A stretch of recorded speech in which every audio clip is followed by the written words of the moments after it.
Anele Yawa. I am the General Secretary of Treatment Action Campaign and the Chief Accounting Officer of the Ritshidze project. Before Sikale, I am not alone here. I am with my comrades, but I will allow them to introduce themselves. Siyabonga GS sanibonani nonke.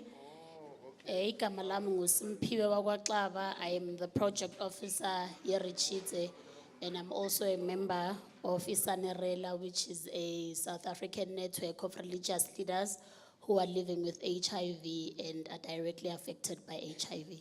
Thank you. Sanbonani, igama uThabanga Mhlanga. I'm a district organizer for Ritshidze for COJ, responsible for 46 facilities within the city of Johannesburg, and also a member of National Association of People Living with HIV in South Africa. In short, NAPWA. Thank you. Sanbonani, Gusthandiwe Maphumulo. I'm the key population monitor for the Gauteng, and I'm also a member of Positive Women's Network. Thank you. Siyabonga. So before Sikale, I will ask uSimphiwe to acknowledge the officials of the department who are with us today, and then we will take it kanjalo. Siyabonga GS. Phakathi kwethu sino Mamlizi from Gauteng Department of Health. Angasukuma nimbone. Siyabonga. Sino Mr. Edwin Madibuchu, who's the acting deputy director, HAST, City of Johannesburg. Thabo Kometsi, who's a ward committee member in this ward, health and social development. Ageko. Okay. Sindlulile phambili sino Mamuhlau Silidi, who is from NPO, HTA, and a condoms manager. Usebenzile Mahlaku, Assistant Director, HIV Prevention from COJ. Siyabonga. Siyabonga comrade Simphiwe, but all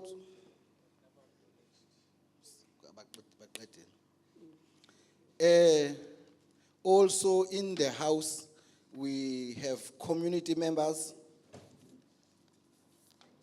people who are public healthcare users, people living with HIV, key populations. We also have people who have joined us online from National Department of Health, PEPFAR, CDC, USAID, including other community members who are watching from different places. Namhlanje ke sinalenhlanganiso apha eCity of Johannesburg. Lenhlanganiso inhlanganiso yokuzonikeza i-report on umsebenzi that has been conducted by Ritshidze in City of Johannesburg in the 44 facilities esisebenza kuzo. Ritshidze is a consortium of 5 organizations of people living with HIV, which is NAPWA, Sanarela, Positive Women's Network, Positive Action Campaign, and Treatment Action Campaign. Ritshidze is working in 8 provinces except Northern Cape, in 27 districts, working in more than 400 facilities that are supported by PEPFAR, including its agencies, that is CDC, USAID. What we are doing, we are not conducting a research. We are monitoring the quality of services that are provided to people living with HIV, people living with TB, key populations, and the general public healthcare users, to try to understand whether people are happy and satisfied with the services that they are accessing within our public healthcare system. more especially on areas that are related to combat the spread of HIV and tuberculosis. Today, we are presenting this report. This is our third edition. Fourth edition. And also, we've got recorded stories of community members. We've got community members in the room. We've got health officials in the room. Community members are coming forward to share their stories on how they were ill-treated or how they were not satisfied when they went to the clinics. The reason we are inviting officials, we want the officials to hear it from the horse's mouth. The reason we have health officials is to afford an opportunity to health officials to listen to the community members, to listen to the frustrations the majority of the people are subjected to when they go to our health establishments, so that as managers, they can be able to listen, and then after listening, they go back to facility managers, to staff, and talk with them. South Africa, we have an estimated number of about 8 million people living with HIV, and plus minus 5 million people living with HIV are on antiretroviral treatment. About 2 million plus people living with HIV are not yet initiated on treatment. But when we look into the 8 million plus, which is on treatment, things are not looking well, more especially around the second and the third 95. The second 95, the first 95, 95% of people must be tested for HIV. Out of those who are tested HIV positive, 95% of people living with HIV must be initiated on antiretroviral treatment, and they must be retained on care. And the third 95, 95% of people living with HIV who are on treatment, they must adhere on treatment. As I've said, we've got 8 million people living with HIV, and less than 5 million are on antiretroviral. 5 million plus are on antiretroviral treatment, and 2 million plus. That 2 million is not the 95% of 8 million. But when we look into those people who are on antiretroviral treatment, we've got a problem in South Africa. The National Department of Health has told us, Ukuti, we've got 100 facilities in 17 districts that are not doing well on the second 95 and the third 95. Meaning, many people have been initiated on antiretroviral treatment, but they are not on the ARV program. Many of them have defaulted due to a number of reasons. And today we are here to listen to people as to say, what makes some of the people to decide not to go to clinics anymore? What makes people to default on treatment? There is no sober-minded person who knows the benefits of antiretroviral treatment who can just decide to stop taking ARVs. For sure, there is a valid reason that makes those people to default on treatment. Majority of the people who are stable on antiretroviral treatment in South Africa, they are not accessing ARVs in the facilities that are nearer to where they stay, because the majority of them are fearing stigma and discrimination at facility level as well as at community level. And most of them decide to take treatment in facilities that are far from where they stay, where no one knows them. And some of them, when they go to those facilities, they feel stigmatized and discriminated, as well as their rights being violated. Others in that process decide not to go to the clinic anymore.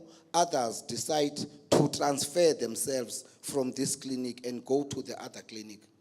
On the clinic where you were taking ARVs, they record you as a loss to follow-up, whilst on the other clinic, they record you as a person who has been newly initiated.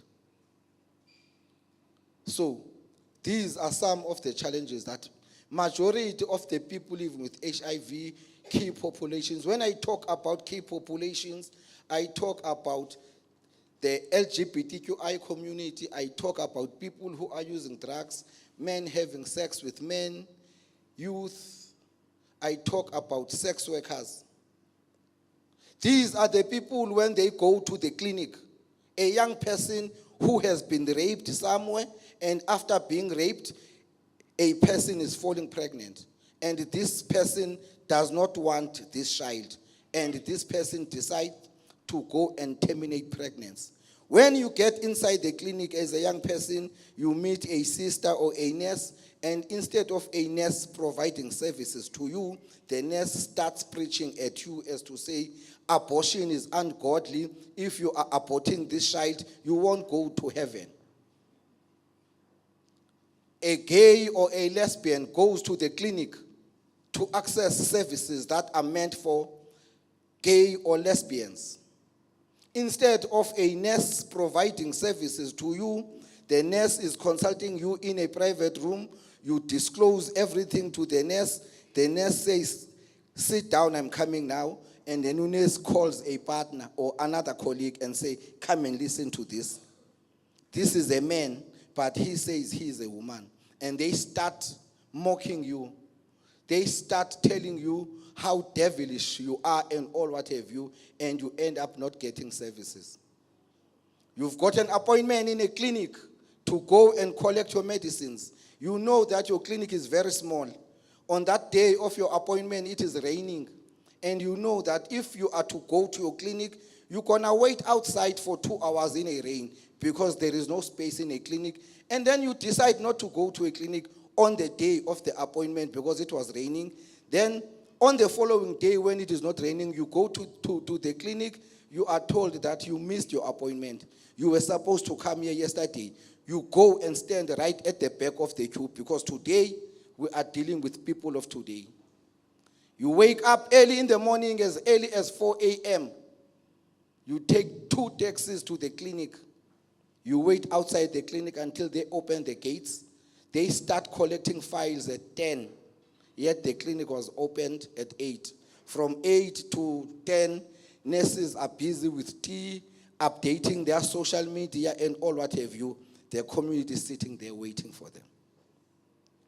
You wait until 4 o'clock without getting any services. You end up walking empty-handed. In some instances, young people go to school, and then after 2 o'clock, they walk out of the school rushing to the clinic. When you get to the clinic at 3 o'clock, nurses are telling you that no, we are no longer admitting anyone or serving anyone. Yet outside it is written that the clinic opens from 8 to 4 or 8 to 5, and you still have 2 hours, and you present yourself as a young person. But unfortunately, at that time, nurses are not taking anyone. You go to a clinic to access services. As you enter the gate, you meet a security guard. Is asking you, why are you here?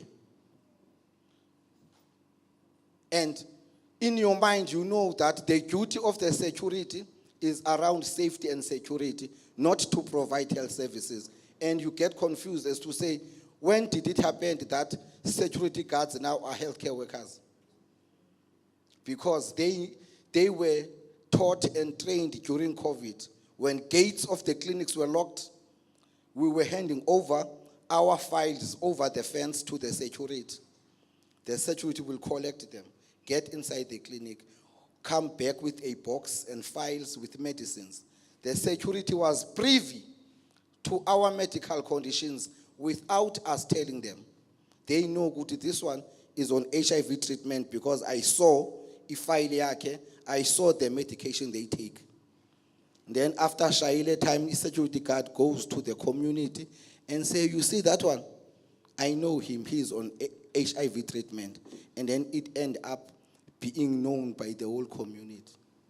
You go to a clinic, you are in a consulting room, a cleaner walks in and listens to everything that you are talking about with a nurse. Then when you walk, and then at umbhek, uzenza ngcono marune une AIDS, because uzwe kuphi kwi consulting room. These are the things and other things that I have not mentioned that the majority of the people of our country are subjected to, which contributes to many people living with HIV and key population deciding not to go to clinics. In South Africa, we've got a constitution. Section 27 of the constitution is giving us, as citizens, people who stay and work in South Africa, a right to access quality healthcare services, a right to reproductive health rights, a right to food security. That's what is in that section.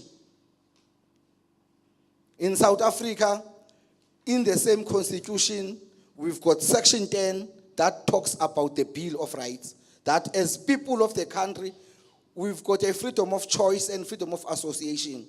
But when one decides because of their socio-economic conditions to be sex workers, they are being ridiculed. Yet the government is not hiring the young people of our country. And if the government is not hiring people, people will then decide other ways and means of making money.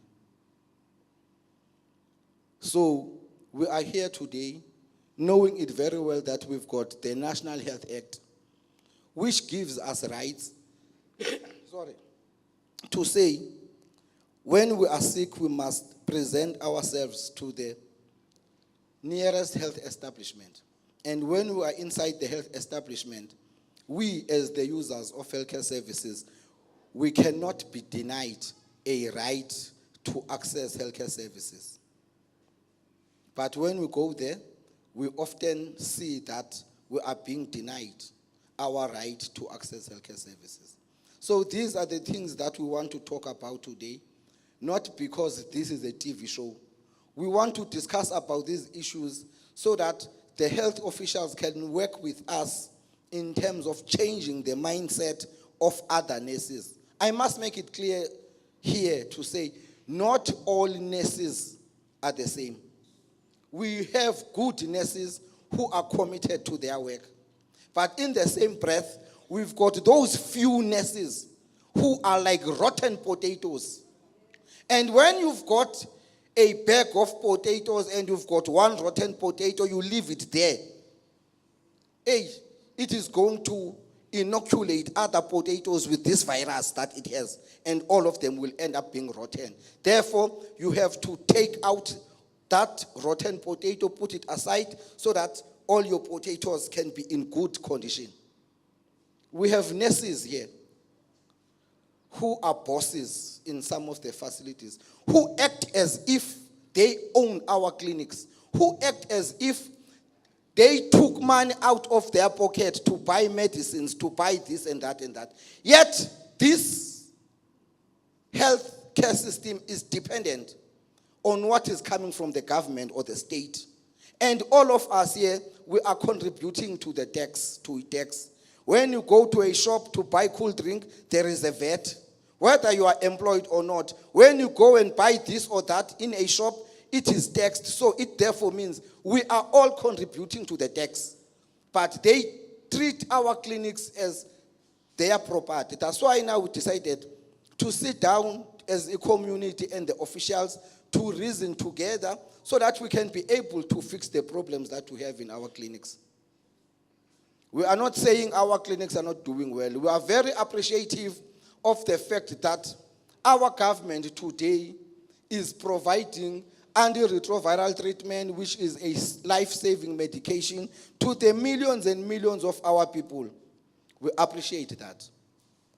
And we want everyone who is living with HIV to be on treatment. Because when you test HIV positive, you are initiated on treatment early.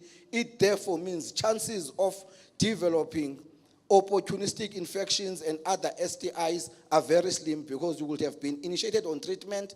And if you are stable on treatment, it therefore means your life will be prolonged. That's all that we are about. We are about human rights. We are about human dignity. We are about respect. We are about access to quality healthcare services. So, without making State of the Nation address, some of the stories that we will hear today are very sad stories, which makes one, when you are alone, to feel like crying. You feel like crying not because you are weak. You feel like crying because you are asking yourself too many questions.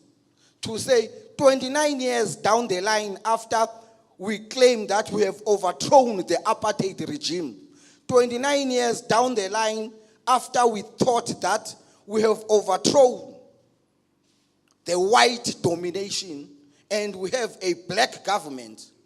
But when you look in all these clinics, none of these clinics are managed by white people or healthcare workers in those clinics are white people. Majority of these workers are black people who are oppressing and discriminating, stigmatizing other black people.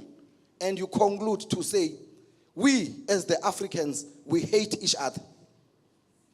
And we love white people more than we love ourselves. Because if in that community there were 2 or 3 white people, they were going to be treated with priority. Because why?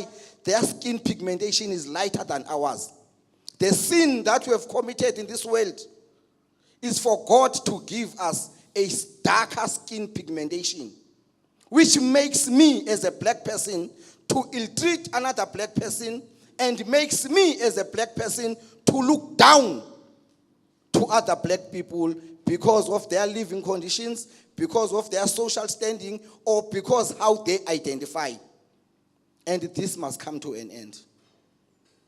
We are having these meetings in all the districts to engage with officials so that officials can engage with healthcare workers and be in a position to assist us in identifying those nurses who are treating our people bad, in order for us to work together to find a way as to say, how do we remove them from our clinics so that the community members, when they wake up in the morning preparing to go to a clinic, they do not doubt and have mixed feelings. They know that when I wake up with a smile, I go to a clinic, get my treatment with a smile, and even when I walk out of the clinic, I walk out with a smile, without feeling that my rights were violated. My dignity was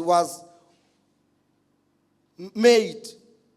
Ukuthi, I doubt ukuthi I'm a human being, whether the choices that I made in life are right or wrong. So I'm trying to say, colleagues, feel free to speak your mind. Their officials are here. We're going to work together in fixing the broken public healthcare system because we, as the people, we want our government to implement NHI as of yesterday. But if we still have these problems on this program of HIV, which is the largest program in the world, those who do not want the NHI will step back and say, how do you expect to implement the NHI successfully if you are failing to manage a program of 8 million? We've got a population of about 62 million. About 42 million plus people are public healthcare users. And about 15, they're using private sector. Between 4 to 5 million, we do not know where are they accessing their services. Let's look into this 42 million. The 42 million people versus a workforce of less than 500,000. And we expect this healthcare workforce, of less than 500,000 healthcare workers, both in private and public, to provide quality healthcare services to 42 million. As I'm sitting down, the Minister of of Treasury, Gauteng, during his mid-term budget speech, he told the country that he is going to take 1 billion from the health budget and allocate it some. And the services that are going to be affected is HIV and TB services. And that is the problem. And we are saying that is not going to happen. We are going to fight the Treasury in order for them not to implement this. Because should they implement this, it means there are certain interventions that are designed to cap or to prevent the spread of HIV that are not going to be implemented, like the availability of condoms, PrEP, and other services.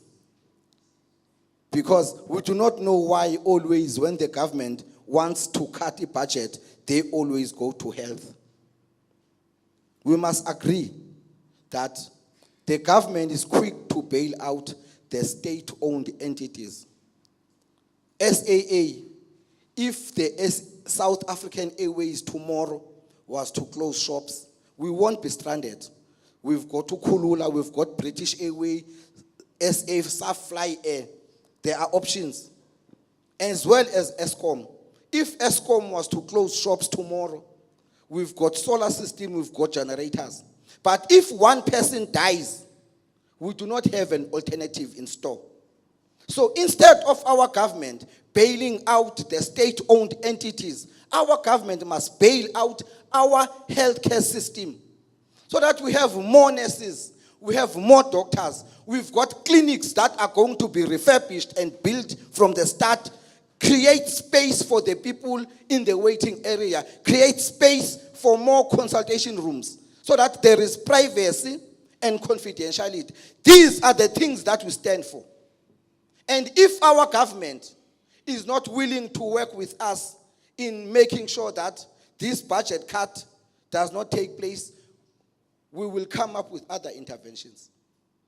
If we were able during the time of Thabo Mbeki and Imando Tshabalala Msimang to fight against them, and today we've got millions and millions of people who are on antiretroviral treatment, it therefore means we need to use the same energy, same strategy to push back against the state so that the state does not continue to take from the public health care budget. So in those few words, we are going to have this report. This report, it has a couple of topics or subheadings. The first one will be around staffing and waiting times. The second one will be around antiretroviral treatment collection. And then the third one, antiretroviral treatment continuity. And then the other one is around key population services. The other one is around index testing. The one around infrastructure and clinic conditions. And the last one will be on TB infection control. After that, we will have 2 minutes for a speaker from NAPWA, 2 minutes from a speaker, SAPWN, 2 minutes for a speaker, Sasanarela, and 2 minutes for a speaker from TAC. Then after that, we will have someone from ANOVA to comment, respond, or say anything they feel like relevant to say. And then after that, we're going to have someone from the Department of Health. So I welcome you all, and I will hand over to Comrade Simpiwe. Thank you.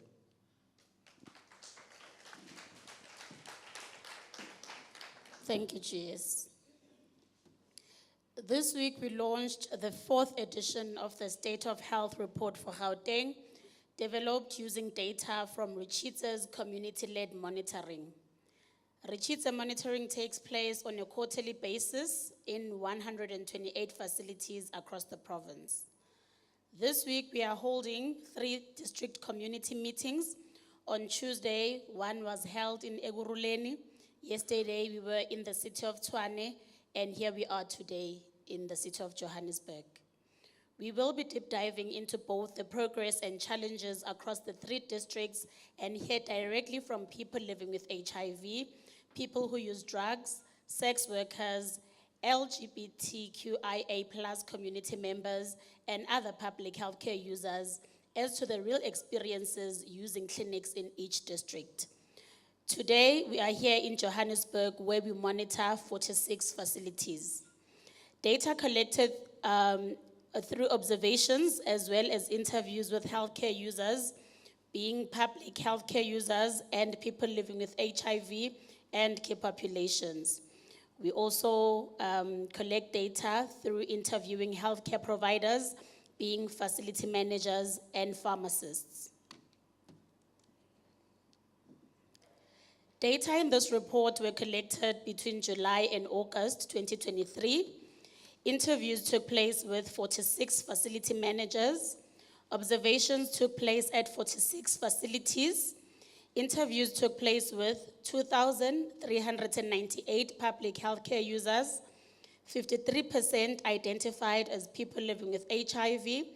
12% identified as young people under 25 years of age.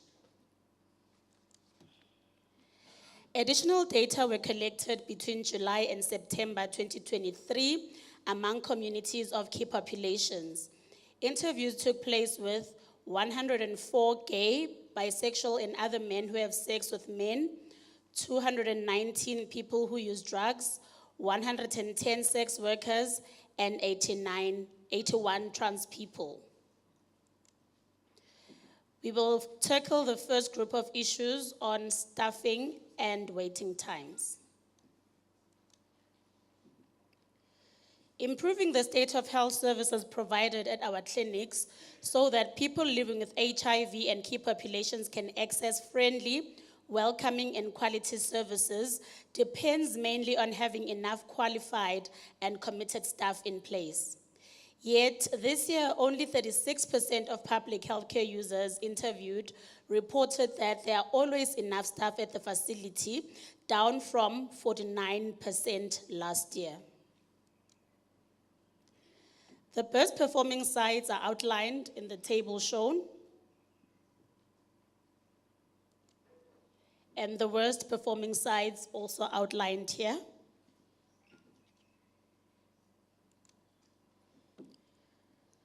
From the perspective of facility staff, 24% of facilities monitored reported that there were enough clinical and non-clinical staff to meet demand, down from 33% last year. There is still a long way to go to fill the human resource gap, as 64% of facilities monitored remain with too few staff to meet demand. Of facilities reporting shortages, 41% of facility managers blamed there not being enough positions on staff shortages, while 18% blamed staff shortages on 1 or more unfilled vacancies. According to facility managers, the most commonly understaffed cadres were professional nurses and data capturers. There were 98 vacancies reported in this reporting period, the highest among professional nurses. 71% of facility managers we spoke to specifically wanted additional human resources for health support from the PEPFAR district support partner, ANOVA. However, PEPFAR's funding for critical HR posts has only reduced in recent years. Average waiting times have reduced by just over 30 minutes in the last year in facilities monitored in Johannesburg, down from 3 hours, 54 minutes to an average of 3 hours, 18 minutes waiting in the facility, including time before the facility opens. And waiting times after the facility opens have reduced from 3 hours, 38 minutes last year to an average of 3 hours, 6 minutes waiting after the facility opens this year. 26 facilities monitored had waiting times over 3 hours, as outlined in the table. 42% of public healthcare users interviewed in the district still think the waiting times at the facility are long. While this has reduced from 54% last year, it remains a major source of dissatisfaction for those waiting. 45% of public healthcare users blamed long waiting times on staff shortages and 52% on staff working slowly.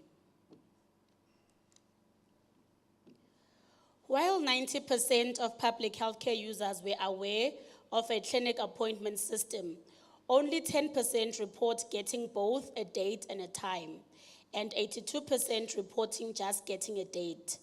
This means people arrive early in a cluster in order to get seen, and clinics are empty by the afternoon. Appointments could be spaced out throughout the day to ease congestion. Filing systems were observed to be in a good condition in 87% of sites monitored, up from 80% last year, mostly due to filing rooms being too small to maintain and filing systems being messy.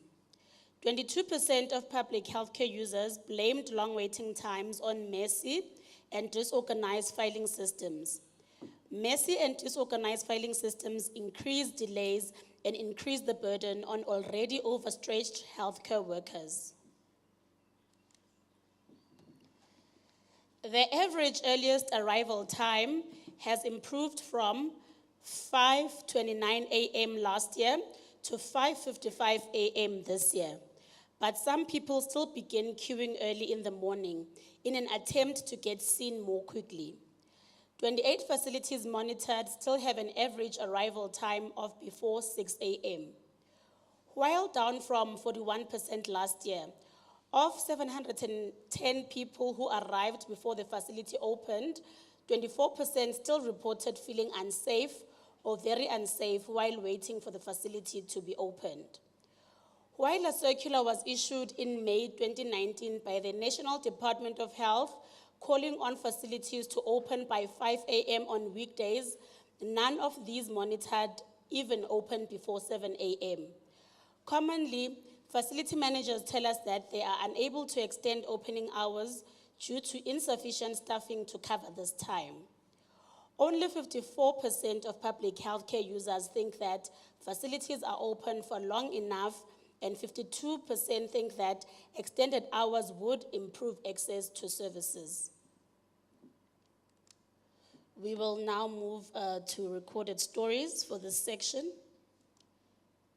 So, ngile Freedom Park Clinic bengigula, and then mangifika khona ngafike ifile yami it was missing ukuthi bengisebenzisile 3 weeks before ngizoyangula because bengile the last time ngisebenzisa I went for a refill.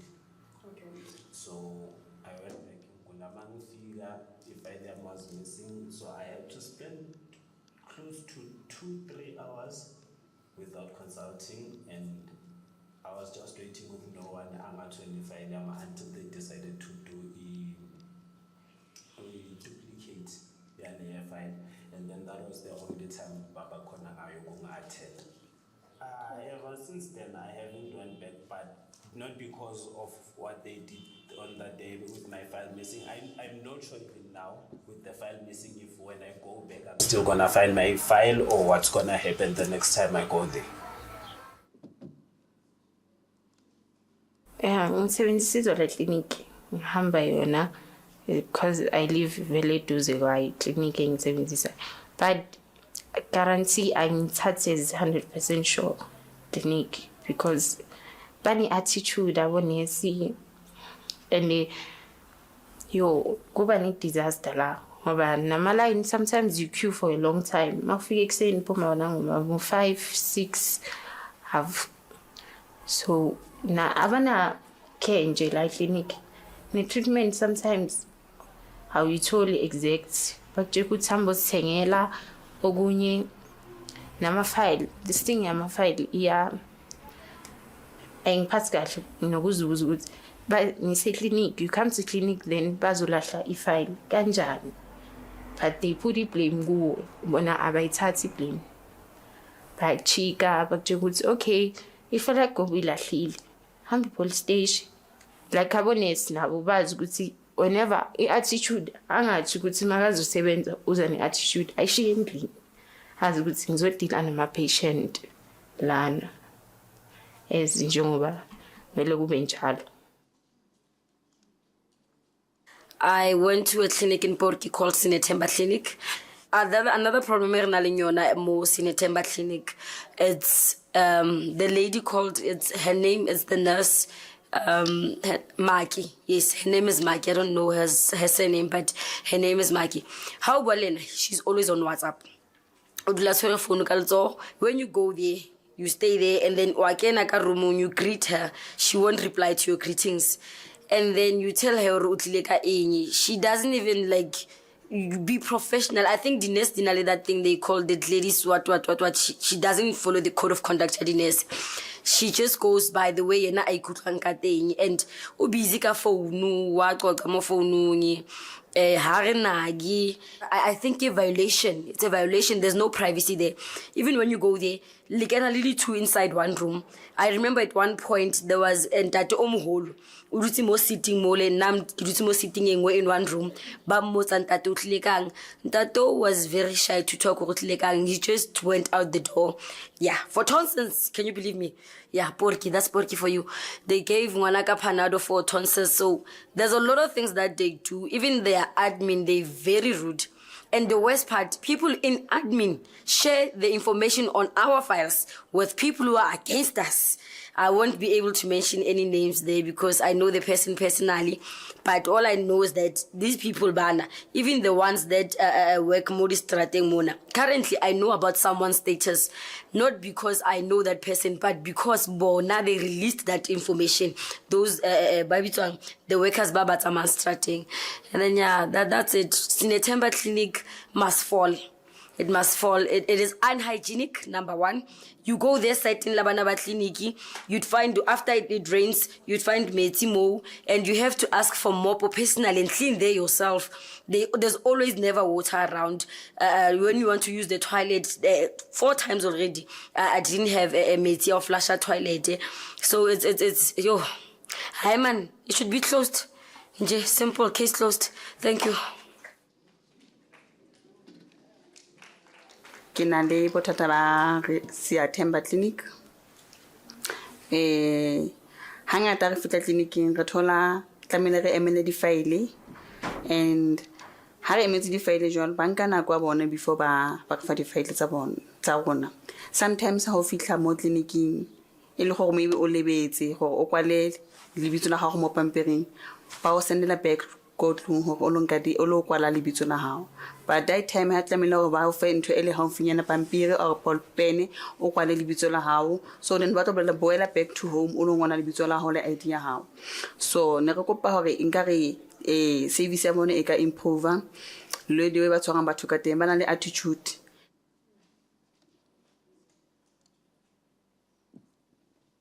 We will now proceed to community members who have joined us in person today.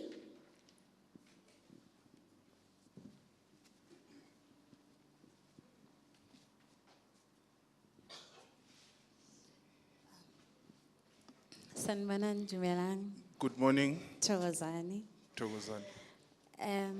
My name is Jane Paddy. Igama lami Jane Paddy. I'm a member of the community at Diepkloof. Ngilungu lomphakathi wase Diepkloof.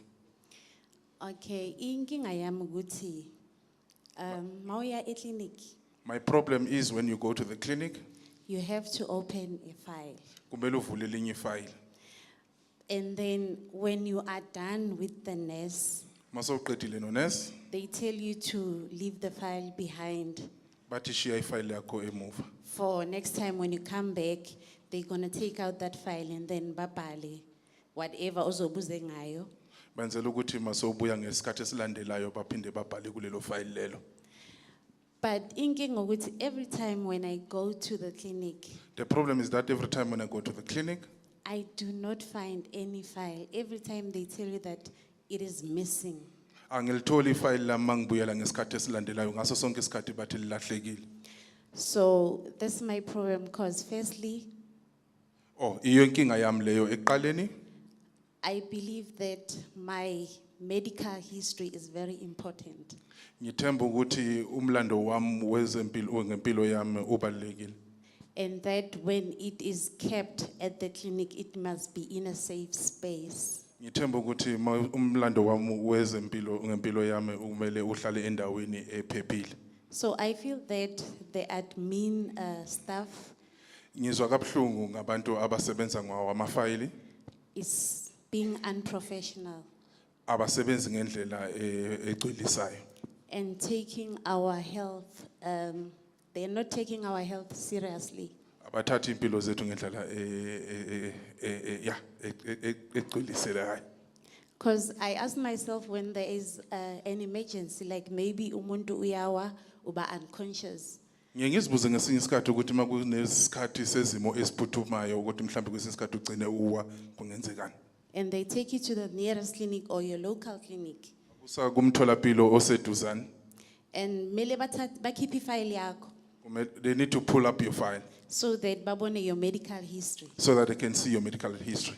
But because of your medical history is missing, guys, Ngoba umlando wakho wempilo yakho ulahlekile. some of us are allergic to other things. Thina abanye abantu asikwa ezinye izinto ziyasigulisa. Let's say you are allergic to insulin and then baklabi insulin because of abazange babeka medical history yako gahle, and now you are suffering ama allergies on top of lenteglete clinic. Yeah. So like myself, I'm allergic to insulin. Therefore, at times you find that they will make you to consume or rather inject something that will be detrimental to your life as well. And they also take their time. Bathatha isikhathi sabo. They are rude. Oh, hey, barude ngayona ndlela, bahlaza, bakwada. And sometimes stems as a clinic asikho clear. Sometimes the steps of clinic is not clear. We have people abaye clinic and then bafune isig note, after isig note bayise emsebenzini and stems sabo masingekho clear babhala ngeball pen. At times we have people who will go to the clinic to seek doctor's note for work purposes and their stamp is not clear. At times they use a pen to sort of record that information. So abantu abaphatheki kahle abanye baze baluza nemisebenzi because babatshela ukuthi baza nama sig note we fake. People are mistreated at work. Sometimes they reject those signals to say they are bringing counterfeit or illegitimate signals. So that's my problem with my local clinic. Thank you. Logo ke bekumlando wami nestory sami engifuna ukusishare naso ngoku experience yami yase clinic. Ngiyabonga.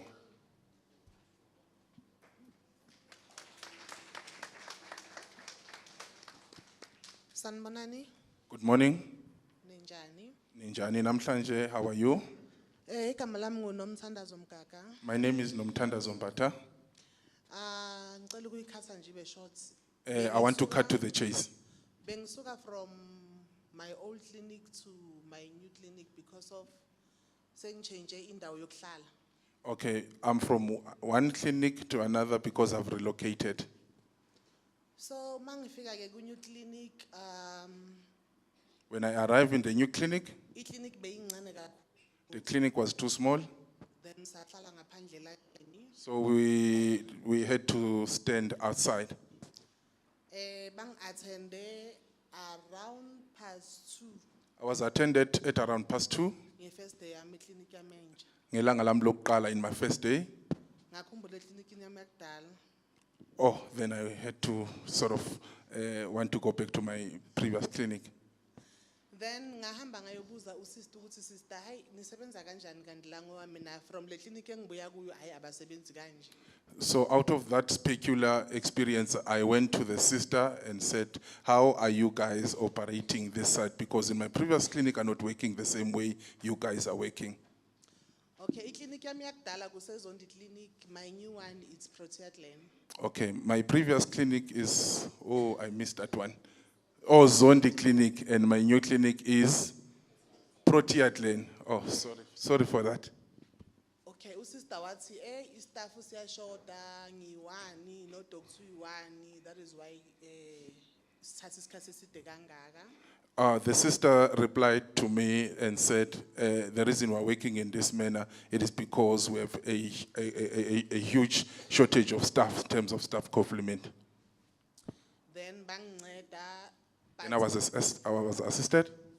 banginceda ngabo past 3, but because of besisekushesha nabo sister sebafuna ukuchayisa u4 sekaseduzane, they ended up banginika medication eningi enye angiqala ukuyibona ngiyazi. They ended up helping me at around 3 because they were closer to 4 o'clock, which is time for them to knock off. Everything was moving very fast, and I ended up being given a medication that I couldn't comprehend with. So bebatheke mina ngizobuya January. They said I will come back in January. Lawo mapilisi azongilasta for 3 months. They said that medication is going to last me for a period of 3 months. So amapilisi lawo bengingakawaqali because I don't understand ukuthi aphuzwa kanjani and ama side effects wakhona athini. So since ngiwabekile until my next appointment. Okay, I even started using those particular pills which I was given because I cannot understand them. Therefore, I will wait up until January so that I can be explained to as to how these pills are working and in terms of the side effects as well. All right, ileso siphela isitori sami ngiyabonga. Thank you very much. That was my story.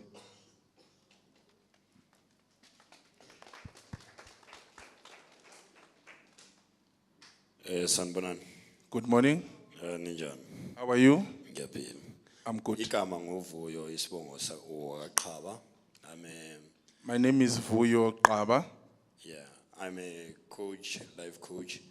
I'm a HIV life coach. Sorry, Vuyo. Sure. Sorry, my brother. Sure.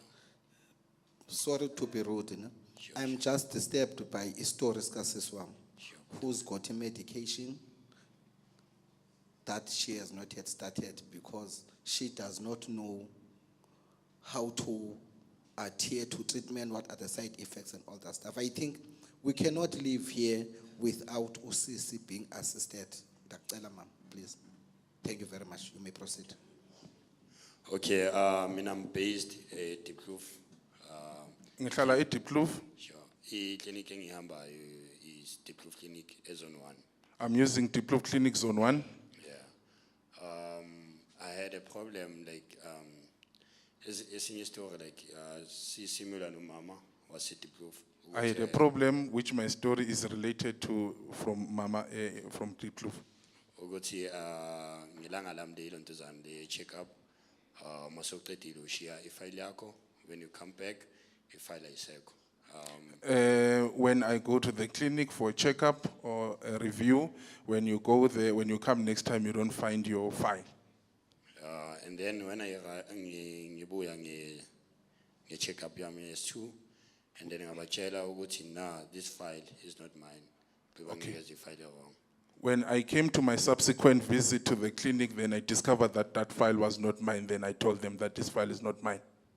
Okay, but ngilinde bazongicheckela ifile yami, and then I wait about 3 hours to 4 hours. They said I must wait for a period of 2 to 3 hours, or 3 to 4 hours, sorry. Yeah, and then when they come back, I was very tired, like ngilambile. So when they eventually came back, I was already tired, exhausted, and also starving. Yeah. Then makabuya usisi uyangibuza ukuthi usala wambona umuntu othathe ifile lakho, ngamtshela ukuthi yes ngimbonile. Okay. Yeah. So when the sister eventually came to me, then she told me that she has seen a person that has taken my file, or have I seen the person who has taken my file? Yeah, and then I said, yeah, ngimbonile, but then wangitshela ukuthi okay, lo sis loyo i-contract yakhe yaphela and sibancane kulo msebenzi lo and ifile lakhe asiyiboni. Then okay, when the sister came and then they told me that that sister who took my file is no longer with us, her contract had ended, and again we are also short-staffed here. yeah, then mabase baletha ifile lelinye elisha, mabangivulisa ifile elisha. When they eventually opened a new file for me, Aksana medical history yami. Yeah. yabo. Imininingwane yami yezempilo isilahlekile. Sure, and then I started medication on my status, then waiting possibility one. Then I started medication for status rather than to take one pill. Yeah, and then but then the case I couldn't report and then they resolved it, and then I'm back to the single medication. Oh, okay. I've opened that particular case and I'm now taking a singular medication. Thank you. Siyabule.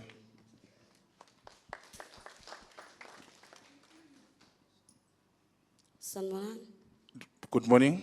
Njani? How are you this morning?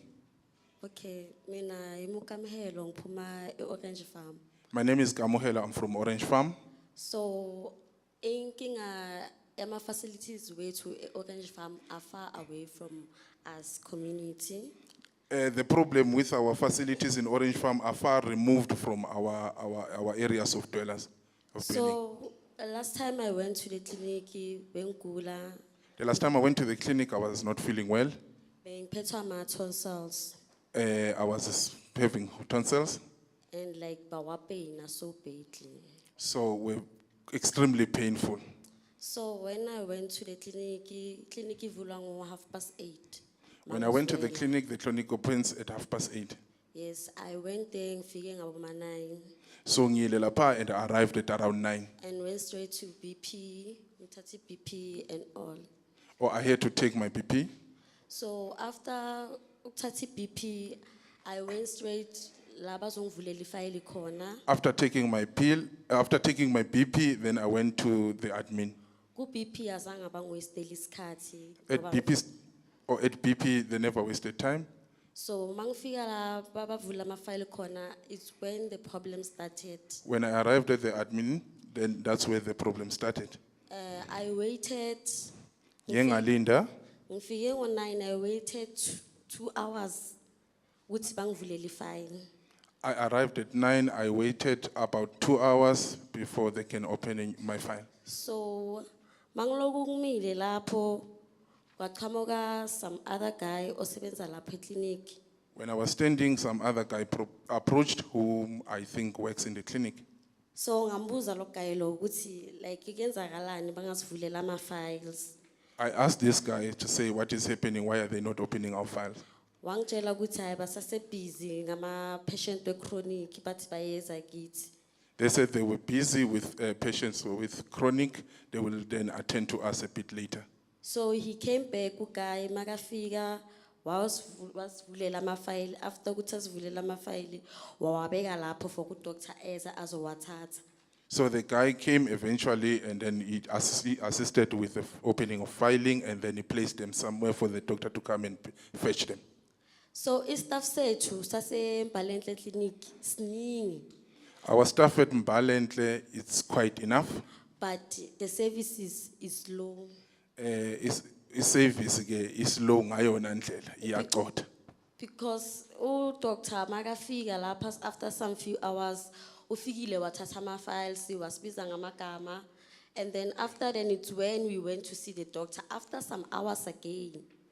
Then after the doctor had arrived after a very long time, then started with the process of calling our names to distribute the filing after having waited for a very long time. So ngifike ngo 9 eclinic ngihambe ngo 1. I arrived at 9, then I ended up leaving at 1 Ngiloku p.m. ngipeyinela. Oh, being in, going through a severe pain.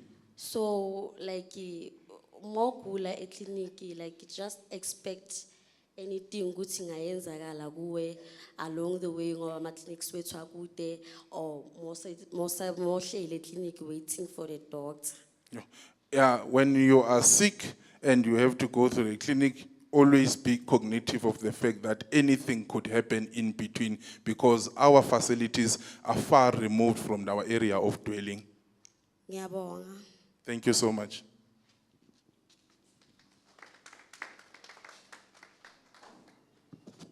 Siyabonga.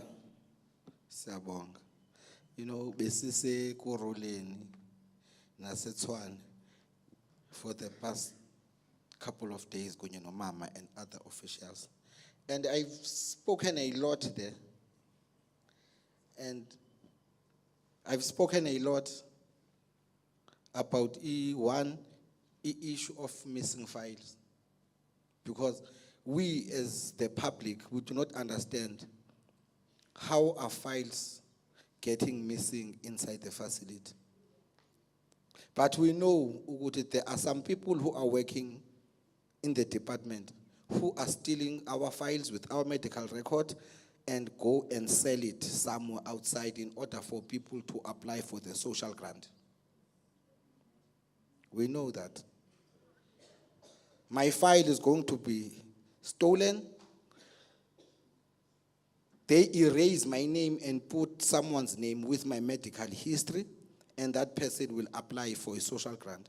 We were told again, Uguti, there is a tier.net, how it is going to benefit the people, but we do not see it being useful in terms of assisting the people.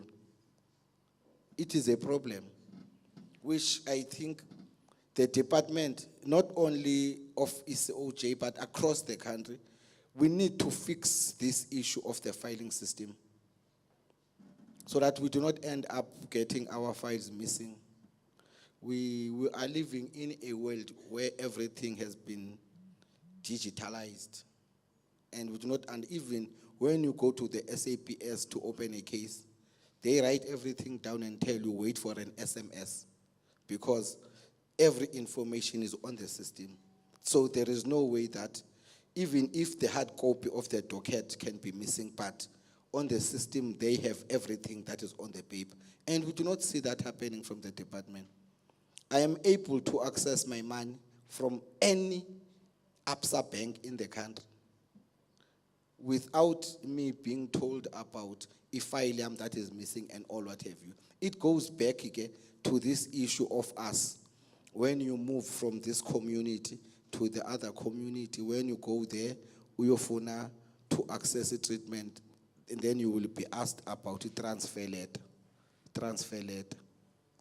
And we do not understand why are we supposed to be carrying transfer letters instead of one facility calling the other, they email each other this information, or they go to the system, punch whatever information that is related to you, they access your information. Because if I am coming from Giyani in Limpopo and I got employed here in Johannesburg and I want to access my treatment here in Johannesburg, and I do not have a transfer letter, it means I must go back, I must take a taxi, go back to Guyana, bring a piece of paper.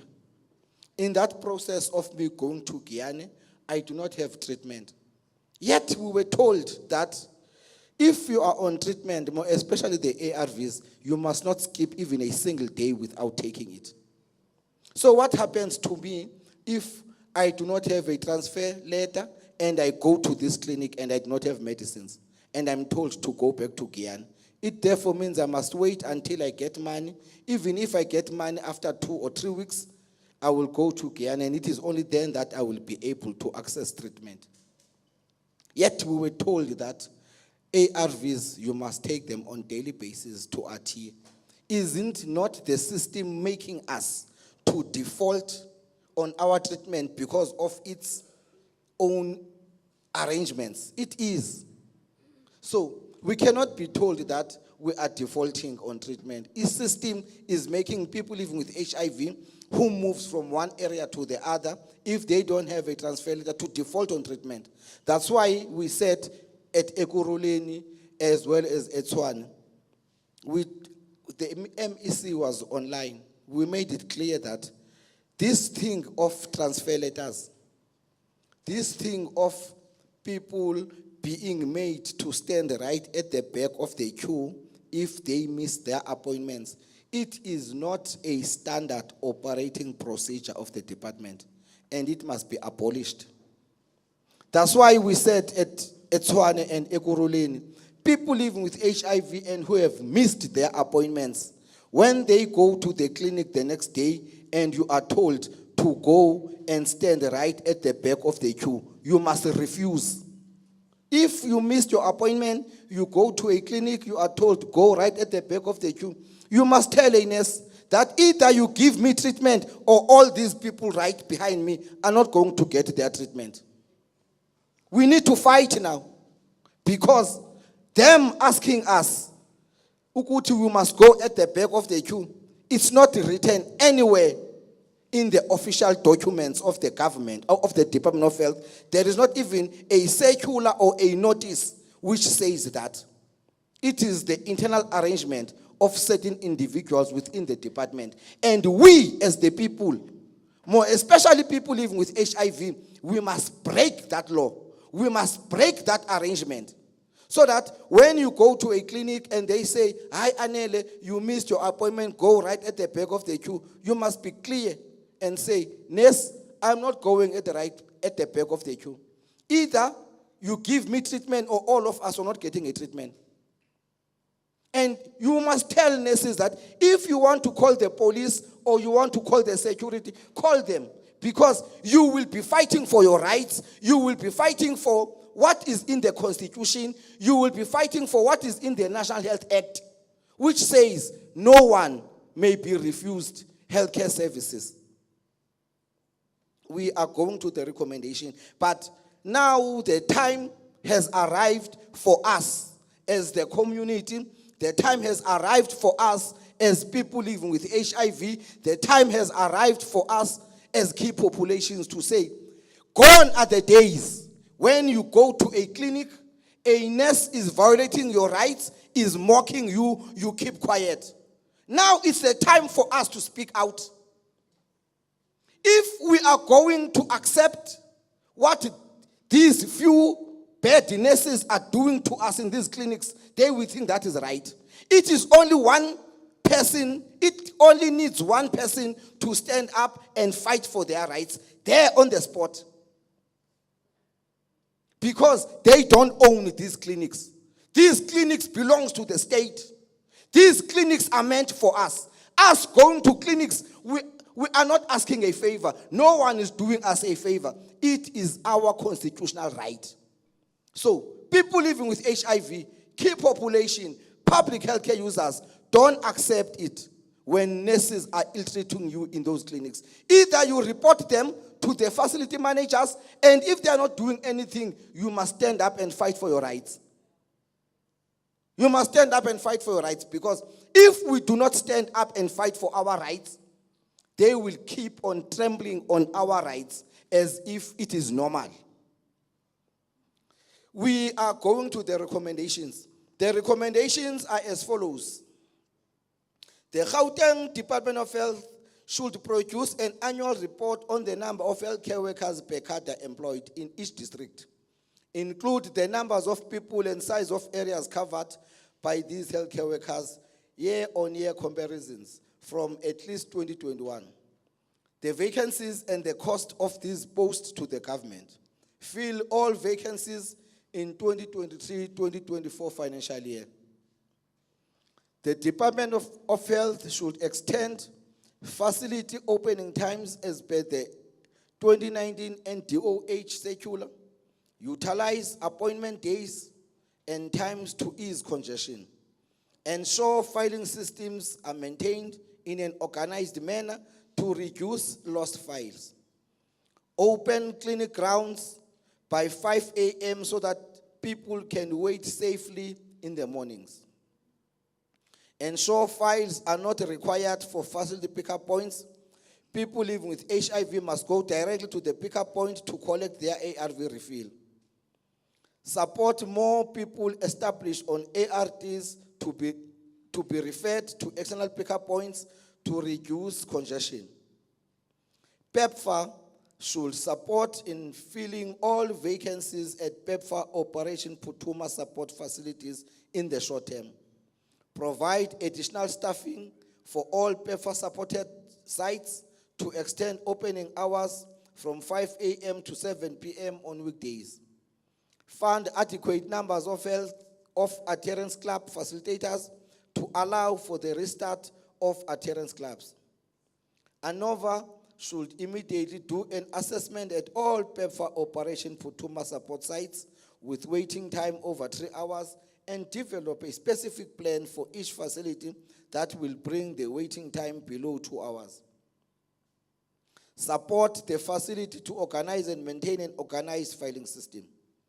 ensure files are not required for facility pickup points. People living with HIV must go directly to pickup point to collect their ART refill. Support more people established on ART to be referred to external pickup points to reduce congestion.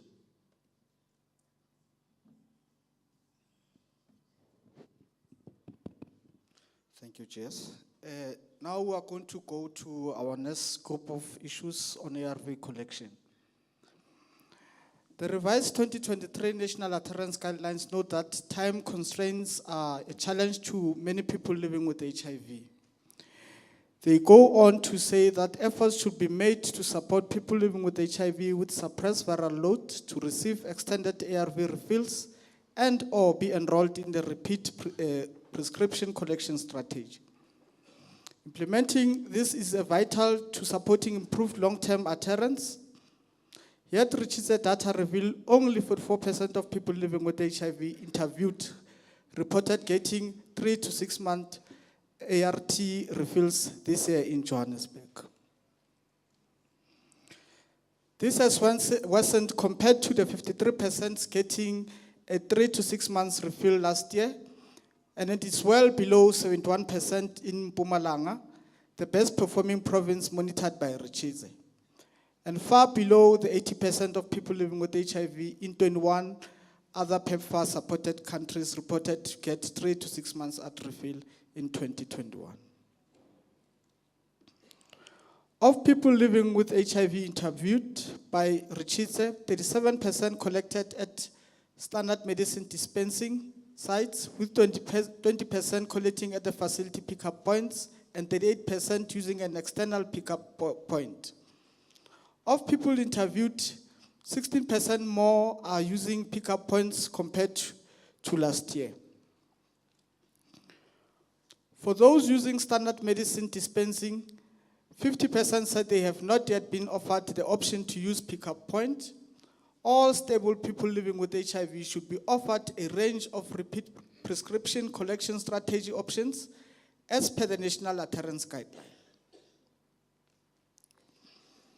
Further, 24% of all people living with HIV interviewed said that they would like to collect ARVs closer to their home if they were possible. There needs to be enough pickup points to decant people into especially linked to peri-urban clinics. In terms of the adherence clubs, the options have been devastated since the onset of COVID-19. Most clubs have been suspended or reduced to being just pickup points. We maintain that functional adherence clubs play an important role in supporting ongoing treatment, literacy, and peer support to help people living with HIV to stay on treatment. Importantly, in order to be effective, repeat prescription collection strategies should make ARV collection quicker, easier, more satisfactory for people living with HIV. Yet, this is too often not happening. 58% of facilities monitored said that people using facility pickup points must collect files, take vitals, and see a clinician before getting their parcel. And 57% of people living with HIV also said that is the case, adding to delays at the facility. Once enrolled, every effort should be made to keep people continually active. Positively, nearly everyone were interviewed using pickup points were satisfied or very satisfied. Reassessment should take place at each clinical consultation to understand if people living with HIV remain satisfied using their pickup point or club. And if they are not, people should be offered another option. We now move to community members who have joined us today.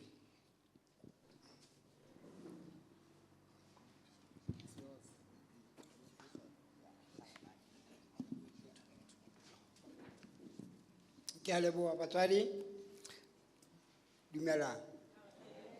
Ha ke leboha sebaka sena se TAC mphileng sona hore le nna nke ke bua bana beso. Ke a leboha ntate. Ke tlo qala mona bana beso. Nna ke tswa Poriki kwana ke Joseph Tladi bitso la ka. ke tswa Poriki. I'm from Orange Farm. Poriki. Okay. Ke tswa Poriki ndate, tangi ndate. Ke tswa ko Sinethemba Clinic. Okay, ndate ke a leboha ndate, kore ke a fumana ha o ntso bua hore na ho tluwe kae hwa tloha kae hobane ha ke nahana ne ke fihla mona ka bo 2008 ke qala ho hore ke kene moo ka taba ya dipidisi tsena. Re ne re sokola mola Sinethemba goba. We were struggling at Sinethemba. I must keep on. Okay. Okay, ndate ne re sokola jwang ndate hobane ne re fihla mola ka bo 6:30. And we were arriving at 6:30 and they were opening around 7. Fela o tloha ka 7:30 eno re se ke rene ka hare re fihla ka 4. When we arrived, we get inside and then we start queuing. Re ne re nka nako ho fihlela mohlomong ke tlo tla ke tswa ka 10 kapo ka 11 ke se ile hona ke fumane dintho tse ne ke di batla. We used to take a lot of time up until we get our treatment. Empa ke a bona hore na ho la tjhentjha ditaba ke mang ke ntate TAC kapo mme TAC. But we realized that the TAC made changes. Hobane ntate hona jwale nna sia themba mane ke a bona ke a ka itotloko. Ha ke fihla ka itotloko ha ke eme le mo gating ke kena fela. Ha ke o kena ka mola ke se ke tseba le room ya ka ke number 3 kwana. Ke fihla ke tla mnyako fela. Ha mpona ke mone ya file without no talking. Ha nka file ka kena kana ke dula fatshe. Ke se ke nka fela au metsotswana nyana fela ntate ka baka la ha hore ke fumane dipidisi ke tswe. Empa ona le ntho e nkgathatsang. There is something that is troubling me. All right, there is something that is troubling me.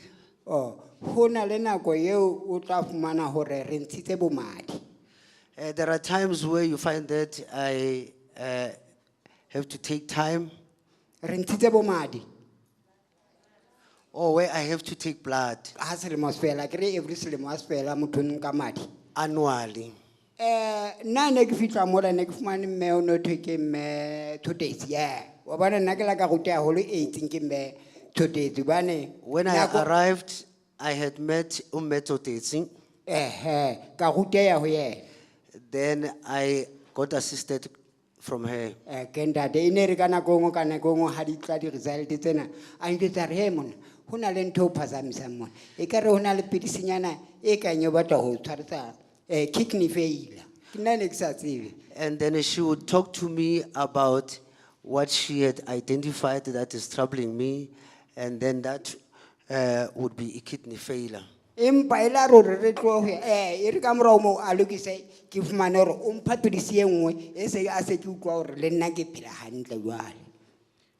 After some time, she given me the medication that treat me well. Empa hona jwale batswadi ge a nka madi se le nako e fetang dilemo tse ka fetang boraro jwale ha re fumane result hobaneng ha re di ballwe re fitla re nka dipidisi bile re tsamaya fela bane se tlwaeleile. We always take blood for viral loads, but we don't get explanation from the staff. Engwe hape e nkgathatsang kena ho thwe mane Sinethemba hona le batho ba fuwang di-parcel ka lebaka la hobane ba nwa dipidisi. Another thing that troubles me is that there are people who are taking treatment at Sinethemba Clinic that receives the food parcels. Ha re di fumane di food parcel tseno bane ha re na dintho tsena tse thweng ke di-caregiver hobane rona ha re a robala ha ke re a re kule re robetse. We don't get such because we are not bedridden. We just have HIV and we get a treatment for it. We don't have caregivers and we are not bedridden. We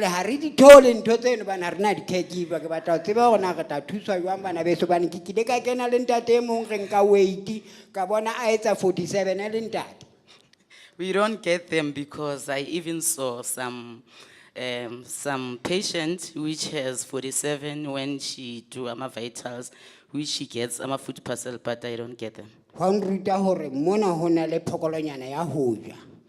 Then I was told that there are favoritism in this facility. Ka nahana hape hape hore nna ha ne ke qalang ka dipidisi tsena ne ke fuwa ntho e bitswang B complex ho thwe e tla nyonyolla masole kapo ntho tsena tse bitswang omega 3s ha re sa di fumana bane ntho tseo re se re bitswa di-club mane ho tla package le jwalo ha o di batla mane ho thwe o fumane dipidisi tsa hao ha re sa fumana omega 3 a re fumane le B complex mme e ne tlo re fa power ke a leboha. We don't even get, when we start initiated, we used to get EBCOM, and now we are no longer getting it. Sanibonani. Igama lami nguThayini Johanna Miswe. Ngihlala khona la eDeepkloof. Nginenkinga ngeclinic yethu yaseDeepkloof. Njalo nangiye eclinic uma ngigula bangibhalisa ikhathi elisha. Kodwa ngikhipha leli lami ikhathi eliblue. Ngiyabanikeza. Bangibhalisa ikhathi elisha, banginikeze lona futhi bag lekhathi lami eliblue. I'm experiencing a challenge at Deepkloof Provincial Clinic, as I always go there to collect my medication, but they always give me a new file or open a new file for me. Sengibhalisa ama-file ayi-4. I have now registered 4 files. Information yami yangaphakathi ekhathini ngizoyithola kanjani? How will I get the information or the medical history in my file? Ngiyagula njengabanye abantu. Because I'm also sick like other people. Uqedela ke ukuthi last week bengiphethwe yi-throat ngaya khona lapha eclinic. Last week I also went to the clinic. Bengibatrepile. Ngithi bazongibhalisa elinye ikhadi. I was also trapping them, ukuthi they will open a new file for me. Nangihlala ngafika ngikhipha lona le khadi futhi. I've seated there, waited for his service with the card that I was. Waphakama usisi wayolifuna. The admin got my card and go and retrieve my file. Wabuya nali khadi. She came back with it. Neke buya nali khadi linamaphepha ayi-3. When she came back, my file was only having 3 papers inside. Angisenako konke lokho kungaphakathi. Angisazazi ukuthi nokuthi nguye ngaki, iBP yami injani. Kusho sengizochuba ngayo lona leli khadi. And some of my medical history were lost. Sicela usizo bantu ngale clinic yethu for amakhadi. Can you please assist us with a missing file in the facility? Amakhadi siyabonga.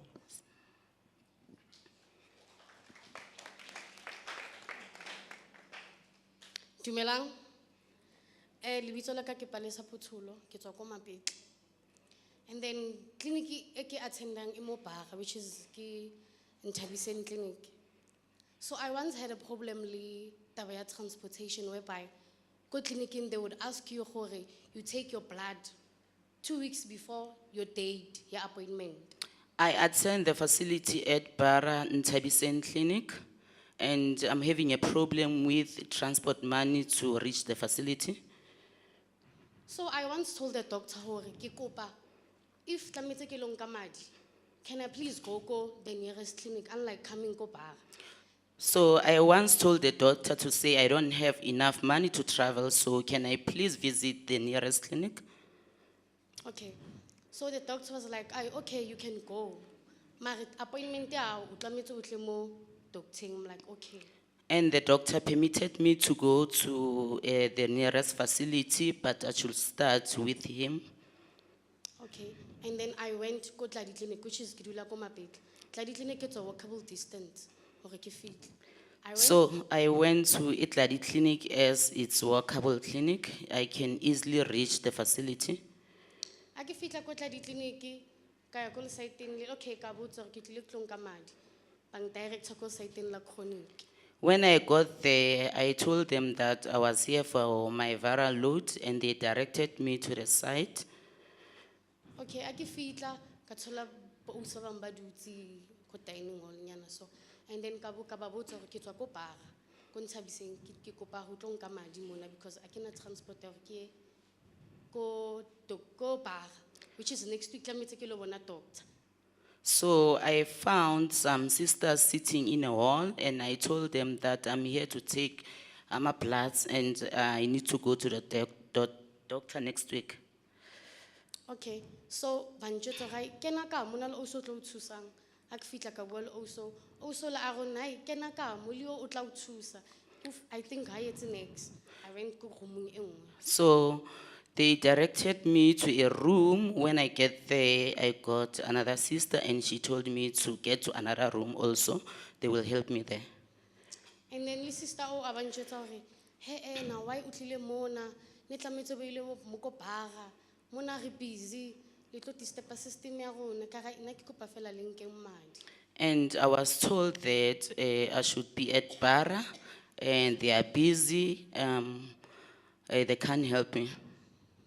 And then be ba like go nna hai ke kopa o ye ko officing ya matron o lo bua le yena and then a re fe allowance yena a re nke madi. So I was told to go to facility manager's office so that she permits them to take my blood. And then ka ya ko matron ka fitla ka bua le matron was like hi why ba o romella ka mo tlametse ba nke madi because it's not even a long thing ba nka madi fela ba kenya mo boxing then o qetile. And the facility manager said why they sent me there because they should have taken my bloods, as it's a few minutes attendance and I will be done in no time. And then matron ba re ke khutlele ko bona ka khutlela. Then I went back to them as the matron said. Ka ba jwetsa gore matron o itse be ba rona ke khutlele ko matron a ngole letter like pampiring a ngole gore like bank madi it's agent like bank no. Then I was taken back and forth to say I should go back to the facility manager as they needed a note from the facility manager so that they can take my blood. And then ka matron na ba ngola letter o ke ba jweditse go itseng and then ka khutlela ko bona ha ke ba bontsha letter eo ya ba bona bang attendang. So I went back to the facility manager and she gave me a note and I went back to them and that's when they assisted me. And happy ne ke batla lo ba kopa like few medication because medication aka ne se itlo feng itlo shota like I think 3 days. So I also wanted to ask them for few medication. So my medication was almost done. I only left with 3 days medication to take. So azang sa hlola ke ba kopa because already ne se bang zulisitse se ke tswa ko matron se ke tswa fa lo re ba tlo bang batla le ntse tse ding hape and then after madi I just like okay re ke tsamaya. So I went back home empty-handed because I was fearing that they won't assist me or give me that medication that I had to ask them to give me a refill for that for those 3 days. And that day azang ke feel sharp because I felt like they were. And that day I didn't feel okay because I felt like, yes.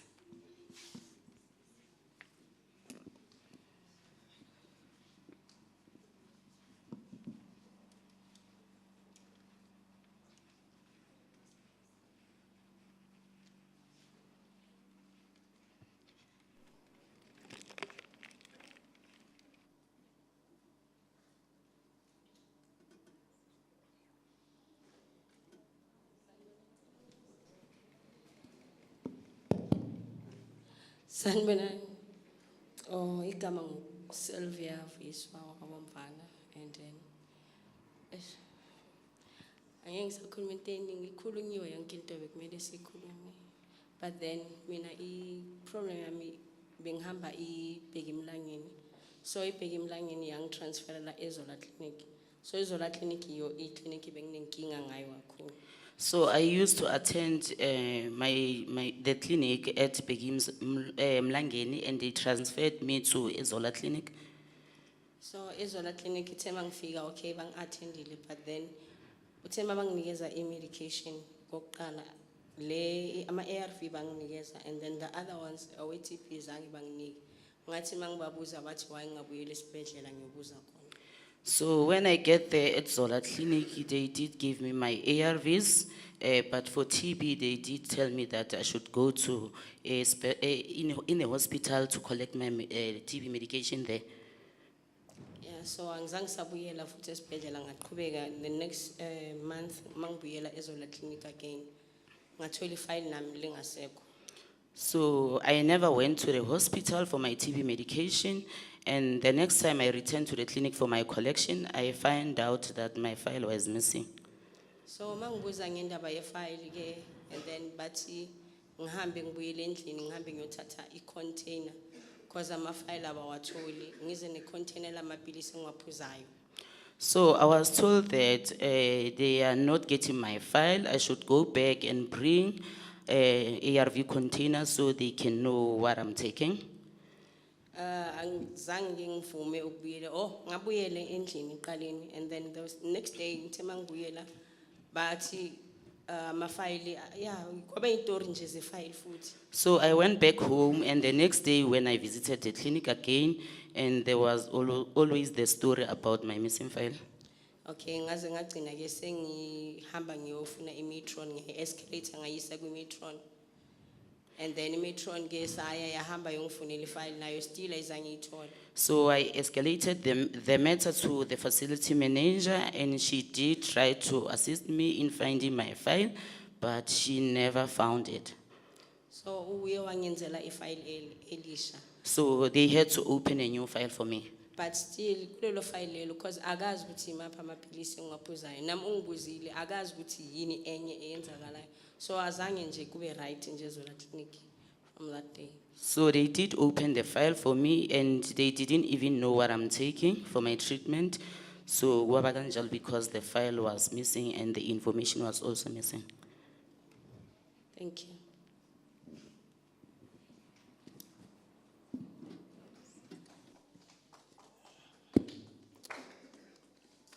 We are going to the recommendations, but before we go to recommendations,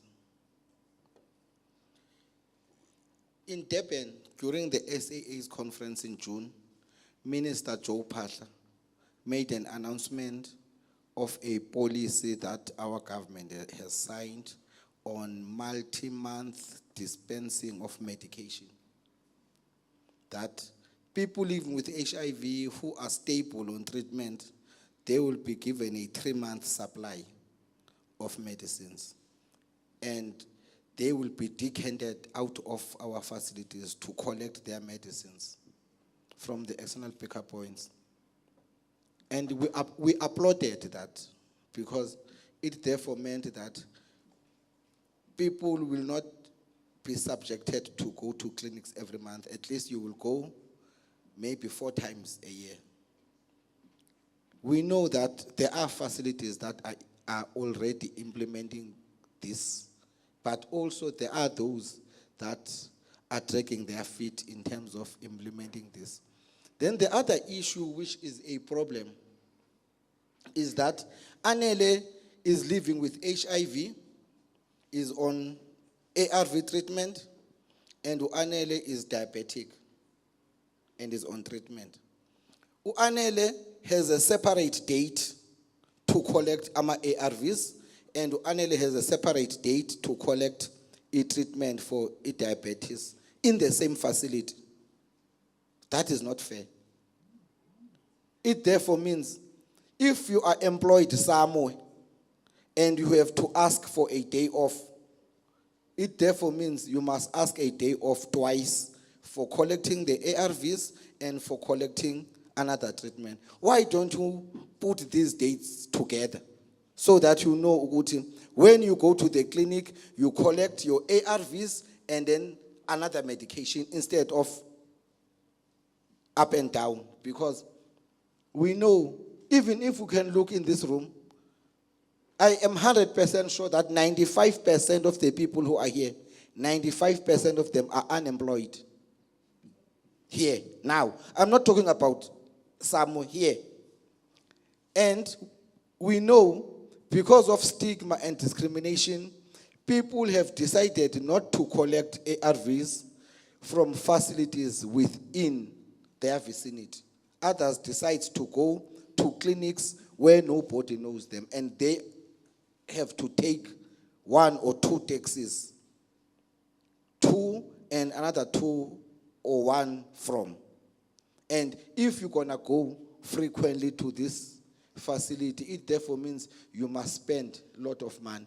I think these are some of the things which we need to address. Also, umkhulu ngaphana made mention of food and all that stuff. Mkhulu, I'm gonna read for you what is in the Constitution, Section 27 of the Constitution. It's not Anele, it's the Constitution of the Republic. Says, everyone has the right to have access to healthcare services, including reproductive health care. 2, sufficient food and water. 3, social security, including if they are unable to support themselves and their dependents, appropriate social assistance. Then Section 27.2 says, the state must make reasonable legislative and other measures within its available resources to achieve the progressive realization of each of these rights. I think it is a fact what Umkhulu is saying. When politicians want our votes, they bring food parcels. They bring food parcels even to individuals who do not deserve those food parcels. Then on the other hand, we've got people living with HIV and tuberculosis who are given treatment on an empty stomach, and we expect them to adhere on treatment.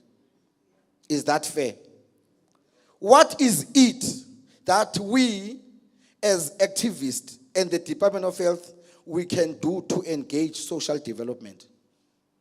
Because you are right, in early days, you were tested and the results comes HIV positive, you will be assisted to apply for a social grant.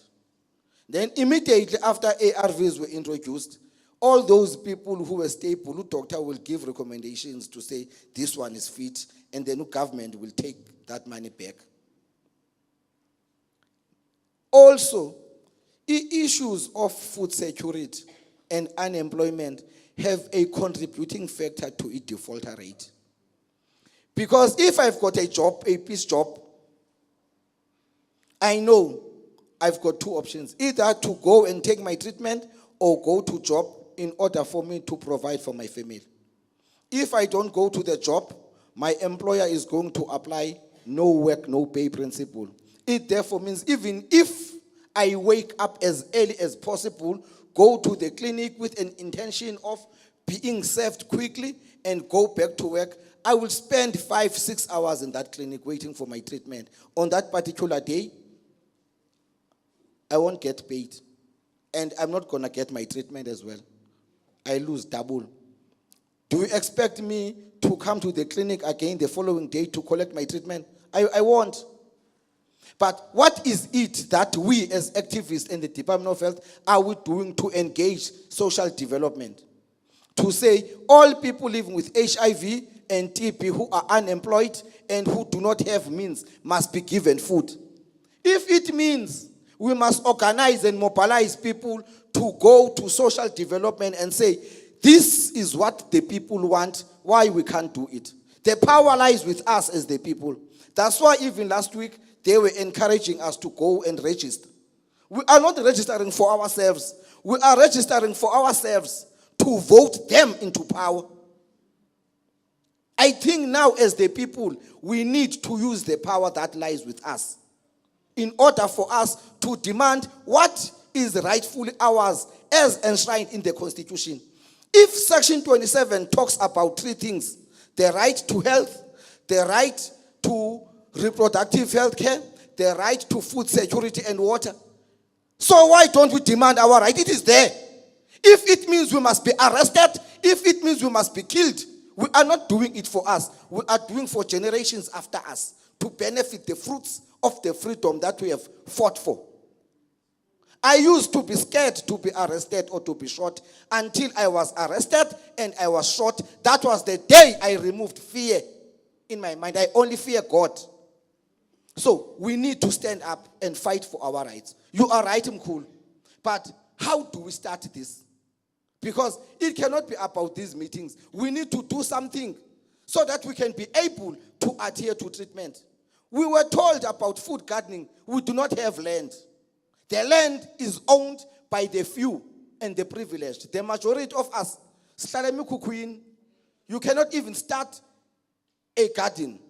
Yet we are expected to live a healthy life. I think we need to note that, Tabang, Comrade Monwabis, as the leadership of Gauteng, you need to convene a meeting with the MEC of Social Development and talk about the plight of the people living with HIV, TB, and other public health care users who cannot afford, and ask them, when are we going to start to give them food parcels? If we are able to give ward councillors food parcel to go and mislead people in order to get votes in return, this, we are not doing it for elections, we are doing it for the people.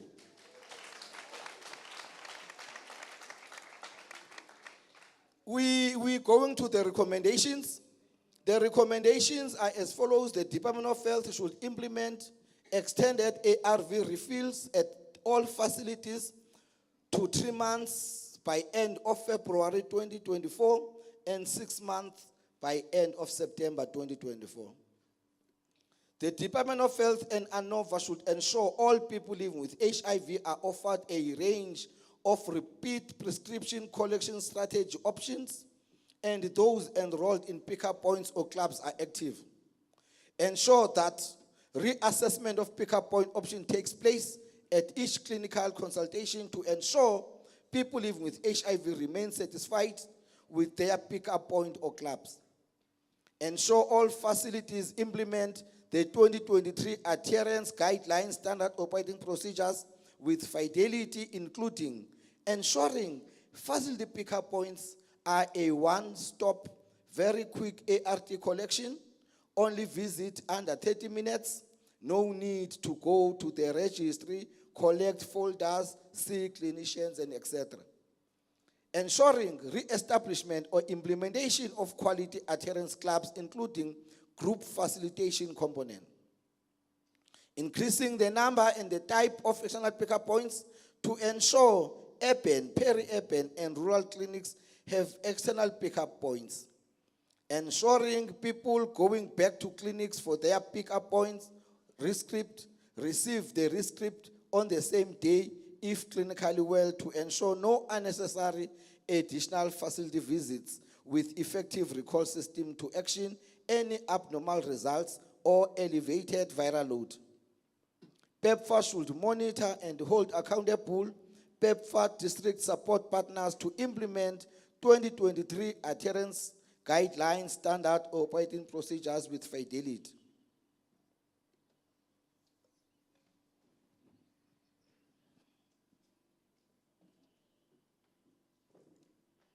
The next group of issues are on art continuity.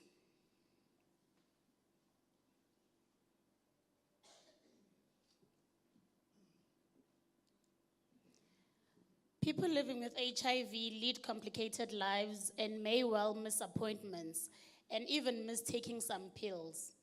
When they do, meeting them with support when they return to the clinic helps ensure long-term adherence, but often when people living with HIV and key populations return to the clinic, they are treated badly, leading to people disengaging from care. A differentiated service approach is required for people living with HIV who re-engage in care. Some will require intensive clinical management, including advanced HIV screening and management, while some will require psychosocial support in the form of quality counseling and group support options. The majority needed to be made easier to collect their treatment. These people should be offered multi-month dispensing and should be assessed and offered access to pickup points or adherence clubs as quickly as possible. Implementing 2023 re-engagement clinical and adherence guidelines are vital to supporting improved long-term adherence and retention. ANOVA should support the remaining 50% of facilities and all others in the district in training or mentoring on the changes in the new 2023 adherence standard operating procedures. Ritshidze data reveals that out of 2,389 respondents, only 63% of people thought that the staff were always friendly and professional. This graph shows data across time since data collection began in the district. The district should urgently improve to ensure all people living with HIV, key populations, and other public healthcare users are treated with dignity, respect, and compassion at all times. It is also important to note that because Ritshidze interviews take place at the facility, people who have already disengaged from care due to poor staff attitudes, some of which we heard from today in our community stories, would not be at the facilities to be interviewed. The best performing sites on staff attitudes are outlined in the table shown. And here are the worst performing sites that need improvement.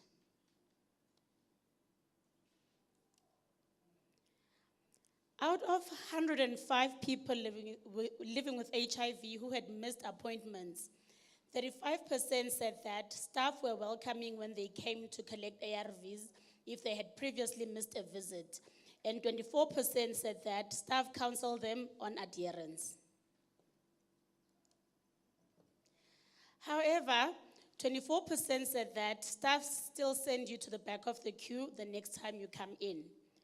Yet, according to the National Art Guidelines and Differentiated Model of Care SOPs, people should not be sent to the back of the queue or made to wait until the end of the day to be seen.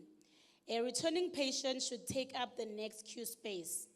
The guidelines specifically state that no punitive actions are allowed. People should join the queue as normal on arrival at the facility, irrespective of whether on time or late for their appointment. Punitive actions lead to people deciding not to come back again. We need to normalize late and missed appointments without penalty.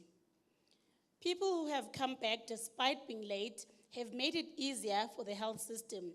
It is not necessary to track and trace them and encourage them back into care. The person has stepped back into the facility so the experience should be as supportive as possible. While most people did not report transfer letters being a challenge, 41 people interviewed by Ritshidze had been denied access to services for not having a transfer letter across 18 facilities over the last year. While this is a low proportion of all public healthcare users interviewed in the district, given that most people interviewed are unlikely to have attempted to transfer services, it points to a larger problem regarding the communication and policies regarding transfer letters. A reminder that transfer letters are not required in the guiding principles of the Re-Engagement Standard Operating Procedure, which states, if a person comes from a different facility, it is critical that the patient be provided with treatment on day of presentation. While referral letters are helpful, a patient cannot be required to leave the facility without treatment. 252 people interviewed by Ritshidze had been denied access to services for not having an identity document across 32 facilities over the last year. All sites should be urgently investigated. Again, it is important to note that Ritshidze interviews take place at the facility. Therefore, people who have already disengaged from care due to challenges accessing a transfer letter or not having an identity document would not be at the facility at the time of the interview. Psychosocial support is another critical element to ensuring long-term retention. Ritshidze data shows that 83% of people living with HIV interviewed do know that psychosocial support is available. However, a full package of psychosocial services are not yet available at every facility. A full package of services should include provision of individualized, quality-assured counseling to patients, peer-led patient navigators acting as a bridge between clinicians and patients, mapped networks of referral services, optional support groups, and food parcels. As part of psychosocial support, support groups should also be linked to each public health facility that are critical to provide counseling and support services to people prior to testing, post-testing, pre-treatment, and those struggling on treatment or re-engaging in care after a treatment interruption. Treatment literacy also improves ART continuity as people understand the importance of starting and remaining on treatment effectively. Of the 1,264 people living with HIV surveyed, 98% had received a viral load test in the last year, and 89% reported that they knew their viral load. Positively, 91% knew that having an undetectable viral load means that the treatment is working well. However, only 73% knew that having an undetectable viral load means a person cannot transmit HIV. There is still much room for improvement to reach other higher performing districts where as many as 100% of people living with HIV understood why an undetectable viral load is important for preventing transmission. 12 facilities had perfect scores where all people living with HIV understand why an undetectable viral load is good for their health. However, other facilities performed worse.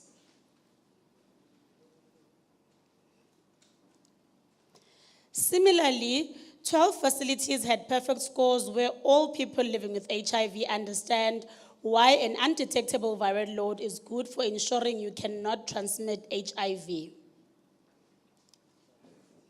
However, again, other facilities performed much worse as outlined on the table. We will move to recorded stories for this section. So clinic ke tsamaya ke Senetemba clinic mo Poreki. Ke chronic na le medication ke nka. Take HRV. I'm HIV ke nka ARV. Ha ba nka madi a bona. Ha re khutla back for the result. Ha ba re feed result sa gore madi a rona a jwang. Ke eng hape ntho e stressang. But before ban ba yetsa, but no yana ba sa yetsa. For why I don't know.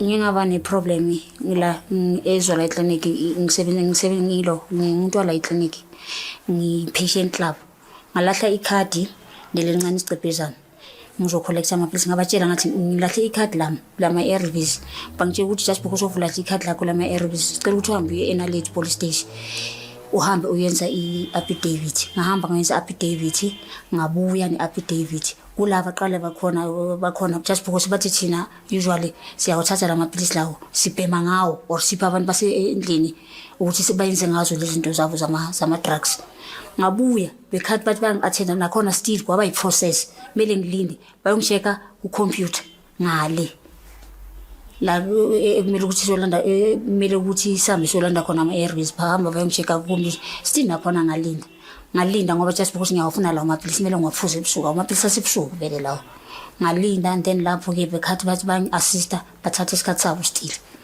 kungithathe almost ngathatha ilanga lelo it's a Monday yakhona ngahamba ngayenza affidavit bangitshela ukuthi ngibuye mase ngibuyela makuthi bangikhiphela amaphilisi but for now sizokunikeza lawo until izinto zakho zibe right ngalokho bengilungibhizi ngathenda nje ukuthi ngilandela lawo ngizowaphuza nje kuphela until ukuthi baze balungisele case ukuthi ngilahle ikhadi bekhathi bathi bangilungisela after 3 weeks ngilungibhizi ngizala ngizokholetha amaphilisi ukuthi ngizowaphuza nje ukuthi ngilale nje kuphela ngaphakathi bebengenzela 5 or 6 lawo maphilisi la ukuthi ngilale ngiphinde bengenza up and down Monday to Friday bengicela ngizala eclinic Monday to Friday bengathenda lonto leyo njalo na Monday bengilaba ngitshela ukuthi ama results wami abawatholi bele ukuthi baqalele phansi bangifonele awami magazi angakawatholi I'm still waiting for a call yabo bangifonele bangitshela ukuthi kwenzakala ngama results ami ngiyangadonsa igazi bangitshela ukuthi abawatholi Freedom Park nje kubani kuyangama abantu baxosha bonke labantu abasebenza lapha. Qashwa abanye abantu abasebenzayo. Labantu abanamsebenzi ngile clinic oqala ngisafika la Freedom Park. Mangiye lapha bengifuna amaphilisi wami awuyama ama ARV because ngidla amaphilisi we ARV. So mangifika lapha bengana transfer because I lost my things ama files wami. So bengize ngamanye ama issues like Jozi. Kwa cost ukuthi ngabe ngisabuyele kuvele ekhaya because so ngaye Freedom Park clinic bangitshela ukuthi angina transfer yami le la ngisuka khona. Ngamtshela lo sisi ukuthi anginayo indlela ukuthi ngibuyele emuva le. Into engingayenza ngingakutshela ama initials wami ufake ku computer. Kuzophuma ku system because amaphilisi kudala ngiyaqala ukwadla ngisazalwa. Ngikhule ngiwadla vele. No sengize nga default angwala yamo manje bengiphuma eBhara ngiphuma izolo ntambama. Bengiyile khona futhi khona la Freedom Park clinic. Banginika nje amanye amaphilisi adomunyana nje. Bangadmit eBhara ngalala. Bangigaya ke lokho bangijova eBhara benza yonke into. All right, ngihamba treatment at Deep Blue Clinic ne. Zone 3 provincial. So the most of the time at clinic si dress ekuseni. Asifika ekuseni siyahlaliswa and nama file wethu sometimes ayalahleka. When you default we understand ukuthi iclinic mawube nihamba good yini nani niyakwazi ukukhuthala ne. Sometimes siyakhohlwa ama date yabona. So mawukhohlwe i-date ukuthi tomorrow maybe kusasa ngi-date yami. And then thola ukuthi i-date yami ikusasa namhlanje ngiyakusasa. Uhlaliswa kabuhlungu futhi understand u-ignore uyayibona ezinjalo. So into esithandayo ukuthi thina esingayenzelwa ukuthi ama-file wethu mabawalungise in time. Mama sifike lapho sazi ukuthi bazi ukuthi abantu abangaka bese e-treatmentini. If khona o-defaultini ngoba sihlala sinama-problems nabantu angithi. So masinama-problems they must know ukuthi kube nama-clerk athatha labantu abanganama-date a-defaultiwe nabo bangahlaliswa njengabantu ngathi manje abantu abangazi ukuthi fune benze njani.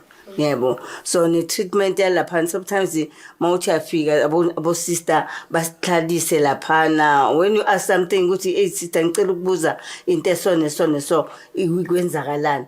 But they give you an attitude uyabona. Uphuma eclinic ungekho mnandi. Abantu abadala balambile ekuseni akunani into umfudumalo ukuthi ngize emtholampilo uyabona ezinjalo. So yonke lento le ithi lona i-health bengalungisa izinto lezo singajabula kakhulu ukuthi basilungisele izinto ezinjalo. Kube nabantu futhi abazokwazi ukuthi bamonitor abasebenzi ngoba abasebenzi bazenzela ngathi. And when ukukhuluma nonesi sometimes uze usithembisa bonesi ukuthi ngizophuma nawo ngaphandle uyayibona ngoba uya angry uyabona ezinjalo uzophuma uzochayisa and then I'll get you outside. And that the thing ukuthi engekho mnansi ngumphakathi ngithi besiphathane kahle. If ngiphatha kahle nami ngizokuphatha kahle. And iclinic yethu kufanele kube clean bonakala ukuthi iclinic. Bachashe nabantu abonesi bafuneka abonesi.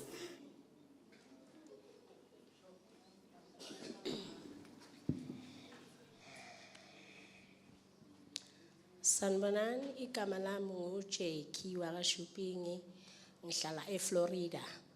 I attend clinic at Discovery. Okay, I attend a clinic at Discovery. Good morning. Yeah, so early this year, baby boy wami bekagula, so I had no money ukuthi ngiye Discovery, so I took the nearest clinic in Florida.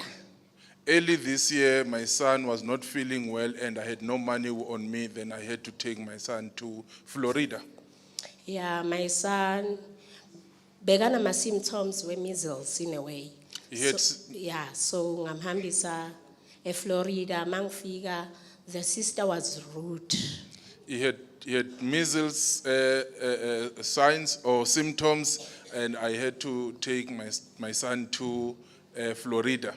And the sister was rude, if I got that correctly? Yeah, the sister was rude in a way, guti engathi besumnyanyisa engathi size clinic singagezanga athi chiftani hambani lena ikhadi wayilingcole kanje njengoba umzali Yabo. Okay, so when we got there, the sister treated us very badly to a point where started saying even our card was not, clean, and said a lot of things that we didn't sit well with us. Yeah, so the sister didn't even take a chance to look ukuthi vele ama symptoms were measles or what. The sister never took time to ensure that, to check basically as to whether these were indeed, measles symptoms or not. Yeah, the sister just told us that anege bakhona ukusinceda eFlorida kumele nye discovery. The sister blatantly said we cannot receive assistance from this particular clinic. We must go back to Discover. Yeah, yiyo indaba yami leyo mara ipheleli nalapho mina my medication ngithathela eDiscovery. That was the long and short of my story, but doesn't end there. I take my medication at Discover. Yeah, njengoba ningibona I'm darker, I'm much darker on my face than on my skin. As you can see that I appear to be much darker in my face as opposed to my skin. Yeah, the reason is because I grew up vele ngamapilisi. The reason you are seeing this on me, it is because I have been on treatment ever since I was born. And lento le from school, bengidla ukuthi why am I darker on my face than My physical appearance used to, my physical appearance used to trouble me even when I was still at school. Yeah, so manghamba nye clinic on my dates, I used to tell them, I used to complain, ukuthi, can you guys please give me treatment that will help my face? Okay, when I go to the clinic, at times I would request that they should provide me with medication that will assist me with my face, although I'm very, beautiful. At clinic instead bebangitshela ukuthi yila mapilisi ama after effects wow. At times they would say the reason I look like this is because of the medication that I take. Yeah, so yeah, that's my story. Oh, that is the end of my story. Yeah.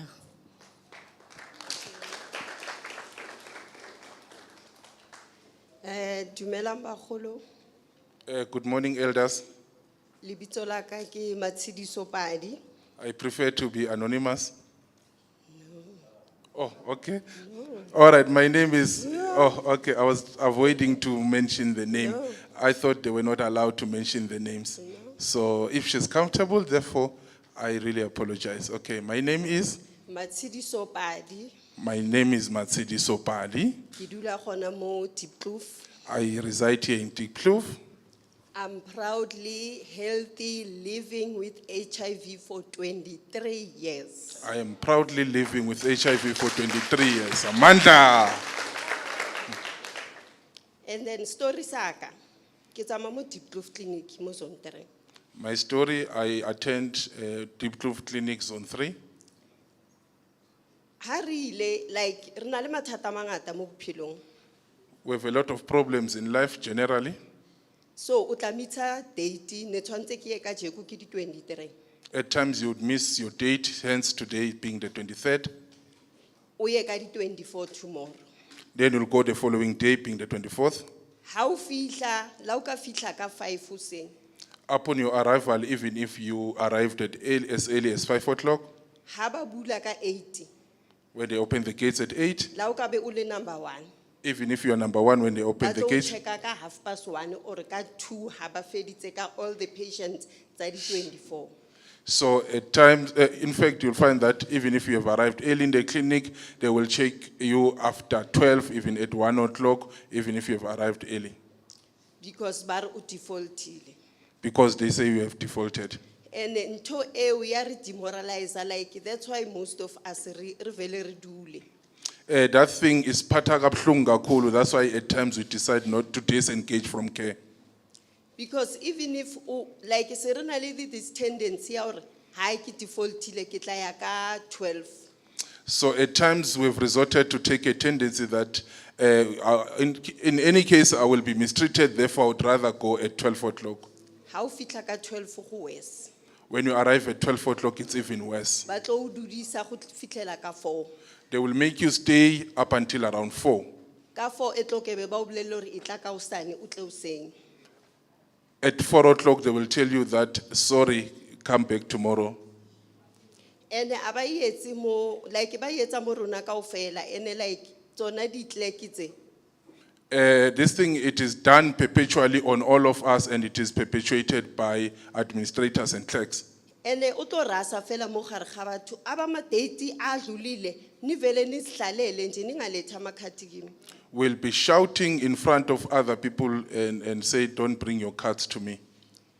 and then the problem yaka e kgolo-kgolo ko Diepkloof Clinic My biggest problem at Diepkloof Clinic, di-general workers the general workers, the non-clinical staff. Department of Health Department of Health, re kopa induction ya di-general workers we are appealing for induction for general workers. a ba tsebe di-responsibilities tsa bona le di-duties They must know their responsibilities and ha se duties. di-health workers They are not clinical staff. ha re na le mathata re batla matron go matha bona ko pele ka dimopo When we have problems looking for the clinical manager, at times are the ones who are leading the way, trying to block that progress. motho a o botse gore o ya kae A person would ask you very rudely as to where are you going. yo nna ke matshediso ke a ihlanyetsa ke vele ko o botse gore a o se qhubeka le o koropa I am Matsidi, so then I would proceed nonetheless and say, Sisi, focus on your duties. because I think ke na le di-rights ha ke bona ntho e sa tsamaye gantle ke tshwanetse ke lo reporta mo tshwanetseng ke reporte ko teng I feel the sense of responsibility. Whenever I see something that is not going right, I take the responsibility to go and report. so re kopa government wa rona a re thuse We are appealing to government to assist. like ke tsho gore ke na le 23 years As I'm saying that I'm living with HIV for 23 so years. ke gore le di-generations tse tlang le bona ba be proud to live because yaanong re gcina re defaulta because of mathata a so Yes, I encourage young people to also live and emulate the kind of life that we are living, and it is my profound wish to see younger generation emulating the kind of life and discipline that we are having. ke a leboga for letsatsi la kajeko ko re a tšhetsa re tlo kgona ho ntsha maikutlo a rona thank you Thank you so much for this opportunity to come and express our feelings. Sanbonani, Good morning. ninjani? How are you? Oh, mina nguSimangele Nhlapho, I'm Smangele Nhlapo. ngiphuma la eDiepkloof ngihamba iDiepkloof iclinic la sezone 3. I'm from Diepkloof, and I also attend clinic at Diepkloof Zone 3. Ngo February bengigula. In And February, I then- was not feeling well. Yeah, bokuyi date yami njalo mengibheka ikhadi lami lingama Tuesdays uyabona. Okay, I was not feeling well, and on that particular day, it was a date where I Ngaya needed to go and next visit. week Tuesday. I decided to go on the next Tuesday in the following week. Yes. Mengiya safika lapha abasibeka khona ekseni ngabo 7. When I went to the clinic, then we went to our usual place where they normally place people who had come to the clinic on that particular day. Since sihleli ngabo 7 beza ngabo 10 bazokoleka amakhadi ethu lawa amancane. We've been waiting there since from 7 o'clock at around 10, and that's when they came to come and collect our small cards in terms of size. Since bathathela amakhadi ethu amancane baye wabheka ngale muva bahamba boma 2 to 3 hours siloku sihleli lapha ya. From 10 o'clock, after collecting those cards to go and derive files, we waited for a very long time, and they went for a very, very long time to go and check those particular files. Babuye namakhadi ethu maybe bathathi 20 bayise ngale babiza ukuthi kusemgodini. Every time when they come when they come back with the cards, then they will take at least 20 from the waiting patients, and they go back to a place which they call a pit. Tina esisele emuva siphinde sihlale futhi 3 to 4 hours ukuthi kuphele ngale mgodini. And lema umuntu angithi unokusuka uma ufuna ukuye toilet ujikele ngale uthole ngale kusela abantu abayi2 mara still usazohlala futhi 2 hours. At times when they've taken the first batch of 20, the ones that are remaining behind will be made to wait for longer, to wait for the business at the pit to be concluded. At times, as a human being, you would want to stretch your legs or to go to the loo, and you discover that it is only 2 people that are still remaining and we are not being attended to. Yes, and angithi abanye bahamba iklap and the mohamba eklapini it's easier uvela collect uhambe.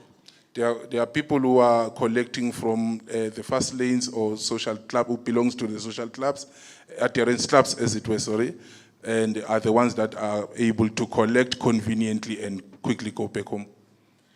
Manje mohamba iklap noma unga defaulta kayi1 abafuna ukwazi ukuthi why ungezanga ngedate yakho reason bathi sokulahlela emgodini. Every time when you go and collect your medication, especially when you've missed a date, particularly when you're belonging to adherence clubs, when you've missed your date, in fact, the attitude becomes unbearable to a point that they threaten you that they will throw you in the pit. So and mina in next date yam i31 December. My next date is on the 31st of December. Mina ngabuza usister ngoba sister inyue if you wathi hayi bazobe bakhona bavulile. I had asked out of anxiety to say, but on this date, there's a possibility that I might not find anybody. Then the sister guaranteed that there will be services. Yeah, nyabong. I thank you so much.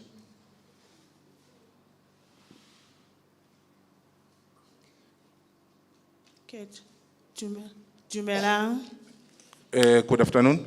Lebitso la ka ke Lindiwe Padi. My name is Lindy Wepadi. Ke tsamaya yona clinic ya Zone 3.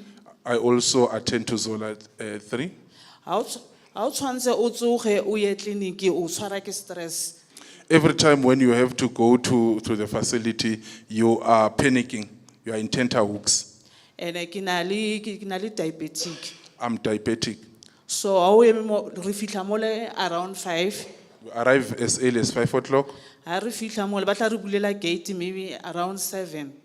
Upon our arrival, they will make us wait up until at the time when they open the gates at 7:30. Whether pula yana or go bata or go wa snow aba ba tloze as long fela go so sharp 7 they can't open the gate. They don't open the gates irrespective of whether the weather is unfavorable to a point that it would even be extreme. They don't care.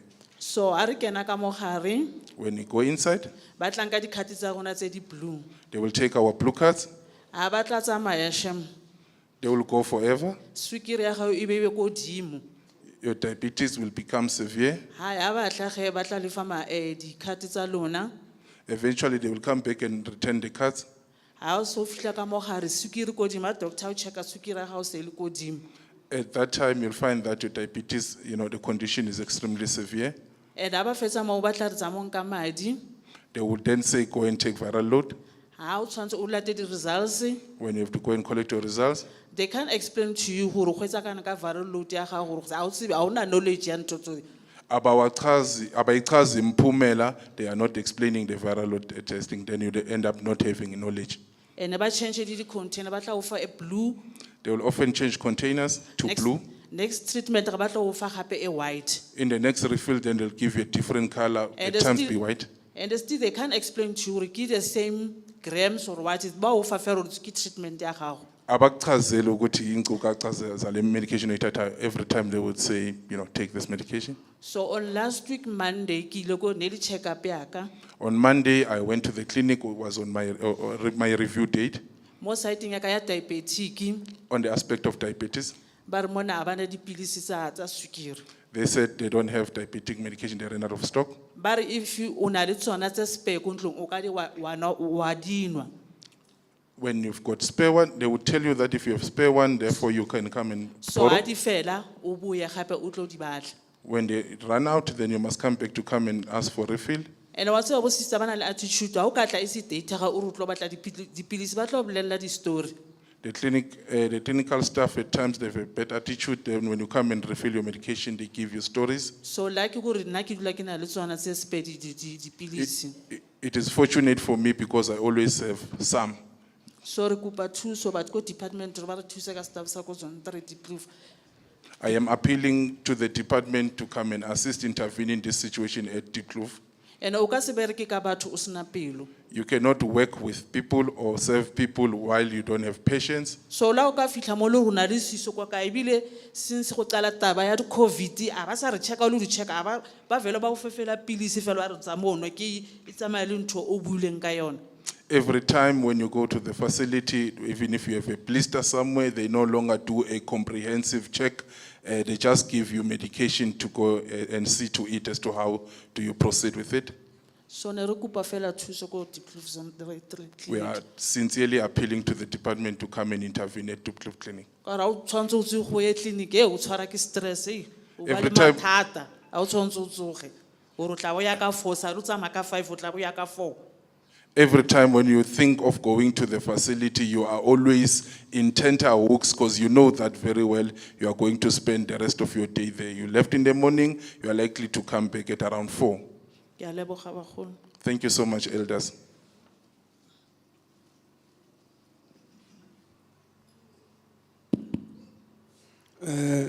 Afternoon.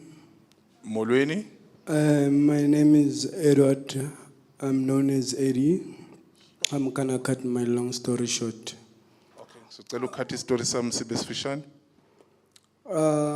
I was transferred from Shawela Clinic to Loli Clinic Bengisuse eShawela, ngisuse eShawela ngahambiswa eSinawane because of change of locations. ngenxa yokushintsha indawo yokuhlala. So my transfer letter took like 3 days. Incwadi yami yokusuka kwenye facility ukuya kwenye facility ithathe amalanga amathathu. I was traveling like spending 80 rands per day. Okay. Esikhathini esiningi makumele ngihambe ngisebenzisa imali engango 80 rand. Then when I arrived at Loli Clinic, I took like more than 4 hours to be attended. Mangihamba ngiya ku Elendel Clinic ngifike ngithathe isikhathi esingango 4 hours. Amahora angango awu 4. Sorry, it's Loli Clinic, not Orlando. Loli. Oh, eLoli Clinic ngiyaxolisa kakhulu. Bengizocela nje ubhuti athi nje kancane mhlamba akhophule izwi. As I said, but it took more than 4 hours to attend me. Then eventually, mabang attender, but they gave me a short medication, like a week before my date. Then when I found my medication, like my pillar, I went back to the clinic immediately a week before my date. Then I got the medication, but it took a process because of Nakona. I have a problem whereby every time 6 months or 3 months they change my medications and they don't explain to me what medication am I taking and what are the side effects of it. And then I also have a skin problem. So I think it's the ARVs that I'm taking because I was born with HIV. Thank you. Njengoba besengishilo ngaphambili ukuthi mangihamba ngiya eLoli ngifike ngihlala isikhathi esingaphezulu kwamahora awu 4 bafike banginikeza medication ngathi mangifika benginikeza imishanguzo banginika imishanguzo engaphelele nje ngiphinde futhi ngibe nenkinga yokuthi ngithatha imishanguzo ye 3 months and then ngaso sonke isikhathi manje sengizithola nginesifo sesikhumba. Is that correct? Yabo. Sanibonani. Good day. Mina igama lami nguPrecious Masuku ngisuka eSnake Park ne. My name is Precious Masugo. I'm from Snake Park. Ngi-attenda iclinic esiphumulile. Block 4. I attend Siphumelele Clinic at Block 4. Mani nginenkinga ngeclinic yethu. Iclinic yethu abasiphathi kahle. I have a serious problem because we are not being treated well. Laphayana sifika ekseni ngaboma 5 sifole ngaphandle. We arrive at the clinic as early as 5 o'clock and we are made to queue up outside. Bavule ngo-8 mabeqala ukuthatha ama-file bazothatha ama-file ngaboma past 9 still nalapho thola amapilisi uzozwathola ngaboma 3 4 lapho ulambile uyabona. So the facility, when eventually opens, then they take a while to give us files and also to give us medication. At times you will be concerned, of course, about how the treatment, that you are receiving, that would be bad at times, to a point where at times you'll find yourself being starving. And ngeke ngaba nenkinga ngeke ngadefault amaphilisi. I once defaulted. Ekliniki le engihamba kuyo. I once defaulted as a result of the type of treatment that I receive in the clinic that I attend. Yes, ngabuya futhi ekliniki ngisho ukuthi mhlawumbe bazoba ngcono because namanje into esebayenzile bayenze ku West. Last month bengimele bengisekliniki. Okay, so I defaulted, then I went back to care with the hope that the situation would have subsided, and now they've done something even worse. Yes, like last month so bengisekliniki. Last month I was at the clinic. 27 anyanga nge27 because kufike umakhelwane wathi kimi kunomsebenzi ophuthumayo and umsebenzi wakho uyabhadala so bengiyengize ngiyekela umsebenzi obhadala imali ngoba kule mali lena ngiyazi ukuthi ngizothola impuphu ngidle because lamaphilisi ayalambisana ngithi. So when I was supposed to go to the clinic, so now there's a date. In fact, I was supposed to go to this particular upcoming date, and then my neighbor came and told me about the job opportunity. Then I decided to, of course, take the job opportunity because I know that I will receive money to be able to cover all the basic amenities. Because when you take medication, at times you would know that requires one to have something in the tummy. So ithe mangibuyela the following day ngithi ngiyabachazela ukuthi kwenzakaleni izolo ayabafunanga nokuzistory sami banginikeza idate ekude kanjani le ngathi ayibo amaphilisi amayaphela akafunanga nokwazi ukuthi asela ingakhi econtaineni or kwenzakalani so ngathi azuthini avoid idrama ngcono ngiphume ngihamba kumngani wami ngathi ngicela ungiboleka amaphilisi ngibe ngiphuza and bona bebatheni ngithi bathe amaphilisi asiwabolekisana. When I eventually went back to the clinic the following day to explain the story about the job opportunity that I got, then they never wanted to listen, and they then, gave me a date which is a bit longer, and I told them that I was already running out of my medication, and then they never budged. So I ended up going to my friend to go and ask my friend to give me some. And at clinic, we are often told that we shouldn't be sharing medication. Esiphumlile shema basiphathi kahle ngifuna ukukhuluma manga noma uthi uyazama ukuthi uyazikokobetha kubona esibakhona uzenza umuntu mara still kuyafana nyaka uphume kule clinic ujabile every time mawuya kule clinic kumele uphume sonqapha ukwatile and manje de webanesidina ngakhona into abayenzayo bayagroupana bahambe bayohlala ngale bashiye sodwa ama admin wona ayaphusha lapha reception bona hayi into abayenzayo nje bazohlala lapha yana uzibuza ukuthi hayibo labo nurse lapha kanti bahleli kuphi or base meetingini ama ufika ngalo uthi uyabakhoba bahleli nekhaftini bayadla thina siyibhoko sihleli ngale abasinaki. The situation is Pumelele, it's totally unbearable. Even if when you come and try to be to humble yourself, hoping that you will be treated better, the situation doesn't change nonetheless. But I would like to commend the admin because they are doing their job, they are committed. However, the clinical staffs are the ones that are dragging their feet at times. They will go as groups, leave us, unattended to go and have lunch. And when you go and peep on them, then you realize that they are just having lunch, and of course they are not committed to provide health care to us, and they leave us, neglected. Ingakho namhlanje mina ngijabulile ukuthi ngize ngafika lana ngizokwazi ukuthi ngikhulume ngale clinic lena engiphila kuyo.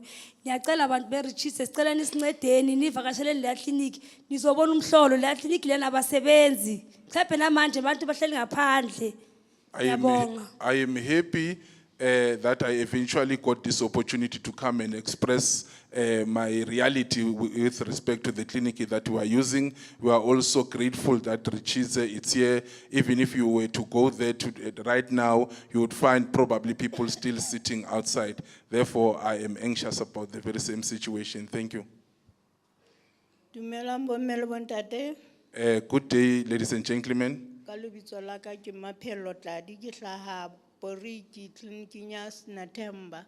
My name is, I couldn't pick up that word. I'm from Poriki using Sinetemba. Especially TAC ke a leboha hobane ke ithutile ho ba rough ka baka la yona ya nguta hore ke be le ke ikemele ke tsebe ditokelo tsa ka. Okay. Oh, can I proceed? Okay. All right, okay. I am grateful that I now know TAC, ladies and gentlemen, which, taught me that I should stand up for my rights and be radical and demand to be treated with dignity and respect. Hula ba le challenge e ileng ya etsahala ha ke ne ke ile tleliniking hoja ne ke sa tsebe ditokelo tsa ka le di-rights tsa ka nkabe re sa bona le bonese hore ho na le phoso e teng, especially mookamedi wa clinic ke bona ka ha tsebe staff sa hae hore na ke bomang hobane Okay. phoso eo ke bua ka pele ntate. Oh, hanyane. So there was a particular occasion we didn't know our rights. Then now, because we are much more knowledgeable about our rights through treatment action campaign, we are able now to advocate for ourselves.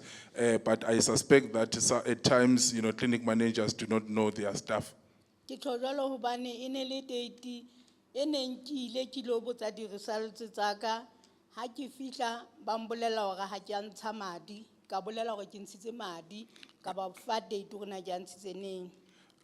This is at the backdrop when I went to go and collect my results for viral load or having taken blood, and now there was a story there. So they said that no, they don't know whether I had ever taken blood or not. There was a question of date there. Ka banya gona e kadile mo jwale ke ile ka batlisisa ka batla mookamedi mme ka mo fumana. Our disagreement started at that point, and then I had to go and look for the clinic manager up until I got her. Mme hula fumana la hore madi e ke a ntshitseng ha ba fumana ho hang.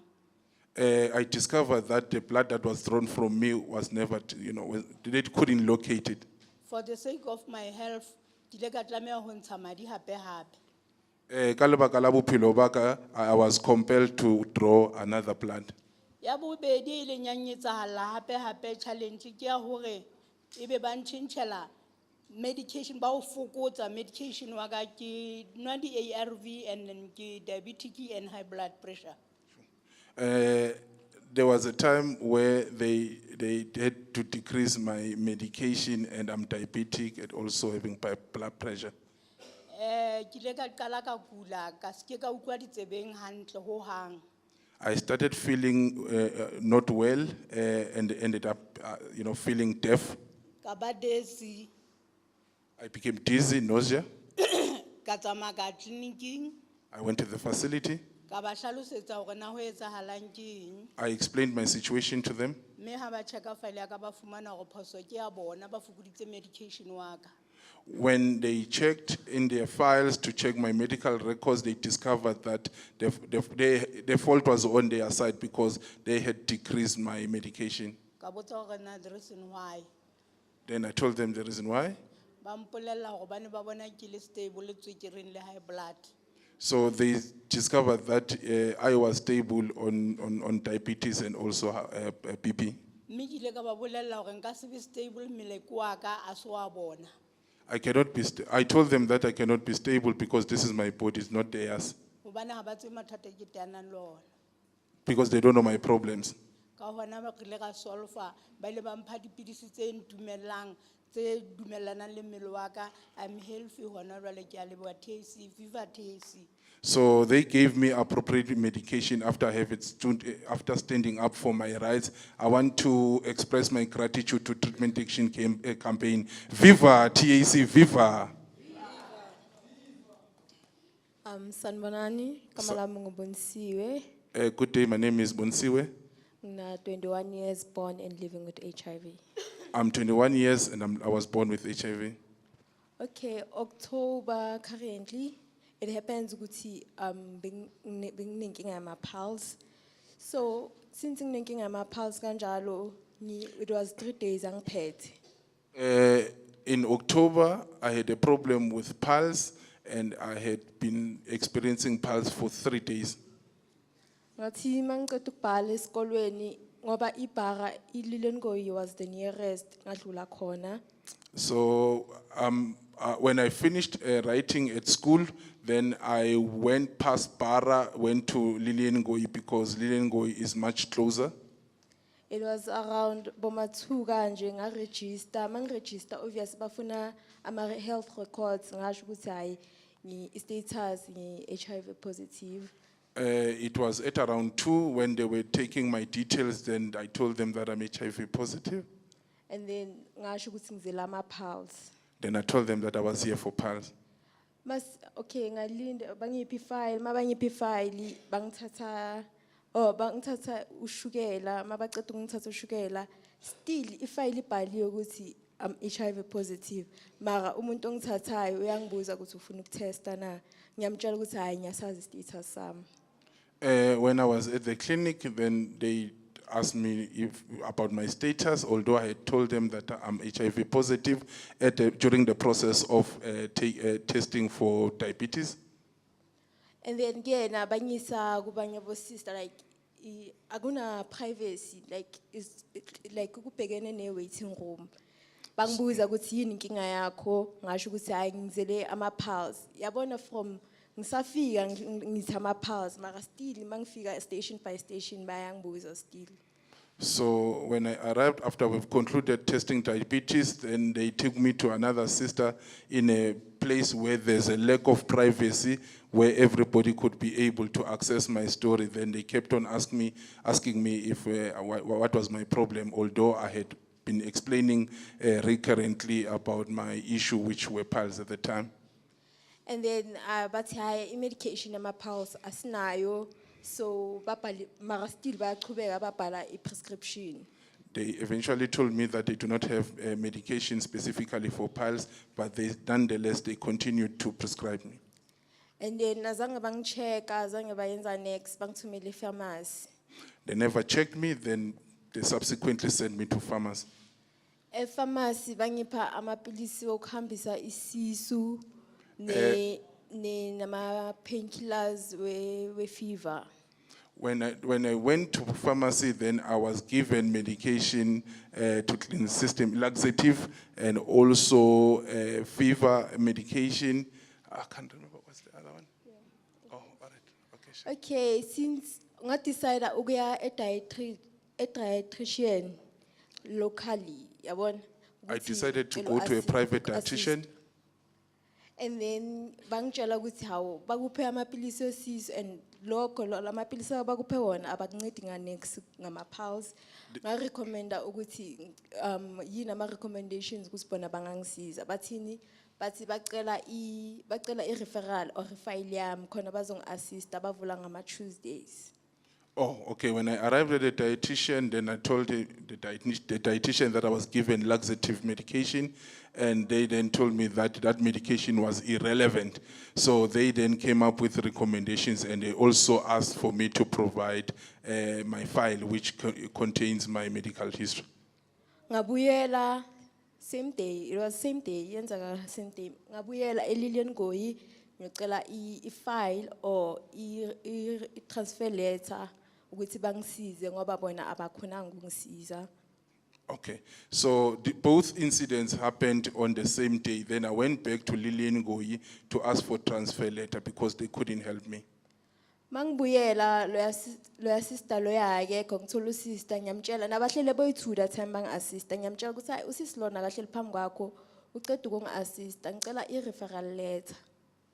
When I went back to the hospital, the sister that assisted me initially, I couldn't find her, but I discovered, I reminded the one that I got that they were it was both of them. Therefore, I was looking for the one that was assisting me specifically for the reason that I came for, which is a transfer letter. But sisi angeke sikhona ukukusiza sesizochayisa mawubheka isikhathi bokwabo ma 2:03. Okay, they blatantly refused to assist me because they made an excuse that they were about to leave. It was about knock-off time. Bese bangibuza ukuthi uwazi kanjani ukuthi ama pulse. They asked me that, how do I know that I was suffering from PALS? Ngabatshela ukuthi ngazi because bathi wazi kanjani ukuthi ama pulse akusi STI na. Oh, they asked me that, how do I know that a PALS, can I be able to tell a difference or rather a distinction between PALS and also STIs? Ngiyabatshela ukuthi hayi ngazi kahle ngokuthi wakangiphatha before awaqala ukungiphatha. I insisted that I once suffered the very same situation before, therefore I have an experience. So ngenxa yokuthi bengithi sister, like bengithi sister ngongisize in sister. Athi hayi akusimu sister mina ngu-doctor mina.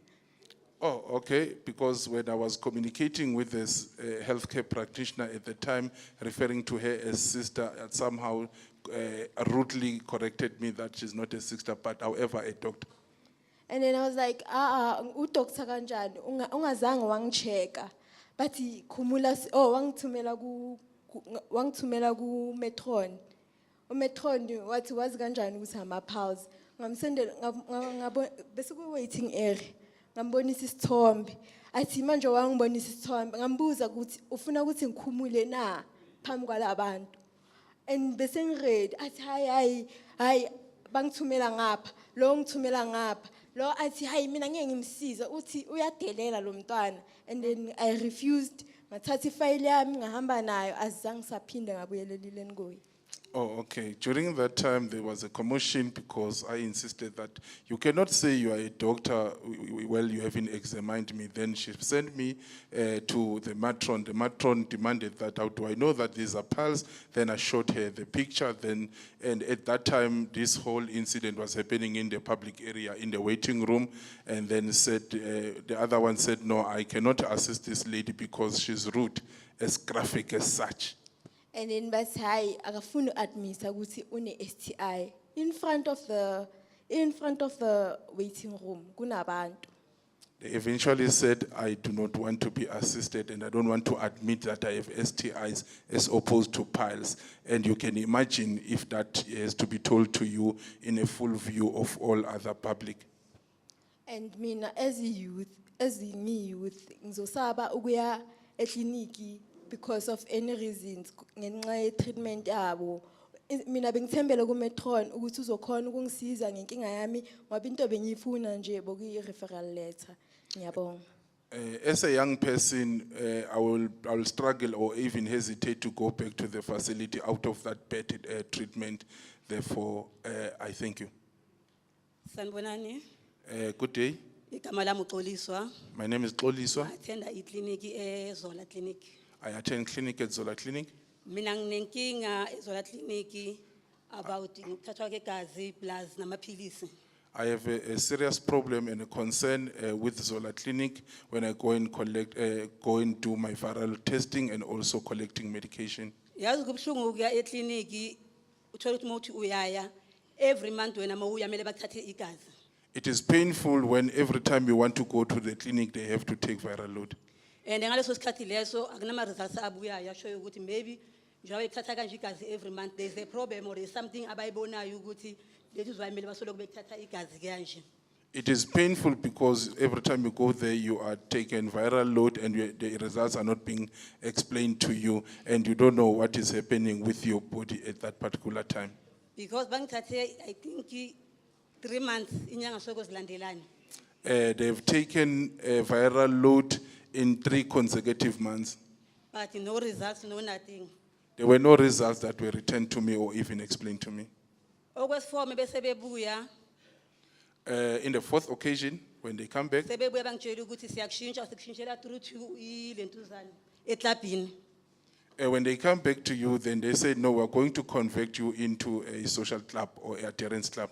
Mengifika eklabhini banginika amaphilisi. When I arrived at the adherence club, they gave me treatment. And then that treatment ngiphuze kube right.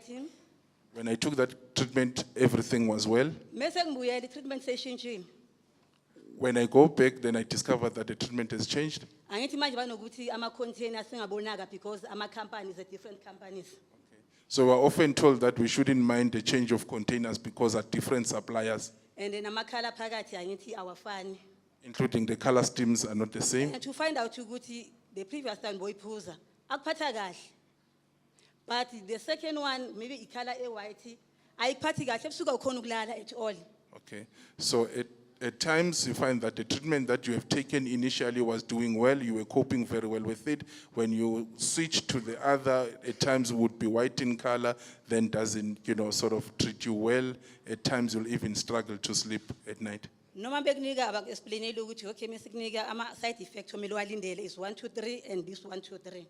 When at times when you have been given the medication, they are not explaining the side effects that you should expect. And emobuyela kubo sobatshela ukuthi lamaphilisi la enginiwe namanje awangiphathi kahle ebusuku angikhona ukulala inyawo ngoba yazi kubuhlungu uthulele abantu balele ebusuku wena uhlezi inyawo ziyapena awazi ukuthi zilengise embhedeni or phakamisa inyawo wenze kanje awazi position okumele ukuthi wenzeni ngazo kahle kahle. When you go, subsequently you discover that the same medication doesn't treat you well, of which it was never explained, including the side effects that were to be that you should expect. And it is very painful when everybody is asleep, you are awake and going through some difficult and very painful situation, including the legs not feeling well and so on. Mobuyela kubo batshela ukuthi kukanje, the only thing abazokutshela yona ukuthi don't worry, only iskashanyana uzoba right. When you return back to go and explain the nightmares that you are going through, then they just say, no, be patient, this situation shall come to pass. And emokunjalo kubuhlungu ngoba inyanga ziyahamba usane problem A1 engasolveki and ngaleso sikhathi wena mele ebusuku lamaphilisi usoloku waphuza and usitshela into wena ukuthi how come ngaphuza into engaziyo ukuthi ngeke ngilala abantu belele. Yeah. So the situation is persistent. And they are saying, just be patient. This issue, this problem, will soon, come to pass. And it is painful that you are the one that has to experience this discomfort. Emakliniki ethu sithwele ubunzima kakhulu emakliniki ethu esiwahambayo ngoba abanandaba ne-health yethu. Bona babheke ithikithi labo ukuthi liphusheke liye phambili, but thina ukuthi what happened, they don't care. The only thing basho ukuthi thina kumele sincenga impilo yethu because of bona. Yibo kumele siloko siya kubo siyoncenga soloko sincenga because vele sizoncenga ngoba siyayidinga lento esifunayo. We're experiencing difficulties with our facilities, and we're often told that we need to be patient because this is all about our lives. So they don't care at all, meaning the healthcare workers, and we are told that we need to be patient because this is all about our lives. The only thing that they care about it is their remuneration. Angisezukuba mude kakhulu nami nje bengidlulisa the way besiphatha ngakhona emakliniki treatment yabo kithi. Ngokuya ngami nje izola clinic is not ayoba for mina, the way treatment yabo service yabo ingakhona very very very poor service yabo. Okay, I will prefer not to proceed any longer. I was just here to express my discontent with Zola Clinic. Just to quote the speaker verbatim, it is not Ayoba. Thank you. Sanbanan. Good day. Igama lami Sylvia Mpephu. Can she repeat again? Igama lami Sylvia Mpephu. Oh, my name is Sylvia Mpegu. Ngizothanda ukuthi ningibekezele ngaloko engizonitshela kona namhlanje. I will ask you to be patient with me about what I'm about to share with you right now. So, ngihlala Sparrow Ministries, people living with HIV and AIDS, Florida. I reside at Sparrow with a center of people living with HIV. So, ngikhule HIV positive, yabo. So, inkinga iqala Discovery Clinic. Okay, I'm a person living with HIV. The problem starts at Discovery facility.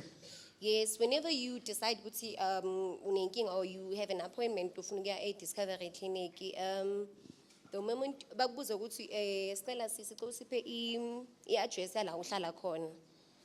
Every time when I go to Discovery Clinic, when they ask for an address where I reside, the moment you mention Sparrow Ministries, yo bacedile laphayana bazobizana kiyo kibale bayima bayetsa bana o etsa ngwana yang o sa bereke aluni dipilisi la default not knowing ukuthi into enza izinto sona because yini. Yeah. So as soon as you give them your address and to mention that you are from Sparrow, they will start calling each other, gathering against you, making mockery of you, citing very derogatory expressions against you. And because the lento bayenza phambi like a waiting area, like where everyone can hear ukuthi kuthiwani ngawe, understand? Like Florida, akekho umuntu ongazi ukuthi Sparrow kahle kahle uhlala abantu abanjani. when they do such things, in fact, these derogatory expressions are done in the full view of community, or including patients that would be there. There's no privacy. There's a huge discrimination against people residing in Spero. And I mean, they would say things that are completely intolerable. Isibaro savalwa 2014. It used to be an an orphanage, ne? So 2014 savalwa. To a point, kuthi besingasawutholi ama-funds nama-donations okudla. Into besurvive ngayo kahle kahle eSparo. So Spero, it's an orphanage home which was closed down in 2014, and now we are struggling to access food and all other basic amenities. Abantwana basekhaya, especially abafana, bayaphela le echaritini. I take them as my brothers because ngikhule nabo khona lapha echaritini. My siblings, which are boys, then are also going through the same rigmarole. Like bazinikezi, I'm struggling to hear. like to a point kuthi sebazinikele kuma drugs abasaphuntisi namapilisi. Out of this situation, because are also living with HIV, they decided to take drugs. And they also commit crimes for them to have food. They resorted, as a result of the situation, they resorted to crime in order to meet the ends meet. And they also get to walk a long distance. Kusuka like Ritshidze baya Discover ukuthi bayizothola amapilisi. When they get there, is treatment abayithola yile ukuthi baphuma eSparo, which makes them go back bangatholanga usizo because of seba embarrassed phambi kwabantu khona lapha yani clinic. At times are compelled to travel long distances from where we are residing to the facility that we are using, and they will still be subjected to this horrendous treatment, and they will come back demoralized, and I fear that of course they will default. And also Nami had a problem with a Discovery whereby ngaba nenkinga ekhanda. So I told them at Discovery ukuthi ngiphathwa ama headache. Oh no, sorry. Ngina 25 years ngiphuza amapilisi. Okay, I also experienced the same problem with the same facility, which is Discovery. At some point I was going through, in fact I was experiencing headache, and I'm on treatment. It's been 5 years since I'm being on treatment. So when I went for my appointment, being here for appointment, bangitshela ukuthi sebayangichange kupilisi eli-1. I was excited ukuthi sengizophuza ipilisi eli-1 nami. Oh, okay, so they told me that they are moving me from one prescription to another, whereby I will be able to take one pill, and I was excited, thinking that at least this headache will go away in terms of frustrations. Which they explain ukuthi kuzoba nama side effects. I understand ama side effects wakhona, but then now the problem is that ukuthi ikhanda leli lama side effects alipheli. Then when I collected the medication, they did explain that I should expect certain side effects, of which are a cause of the headache that I'm going through. And this headache, it's persistent. So my inkinga to a point ukuthi my problem is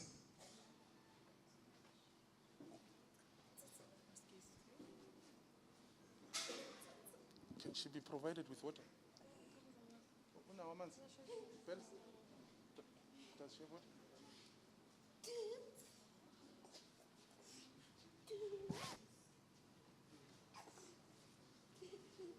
Sanbanani. Good day. Mina ngi-BBW.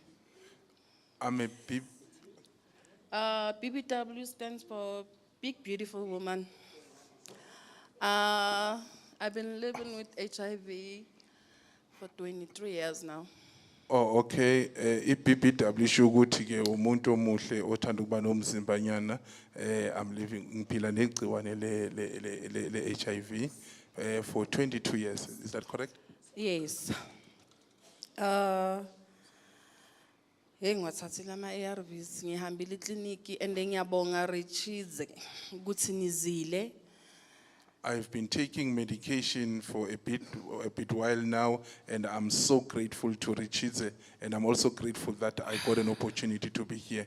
Ukuthi sizokhipha whatever esihluphayo whatever esemoyeni wethu ngama-clinic wethu. I'm happy that we are here, given this opportunity to come and express our discontent with respect to our facilities, the facilities that we're using. Okay, mina ngicala ukuphuza amaphilisi 2006. I started taking ARVs in 2006. 2012. In 2012? 2012 ngangena ku second line bang change. So in 2012, I transitioned to second line. Okay, ngawaphuza amaphilisi, ngawaphuza. Then I adhered to my treatment. Ngavela isilonda ngakwe anal. Then I developed a blister in my private part. Ngayihamba clinic, ngayihamba for 2 years ngaleso silonda leso. Comrades, sorry. Oh, sorry, Mama. Comrades, please. Okay, my apologies. Can you start afresh? There was a bit noisy. Ngithi ngayihamba clinic, ngayihamba for 2 years ngaleso silonda leso. I went, in fact, I was frequenting the facility due to that particular blister that had developed. Every time I'm at clinic, they told me ukuthi anis protect, use ama condom. Lento lo nayo is because of a sexual transmitted disease. Every time when I go to the facility, they always say things that I don't like, which they say, amongst other things, that I don't protect myself and I'm not using condoms. So And mangithi ngiyabheka that time anginamuntu yo. at that time I was single. Ngambheka lo mama lona ngathi uyazi ukuthi ngidlulwa yini mara akusemnandi. I looked at that particular person and posed certain questions to myself. And uyangiphikisa ngalento engimtshela yona ukuthi anginamuntu manje, but they keep on giving me treatment ye STI. This person couldn't believe that I was single and they continued to provide me with medication for sexual transmitted infections. Until one of the sisters angibize. Until one of the sisters called me. Athi kimi ungenzele transfer lethu uhambe uye kugayine eBara. This particular sister said, let me just write you or provide you with a transfer letter to go and see Gaina at Baragwana Hospital. Ngaye eBara mangifika bangenza ama test. I eventually went to Bara, then they performed some tests on me. Okay, on the 10th of May. On the 10th of May, ngawathola ama results. my results were eventually shared with me. Ama results mayophuma bathi ngine cancer. When the results were eventually shared with me, they said I have cancer. Lucky i-cancer leyo ibingaka spread. Fortunately, the cancer was still at the early or at a formidable stage. Imagine ngihambe for 2 years ngesilonda. You can imagine to suffer through a blister for 2 years. Kanti cancer. Imagine that is cancer. So, ngingayenza operation. Then I did a surgical procedure. Everything went well. Konke kuhambe kahle. I ngabuyela futhi back ekliniki. I eventually went back to the facility. Ngiyamthanda namanje loya sister loya. I am so very fond of that particular sister. Angimkhohlwa. I will never forget. Every time mangithatha iphilisi lami. Every time when I take my treatment, Mina ngiyalithula ngilibheke ngithi I just keep quiet and stare at the pill. angivumi ngami mina. I don't agree with me. Angivumi ngami. I am very strong. And lento engiphethe ifana njengekhanda. So ningathatha inhliziyo zenu nizibeke kubo sister but like le yenzakala today ngiyayithanda. Oh, what is happening today, I'm very grateful about that. And enye into futhi ne Another issue, ngina 2 years ngayenza pap smear ngakathola ama results wami from a clinic. it has been 2 years since I did my pap smear in the facility. Khona manje ngifuna ukubacela ukuthi bangibhukhele for keep womb because of the cancer lenginayo. Oops, okay, so I will appeal to them to do, a removal of sterilization, sorry. I will appeal for them to sterilize me because of the cancer that I'm suffering from. To remove the womb. Oh, it's to remove the womb, oh, all right, okay. Yes. But ngiyasaba. I'm scared. Ngiyasaba ukuthi bazovuma na. Because of bayadelela bonesi bayadelela and nathi bathola thina abadelelayo, so nami vele ngiyazi ukuthi ngizobatshela ukuthi ngizokumela ngaphandle and ngizomela vele. Yeah, so I'm anxious that will they ever, agree to perform that particular request of me. And we know that generally they have a bad staff attitude, and at times where people were able to stand up to those situations to a point where we could even pose threats that we will stand outside for them. Okay, nginomntwana firstborn, unomntwana ne girlfriend yakhe. I have a son whom has a partner, Yeah. which they have a son. On Thursday, Ngolosine, bekaye Orlando clinic. went to Orlando facility. Uthe mayiqeda ukuthola umntwana waya kubo Orlando West. After delivering the baby, then went to a home in Orlando West. Bekahamba khona clinic. Was attending that particular facility. But now se Orlando East. Or now is at Orlando East. Uthe makaya on Thursday, When she went there on Thursday, bamjikisile. then they sent her back. But because of uphuma West, uzobuya kusasa kule Friday le. Then they returned to that particular person, then said because she's from the West, therefore must come the following day. So ngiyamtshelela ngathi umntana uzoyiswa yimi. Then I said, I will take that child myself. And mabezongijikisa bazongithola kahle. And I said, should they dare return me, then they will see something which, Yeah, bazongithola kamampela. Angifuni I swear ukuxabana. that they are going to regret. And okay, kule treatment, okay, after sengiphuza amaphilisi wes 3 manje. I'm And taking treatment for the third time. yeah. For 6 bangichangeile sengina 6 months ngwaphuza. They've changed me now, they've initiated me now into a different medication, and I'm now 6 months on it. Next month ngiya clinic ngizoya clinic ngeyi 3, and so ngizowuza ukuthi bathini kulento le ezobe ngibatshela yona ukuthi angiphatha kanjani. Okay, next month on the Because 3rd. azange bang-explainele ukuthi why bangichange bavele bathi hayi ngoba uphuzi ABC lawa are right for wena. Oh, okay, on the 3rd I'll be going to the facility, and I will hear from them as to what they would say about what I'm about to share with them, because they never explained why they had to transition me from one medication to another. And since ngiphuza wona ngihlala ngiphethwe ikhanda. Every time I got initiated to that treatment, I'm always suffering from a headache. And ngine pain enhlizweni. And I have a sharp pain on my heart. Sengizozwa ngabe ukuthi bathini. I will hear from them. Angisasho namanje angivumi ngami. I still reiterate the point that angivumi ngami.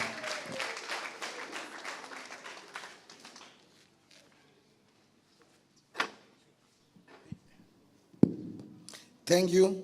We are going to recommendations. As a Ritshidze, we are not doing this work that we are doing at facility level to go to facilities only to find faults. But where there is good work that is being done, it becomes our responsibility to applaud facilities where they are doing well, including healthcare workers who are doing well. So the work of Ritshidze is not to go to clinics to find faults, but our work is to make sure that public healthcare users are accessing quality healthcare services. But also as the country, as I'm listening, I feel like some other nurses are judging young people. they are forgetting about our history. That in South Africa, we once had women, pregnant women, who were living with HIV that were never provided with the prevention of mother-to-child transmission therapy. And as the result of that, they gave birth to young people who were living with HIV. Those people today are adults. And when they go to facilities, they are being judged as to say, how come at the age of 18 years you are living with HIV? Forgetting that some of them were born with HIV. I always ask myself, when we are given statistics of HIV and the age groups, to say, this age group is the one that we fought for. We fought against our government to make sure that they provide nevirapine to pregnant women in order for these women to save their children from contracting HIV. And some of these children were saved on birth from HIV. And 20-something years down the line, they contract HIV as well.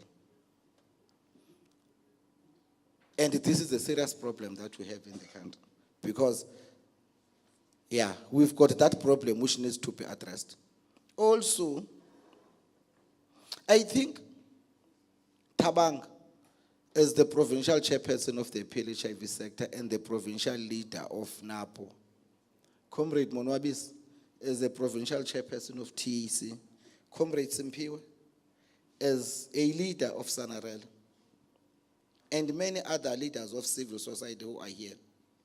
On behalf of the people, I think we need to agree that 2024 must be declared as the year of the people's power. In doing so, we must embark on a campaign of name and shame. We need to encourage committee members to say, when you go to clinics, feel free. When something is happening to someone, take a video, take pictures as evidence. Let's make these rudenesses famous and popular. And say, in this clinic, there is Sister Thabang, who treats people like this. Here is evidence. And you show the video, either on social media or within structures.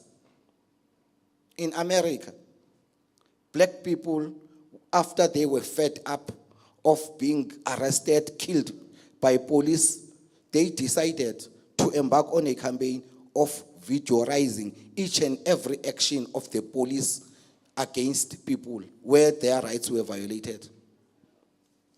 We need to embark on that campaign of naming and shaming these nurses who are ill-treating people. Even if it means you must put the time when the video or the picture was taken. Even when they are sitting there in their kitchen or tea room during working hours, you must take pictures and say, now the time is 8:15 and they are on tea and they're gonna go on tea again this time. Comrade Ernesto Che Guevara from Argentina. He was born in Argentina, but he dedicated his life to liberate the people of Cuba. Once said, in order for the oppressed people to be liberated, there is a need of a certain level of madness from the oppressed. At some time, we need to be mad in order for us to be able to address the problems that we are faced with. It is evident here that majority of people living with HIV, either who are newly initiated or who are switched to new drugs, there is no proper counseling and explanation given to them about the benefits of the ARV treatment, the side effects and all that stuff. They are just given medication without explaining to them to say, we are switching you now, or we are initiating you on this treatment, you must expect this and this and this and that. Then people will go to the clinic, they will be given this medication without any further information. Because they are not empowered, they will take medication and put there and not take it because the benefits of the treatment were not explained to them as well as the side effects. That's why, amongst other things, we are calling for the re-establishment of the support groups. We are calling for the strengthening of the adherence clubs, coupled with treatment literacy education. People living with HIV who are on treatment, they do not have a platform where they can talk about what they go through after taking treatment. You experience side effects on your own, and you will see how to survive. Yet, we are supposed to have these adherence clubs as a platform for people living with HIV to share their experiences with the treatment they are on, and in that process, we are able to provide psychosocial support, guidance, and advice amongst each other. And we cannot expect this to be done by the department, but organizations of people living with HIV, civil society, must come together and work on this. But this issue of name and shaming healthcare workers who are ill-treating people, we must not back off. We must not be scared by them. If it means that we must go to the branches of our organizations and tell them this so that they go back to communities and inform communities about this, let it be. If it means members of our organizations must work with community members in addressing this at facility level, let it be. I'm sitting here asking myself, since 2019, we have been having these meetings. And I'm asking myself, those community members who came with their stories like this, have those stories been resolved or not? If not, we need to go back to those communities. We need to organize and mobilize them, even the ones who are here. Because we are coming from different clinics. And if we can be organized and mobilized into a single unit, with all our frustrations, these frustrations and what you went through is what is going to stimulate anger from you in order for you to be committed and determined to fight for the rights of others. But we cannot go through what has been explained here by people who were giving testimonies. We cannot go on like this, where the rights of the people will be violated and act as if nothing happened. Even if we are 3 or 2, if it means in this particular facility, we know that there is this nurse who ill-treated this patient, even if we are 2, we must take that struggle up on our shoulders. To say we take that struggle up on our shoulders, I am not saying we must manhandle or person handle healthcare workers. How do we escalate these cases? How do we expose them? How do we name and shame them so that at the end of the day, it sinks into their minds that what they are doing to our people, to us, we cannot take it anymore. We cannot swallow it anymore. We need a certain level of madness, comrades. As I'm sitting here, I'm thinking that in 2004, at Queenstown Frontier Hospital, we were arrested, we were shot because we fought for people living with HIV who were on the long waiting list to be initiated on treatment instead of dying. We were shot by police at Frontier Hospital under the leadership of the CEO, Muzepe. But after we were shot at by the police, after we were arrested, we can proudly say the majority of people from Christiani district and the entire Eastern Cape are on treatment. It therefore means that we need to use our anger to organize and mobilize people so that we can go back to our clinics and fix our clinics. It means if we are to be arrested for standing up for our rights, we are here to defend the people. If it means we must go to Section 27 and Wepa Wenzel and say, Please prepare attorneys and advocates to represent the communities. Let it be. I cannot take it anymore. And we need to fight back. But when we're fighting back, let's use the law. Let's use advocacy. Let's use our rights so that tomorrow they don't turn things against us and claim that we are criminals. Let's fight them within the confines of the law. We cannot. I cannot sit here and take it as normal when people keeps on crying and expect me to be at peace. I cannot be at peace. And I don't expect anyone in this house to be at peace with what people are going through. We cannot.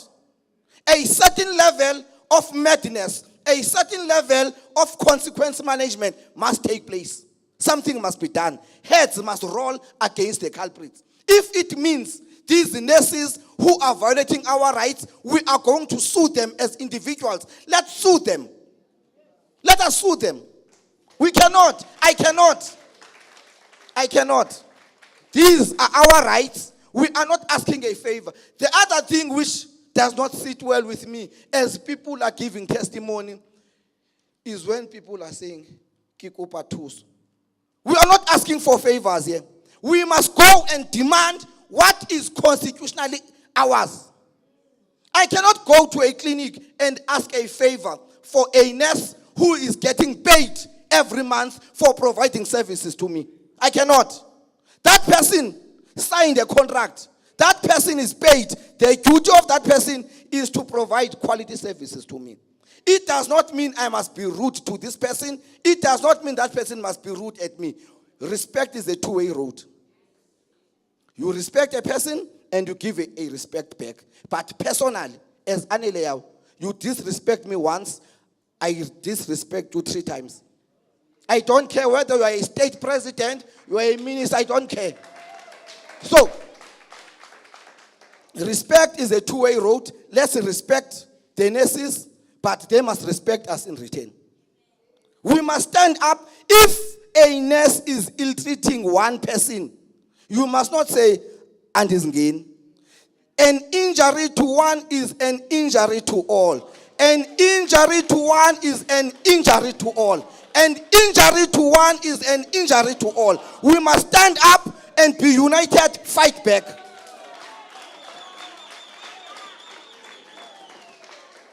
The recommendations are as follows. The Department of Health should ensure the Department of Health staff acknowledge that it is normal to miss appointments and or have treatment interruptions. People living with HIV returning to care after a late or misscheduled visit, silent transfer from another facility or treatment interruption should be welcomed. Ensure Department of Health staff treat people in a dignified and friendly manner and investigate any reports of poor attitudes raised by Ritshidze and take disciplinary actions where appropriate. Send communication to all sites highlighting that no person living with HIV should be sent to the back of the queue if they are late for or missed an appointment as per the national ART guidelines where no punitive action should be taken.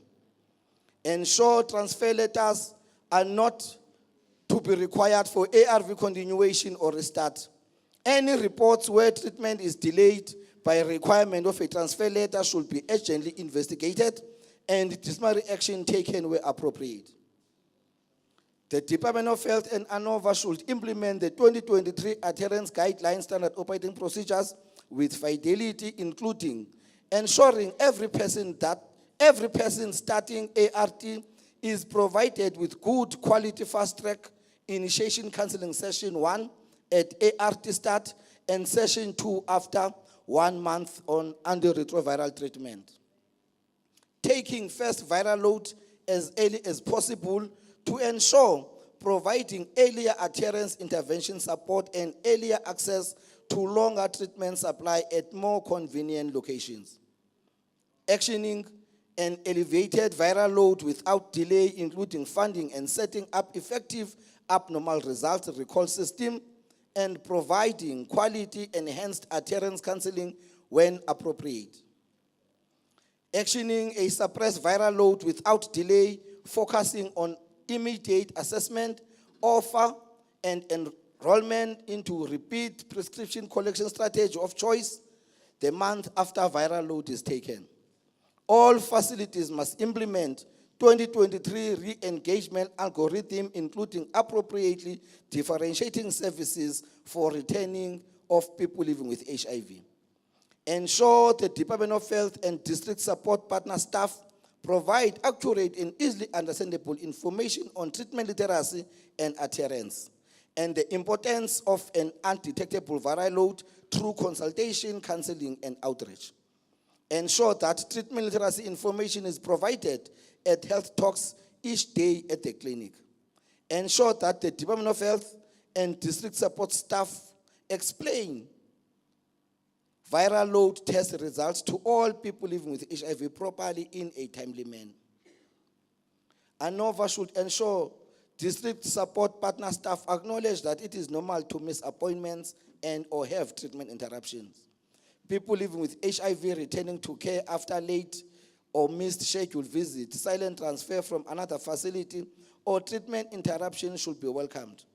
Ensure district support partner staff treat people in a dignified and friendly manner, and investigate any reports of poor attitudes raised by Ritshidze and take disciplinary action where appropriate.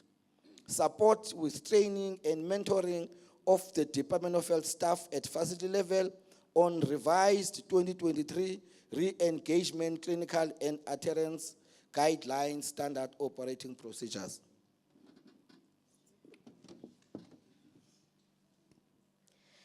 The next group of issues are those affecting key populations. Most key populations are using public health facilities to access health services, so it is important that our clinics and CHCs provide a friendly, respectful, safe, and confidential environment. Yet, despite sensitization, training, and retraining efforts, disrespect and poor treatment of key populations remain a common challenge. Ritshidze data revealed that at public health facilities, only 49% of gay, bisexual, and other men who have sex with men, 18% of people who use drugs, 59% of sex workers, and 44% of trans people reported staff are always friendly and professional. Where the attitude of clinical staff have become unbearable, some people have stopped going to the facility altogether. Clinical staff were again this year the most commonly reported as being unfriendly and unprofessional by all key population group, followed by non-clinical staff. The majority of key populations interviewed did not feel safe or comfortable at the facility. In order for key populations to access health services, and in a particular key population-specific services, spaces are needed that feel safe, comfortable, and private enough to disclose you are a member of key population group without fear of judgment, abuse, harassment, or even arrest. Disgraceful privacy violations continue to occur that destroy people's right to privacy. 46% of gay, bisexual, and other men who have sex with men, 65% of people who use drugs, 32% of sex workers, and 44% of trans people interviewed did not think privacy is well respected at clinics in Johannesburg. Shockingly, some people even reported being refused access to services in the last year because of being someone who uses drugs, is a sex worker, or is a part of the LGBTQIA+ community, including 2% of gay, bisexual, and other men who have sex with men, 24% of people who use drugs, and 5% of sex workers we interviewed. This is unconstitutionally and absolutely unacceptable. Where people do continue to suffer the daily indignities of using the public health system, specific services remain unavailable. Ritshidze data reveals that very few sites provide KP-specific services, and when asked what those specific services are, it becomes clear there is little available. Key populations can't always access basic prevention tools like condoms and especially lubricants. Lubricants were available in only 14% of sites monitored by Ritshidze. Additionally, lubricants need to be put in places that people can take them without being judged, embarrassed, or even outed as a KP. However, where they were available, lubricants were only available in public spaces like by reception and in the main waiting area. When we spoke to KPs themselves, only 23% of gay, bisexual, and other men who have sex with men we interviewed, 14% of people who use drugs, and 54% of sex workers and 20% of trans people using public healthcare facilities said they could access lubricant. Not all facilities prioritize offering key populations PrEP, despite it being available in 100% of facilities monitored by Ritshidze. While covering a wider and a differing set of sites, 83% of gay, bisexual, and other men who have sex with men, 39% of people who use drugs, 78% of sex workers, and 50% of trans people interviewed reported being offered PrEP at the facility. These numbers can continue to be improved to ensure that key populations are made aware of and actually offered PrEP. Positively, the majority of people could access the contraceptives they wanted, but at times, KPs are refused access to contraceptives specifically because they are a member of a key population group, as reported by 50% of trans people we interviewed. South Africa faces a well-documented epidemic of gender-based violence, including homophobic and transphobic attacks on the LGBTQIA+ community members. Sex workers also face extreme levels of violence and forced sex at the hands of clients, partners, and even police. It is critical that key population who face sexual violence feel safe enough to access the necessary services at the clinic. However, only 49% of gay, bisexual, and other men who have sex with men, 71% of sex workers, and 44% of trans people thought staff were well trained to care for those who experience violence. The majority of people who wanted to access STI screening and treatment were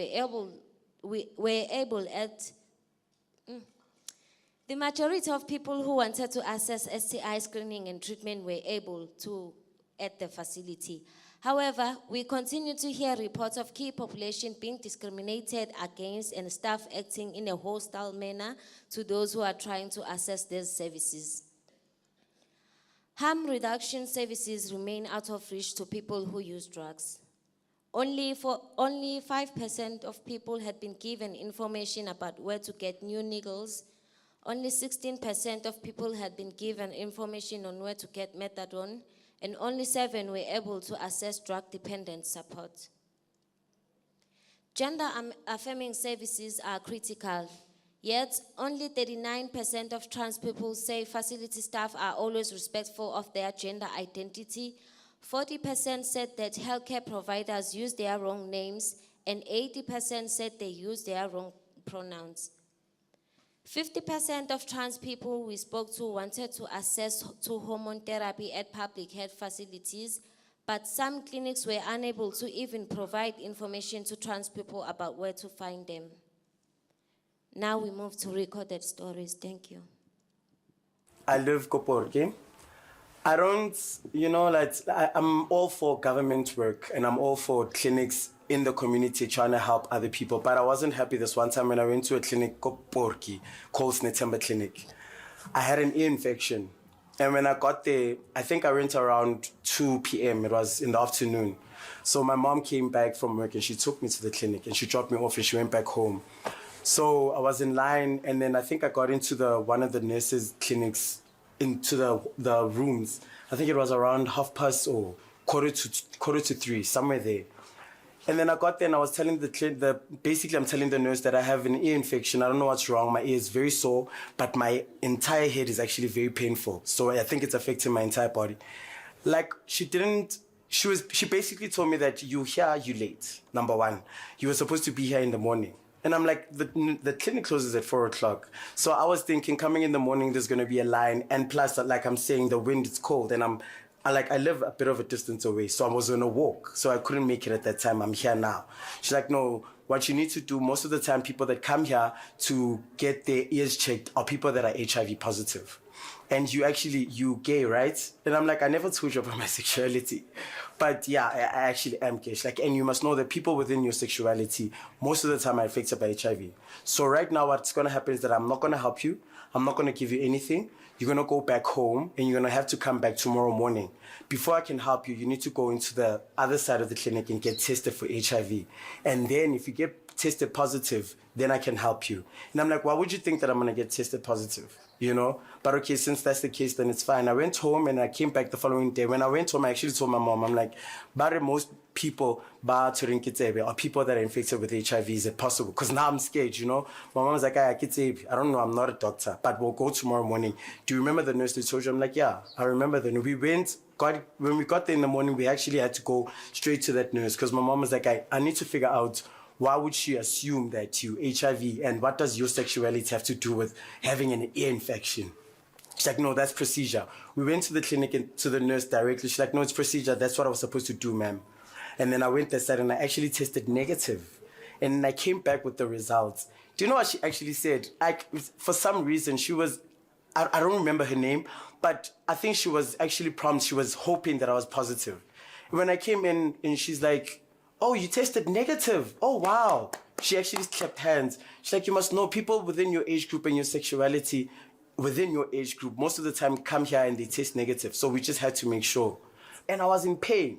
You know what I'm saying? Like, it's like 1 hour, 30 minutes before you guys are knocking off. You guys knock off at 4. But you sent me home. That's fine. Another incident that happened was I went to the clinic. I wasn't feeling well. Genuinely, it was just a genuine night. I didn't know what was wrong with me. And I got there and then I tested. And then those testing thingamabobs, I had 2 strokes. So I didn't know when you get 2 strokes, what's going on. The one was really, really, really light. So I'm asking the nurse, my light, so what does that mean? She's like, no, possibly that you HIV. So we must get a confirmation. They do a confirmation. And she did the confirmation and the confirmation came out negative. So I was like, what does this mean? Because it doesn't. She's like, no, you have to take, she gave me this other container. She's like, Melio Kafola, you need to go spit in the container, go home and then come back with your spit tomorrow and then we'll see if you tested negative or not. And then I went home and then I told my mom what's going on. It was on a Friday. I didn't go on the Saturday because Saturdays they don't open. I was going to go on the Monday. On the Sunday, I was out with my friends. On the Sunday, when I came back home, that specific nurse told another lady to tell my brother, to tell me that I need to come to the clinic because I tested negative. I tested positive. And then we went there on Monday with my mom. And then we tested again. And then I tested negative 2 times. And she confirmed it again and realized 2 times. So my mom is asking a question, dude, if you didn't get the confirmation that this person was positive, why would you want to tell 2 other parties before telling that person directly? And you know, people that have a card here, they wrote their stories down, they wrote their details down. Why couldn't you call him directly? Genuinely, like on a personal level, we know that being homosexual means you have so many people and so many things people are saying about you. You know what I'm saying? So if one person is going to make a speculation about your health in such a way, it's going to affect you in a very, like you're going to be, sometimes you're even afraid to step out the house because, the next person is going to look at you and be like, this one, he's like this. Or, this one is not. And if you do, you do test, like I said, I tested positive and then we did the confirmation, it was negative. And I tested 2 other times after that and it was negative. And I've been testing since then, never had the same results. But now it's a stigma. No one is going to go back and say, no, he tested positive that one time and then he came back and all the other times he's been testing negative. It's like, no one's going to do that. It's like he tested positive that one time, he's HIV. That's how it is. Okay, it didn't go so far. It's a challenge in Nguyo because so for now, weekend as well. So discussing this thing, still now stock out. Like it was July 23. See, this is so funa in weekend. So hey, thina sinawo ngapha, I can go to a Shawela clinic and okay, Shawela futhi nakhona is a lot of money. Sihlala la elokishini the community la eDikloof. Okay, Shawela mele sithole imali futhi ukuthi sigibele. Ngcono nje batholele nawo ama-lubricant abe la eduze kwethu sokwazi ukuthi singeke sisagibele. Okay, ama-condom bona basipha wona kuyawahlupha is the best thing esiyitholayo esikhathini esiningi. But lubricant is scarce. I wish nayo misingaba nayo ibiseduze la eLilengwe. Yeah. Okay, service sidinga kakhulu at least mabangathola someone ongasava ongathini ongakwazi ukuthi asiphe more ngathi kanjani ongasiza kakhulu because thina kwi-LGBTQIA+, I think isivalelwa kakhulu kwi-Lilengwe. Abasinake that much basitshela ngokuthini hambani eclinic yabafana isoshawela, why you must go there finish clinic la eduze. Yinto esiphatha kabi number 1. Number 2, at least ke mabangazama nabo ukuthi babe nama-service angcono. Ngizobe bathi khona ANOVA, but ANOVA is never doing anything so far kithi. Service yabo prep ba-check nala abantwana abaphila nge-HIV and AIDS, that's all. Ukuthi ini nani enye.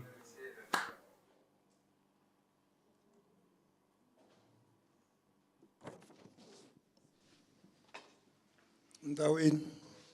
Nda. Aye. Oh, good day. Mina nina xirilo xikulu la. I have a concern. Hikuva sweswani na mina ni munhu wa tipilisi na ti-chronic disease mara sweswi ni tise hi community as a whole. Hikuva sweswani nikiwa vito leri mhana mina va nga ni nyikangi rona u ni vitana Nyawupe. U ni vitana the way ni nga addictive swisona. I'm one of the people that are also taking medication, and now my name has been changed, and now I'm called a drug addict, of which that is my primary concern. Loko no kuna langtisa ni khome TB na bronchitis. La nsuka ku kona family ni na ti problem inside the family. Ani kumi support mele ni ikuma na even le ka community I'm wrong. Because ntrepeke ka ndawo ya wrong no tsa hanya upe. Oh, okay. Hey, I've lost that one. Can I get somebody to come and translate? Oh, ke tla bua Sotho gore khona nkutla ge. Oh, okay. Ngiyaxolisa bhuti wami. Yeah. Ngiyaxolisa. No, let's proceed. We can proceed. Manje leswi ninga nigiwe. I'm not intelligent. Marizanda zame I'm intelligent because I can make a dress. A wedding dress, I can make everything. Mara nitsandeka ngihlule ukuthola ukuthi why umuntu kumele angichache ngokuthi ungibona ngigqoke kanje. Usitshele ukuthi ngifail pop. Yes to you. Matlo akasibuyi maka. Ke nna nka ubotsa maka mara matlo aka matlhagao akasubotse maka. O ka mpona ke le so wa bona fail pop. You You can don't look know at gore me nna. and maybe think that I am a failure. I am not a failure and I might not be educated. Gona no ke tse recycling. Ga mpona ke tse recycling. O enka nkare nna. I'm mentally disturbed. When people or healthcare providers see me doing recycling on the road, they may tend to think that I'm mentally disturbed. And wa lebala gore a ke tswe mo tswang. I'm not part of your family. Nna mo ke tswang ke na le problem. I come from a family background where I have problems or challenges. Are la ke kopa gore as a community ke kopa lona le nagane ka bolona. Ha le nagane le rona. We are asking that as a community, you also think about us as well. Nyawupe ke ntwe ke thotse mo lefatsheng. I found Nyaupe here in the world Ke trepegile ka wela ka tabeng ya dichomi. and unfortunately fell into it due to peer pressure. But in the end, I'm becoming an animal to you. But wa lebala gore le nna ke motho ke tsamayang ka maoto a ithu go tshwana le wena. I end up looking like an animal and people tend to not see the human aspect within me. Through my understanding, anka se no dipilisi di ARV ke tseba gore ka tshwara ke a kula. I wouldn't just take ARVs for the fun of it without knowing that I need to take them as I am ill. Go tshwana le gona no. Pelo ya ka e utlwa botlhoko ka fofulela ka lebakeng la gore e bang ka re ke buela nna go na le batho ba bangata ba itsuba nyawo ebile ba fella dipelo a le ba meet halfway mara motho a ka nwa beer you meet him halfway. I am currently heartbroken because healthcare workers do not meet people who use drugs when they access the clinics fairly. Yet a person who is an alcoholic, for example, will be treated much better at the facility.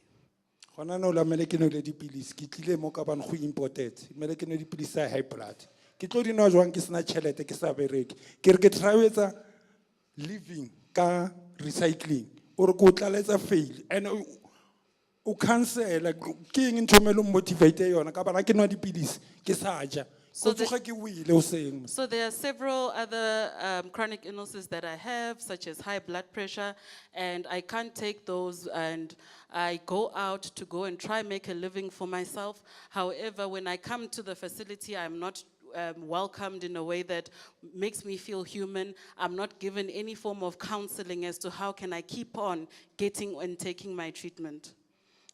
Na cancer. Thank you.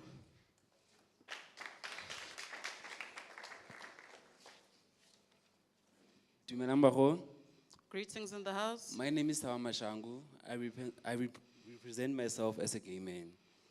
Ndinebo Ramashango, did represent as a gay man. I once had an anal infection, and I went to the clinic. Kileka ya ko clinic with an anal infection, and I presented ko clinic. Ha ke fitla ko tleliniking ka ba jwetsa gore what happened gore ke nne yalo. Then the nurses ba mpolela ba re I did this to myself because of having anal sex is not okay, so they can't help me, they don't know how to help me, so the only help nka ithola nkore ba mphe di painkillers. So I presented at the clinic, and when I presented at the clinic, I was then told that I had brought this upon myself as I engaged in anal sex, and the only thing I was given was painkillers. So that was my last day going to the clinic. Good afternoon. Sanbonan. My name is Tando. Tando. I identify as a trans woman. I identify as a trans woman. So I stopped going to the clinic after I had an incident happen. After a certain incident. So something happened to me. I was raped. So I went in the after 2 days when I felt like it was okay to go. After 2 days. They didn't give me the attention I felt like I needed. So I asked for PrEP or somebody to test me because I felt like something is just bad because it was unprotected sex. Either ban teste or bang offer PEP or PrEP because neki utla or ke tsogile hore hona le ntho e bad e etsagatseng. So I asked if there was a doctor. There was no doctor. Doctor. And then the nurse actually just asked me how, like she wanted to just know the story instead of asking about my health and my mental health. So nurse yena na batla utla story ore pila what ho etsagatse eng ko nna and asna taba le gore maybe health ya ka ijwang. So and then I think they gave me a shot. Ba ile ba mfa injection for antibiotics. Antibiotic. I was not tested. Aban tester. And I didn't even get the PrEP, so I still don't know what's happening. Leona PrEP akaitola so akitse re ho etsagalang. So I had to just go to a private. Ke feditse ke ile ko to a private doctor. Yeah. Thank you. Dumelang. Greetings. Ka lebitso ke Pulani Ndlovu. I'm Pulani. Ke tswa Orange Farm. I'm from Orange Farm. Yeah, then ki attend a clinic e bitswang 7B extension. I mean extension 7A clinic. I attend extension 7A clinic. Nna ntho ke tlo buang ka yona. Ko clinicing e ke attendang ke nka di PrEP. At the clinic that I attend, I take PrEP.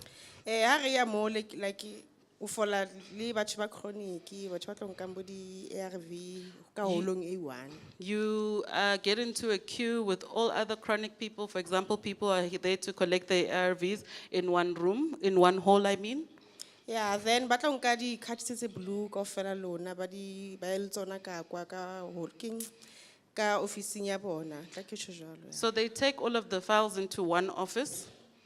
Then ba tlo le dudisa mo maybe the whole day. O tla bo tle ba bang, o tle ba bang le tla le ka mo. Then They'll make you wait the whole day, and the numbers keep increasing as other people come in.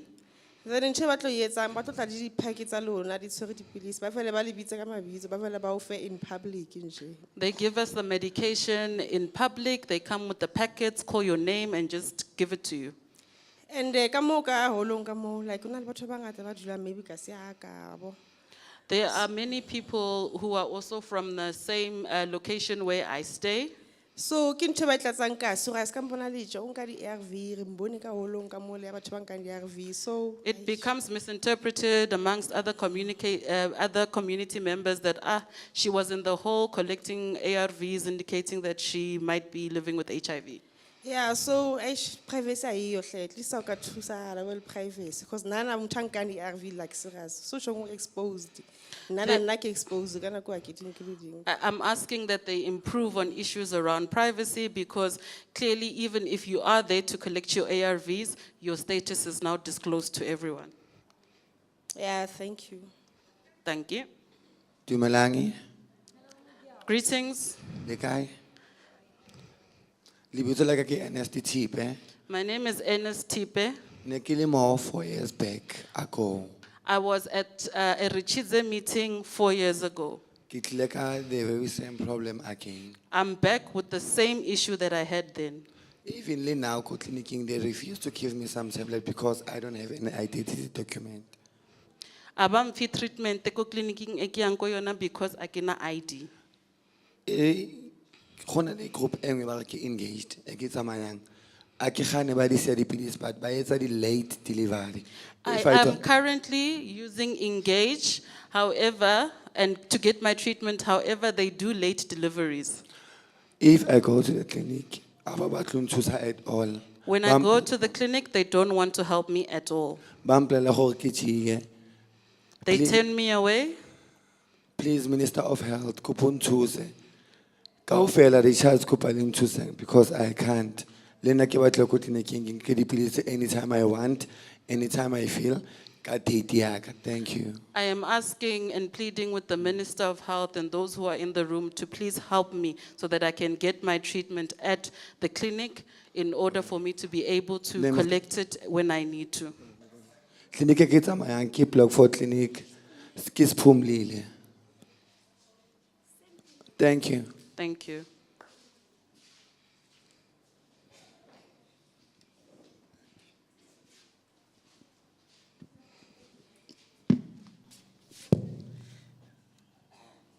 Before we go to the next person, I have a humble request to the district management.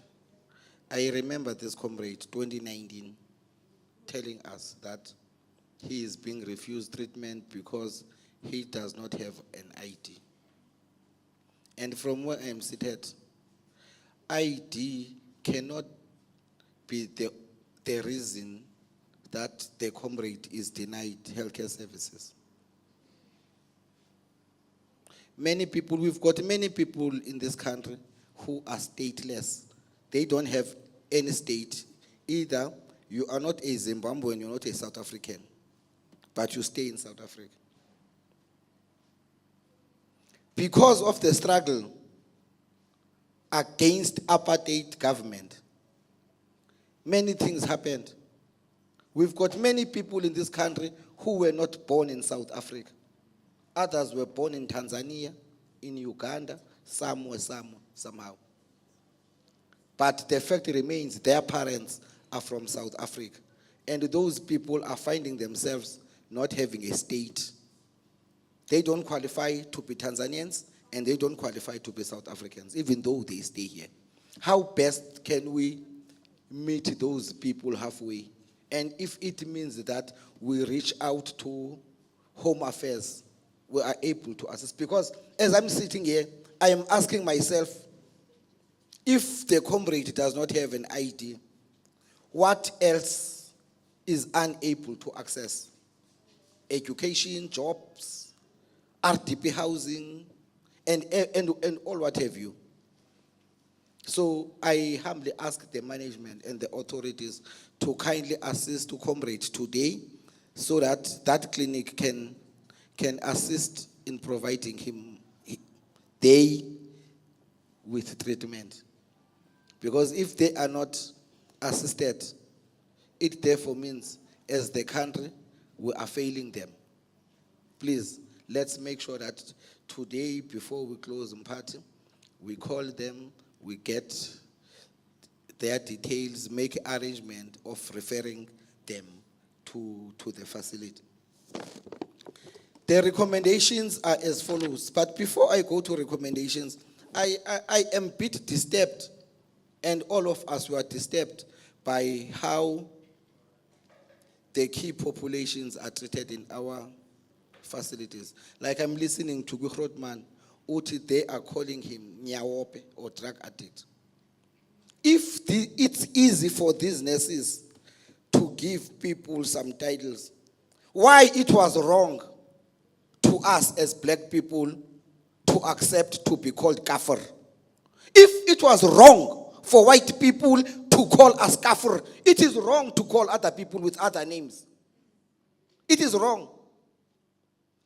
If you can come across, if let me say I'm a white man and I call Tabang, hey Tabang, come here, you kafir, it will be an issue. It will be all over social media.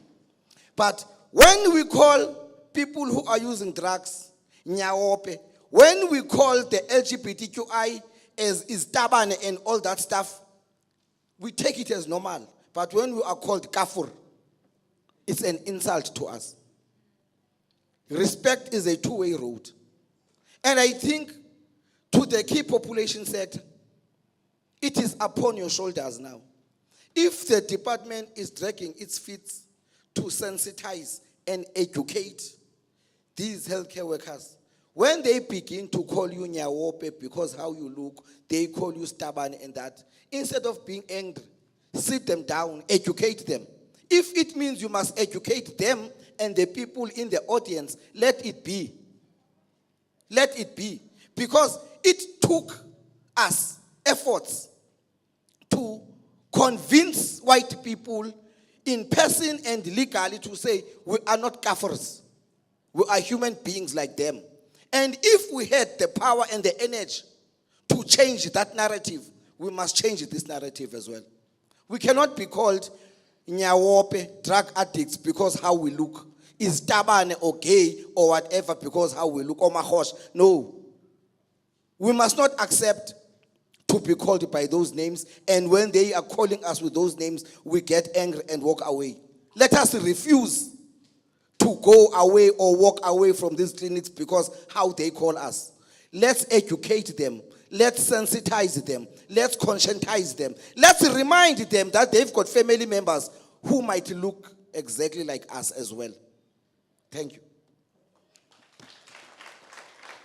The Department of Health should ensure that all clinical and non-clinical staff, including security guards and the cleaners across public health facilities, are sensitized on provision of key population-friendly services to ensure a welcoming and safe environment for all key populations at all times. Key populations must be involved in the implementation of these training modules. Any reports of poor staff attitude, privacy violation, verbal or physical abuse or harassment and or of services being restricted or refused should be urgently investigated. The Department of Health and PEPFAR should expand the Centers of Excellence model to ensure that at least 2 public health facilities per population in Johannesburg serve as a key population designated service delivery centers. A minimum package of services should be made available at these facilities as outlined in the State of Health report. Easy referral and adequate resources, including transport, money for transport, must be provided for people to take up these services. PEPFAR must support these facilities with additional key population-friendly staff and resources to provide comprehensive health services to the specific key population being served. Ensure that HIV prevention tools, including lubricants, external and internal condoms, PrEP and PEP, are made easily available at all public health facilities. Make available external and internal condoms as well as lubricants in a range of spaces across the facility, like waiting areas, toilet, gate, pharmacy, consultation room, quiet areas out of sight, so people can freely and easily collect them. Ensure that PrEP is offered to everyone, including key populations who are not living with HIV or test negative for HIV, with information shared on its benefits. Ensure that all facilities provide gender-affirming services, including using trans people's correct names and pronouns, providing a gender-neutral toilet for trans people, respectfully asking trans people which color folder they are more comfortable using, ensuring that trans women are not made to use men's corners, maintaining privacy and confidentiality. Additional healthcare workers and clinical staff should not be called into consultation rooms under the guise of helping, when often this is to mock and judge trans people. Thank you. The next set of issues are on infrastructure and clinic conditions. The country's load shedding crisis negatively impacts the provision of healthcare in our clinics and can often lead to people waiting much longer to collect medicines or consult with clinicians. In Johannesburg, the most common challenge includes pillar boxes going offline and not working, and delays in finding files when filing rooms are in darkness. Generators at each facility could resolve these challenges, but only 67% of facilities reported their generators are not working. 71% of facilities monitored in Johannesburg were observed to be in good condition, down from 85% last year. The most common reasons for poor clinic conditions were due to buildings being old and in need of renovation and broken windows, walls, and roofs. 71% of facilities reported needing more spaces, with waiting space, rooms for private HIV counseling and testing, and filing given as the most common things facilities needed extra space for, impacting negatively on congestions, waiting times, TB infection control, and privacy. On overall cleanliness, only 65% of public healthcare users reported that facilities were very clean, and 8% said clinics were very dirty and dirty. The cleanest sites are outlined in the table shown.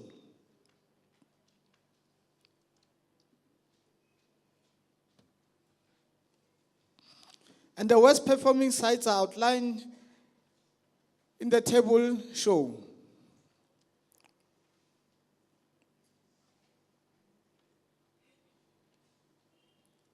% of Ritshidze observations found that toilets were in bad conditions with dirty toilets, no soap, no toilet paper, and toilet out of order, given as the most common reasons. Now we move to recorded stories of the community. Yeah, i-clinic engangiyisebenzisa before iZola clinic. Yeah, sinenkinga enkulu vele ngeZola clinic. Sinenkinga enkulu due to i-service yakhona ayikho right. Nje even sometimes nokuthi mawuya lapha eclinic noma ungena phakathi kwalamahot akhona, sometimes ningene nje angcolile amahot, nasema-toilet nje angcolile ama-toilet, even namanesi akhona i-attitude ikhona nje for Tina.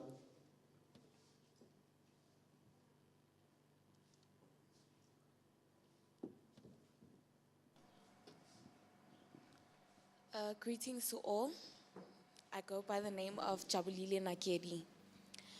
I have a complaint regarding the sanitation at Deep Kloof Clinic Ke na le bothata le boklini ha ko Deep Kloof Clinic and the infrastructure, le infrastructure.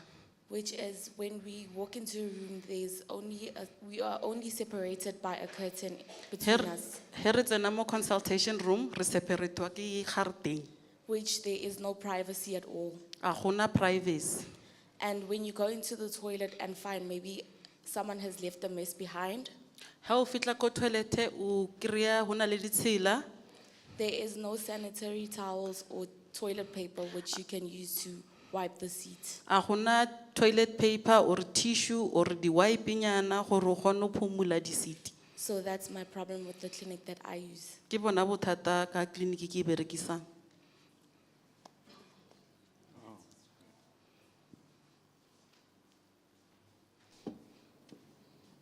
We will move on to recommendations.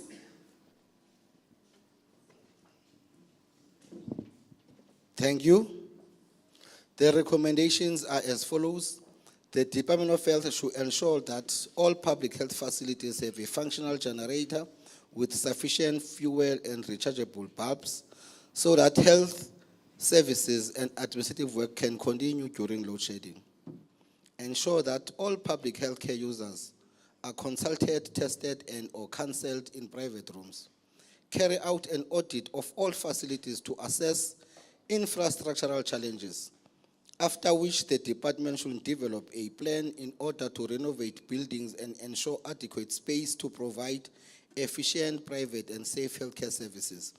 The department must publish the audit results. In the interim, the department must provide temporary structures and ensure that more people living with HIV are being decanted out of the facility and receiving longer ART refills to reduce the burden of overcrowded clinics. Ensure that all facilities are maintained to the highest standards of cleanliness, including through implementing regular cleaning rotas. Ensure clinics have resources to provide soap and toilet paper in all toilets.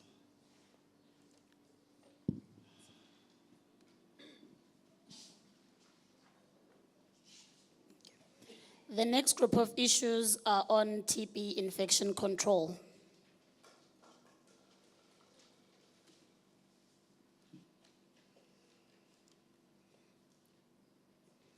In South Africa, around 300,000 people develop tuberculosis every year and about 56,000 people die.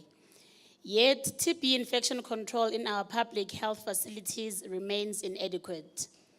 By following a simple checklist of good practice, including key measures that were implemented during COVID-19, facilities can be safer for public healthcare users and staff.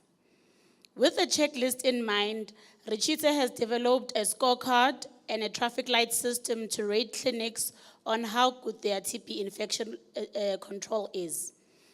Clinics that adhere to all the measures are given a green light. Those that are on the right track but still off target get a yellow light, and a red light is given to those that are way off the mark on ticking the checklist for the 6 measures.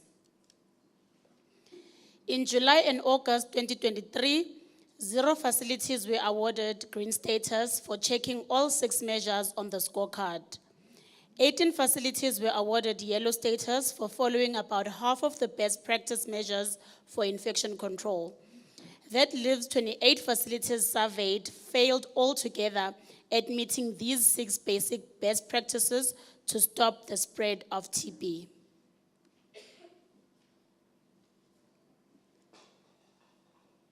We will proceed straight to the last recommendations.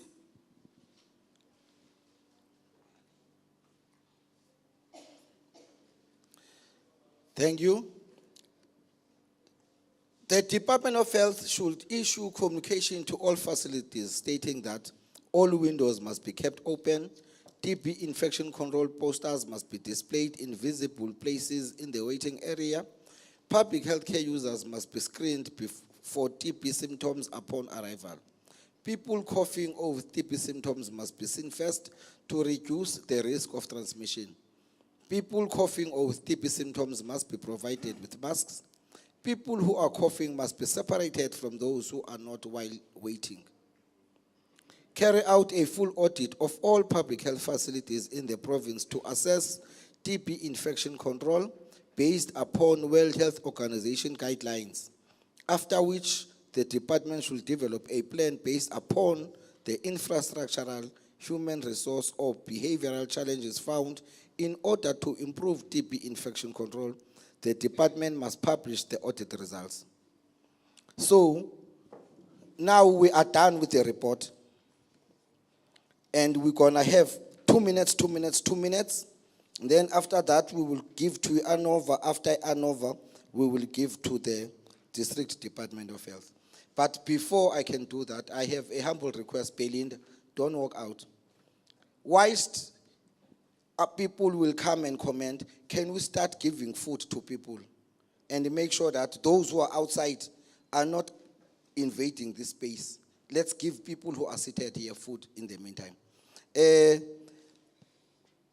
I'm gonna call upon the speaker from Napo. You've got 2 minutes, Ngokeli, ukomrade Nhlanhla Mazaleni.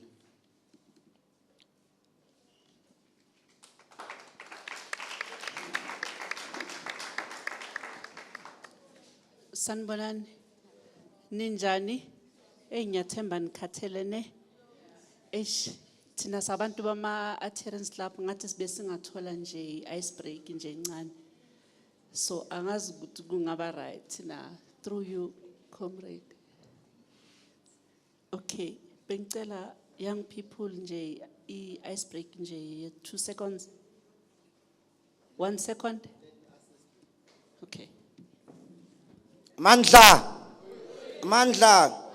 kancane sekusele kancane, kancane sizophumelela, kancane sekusele kancane, kancane sizophumelela.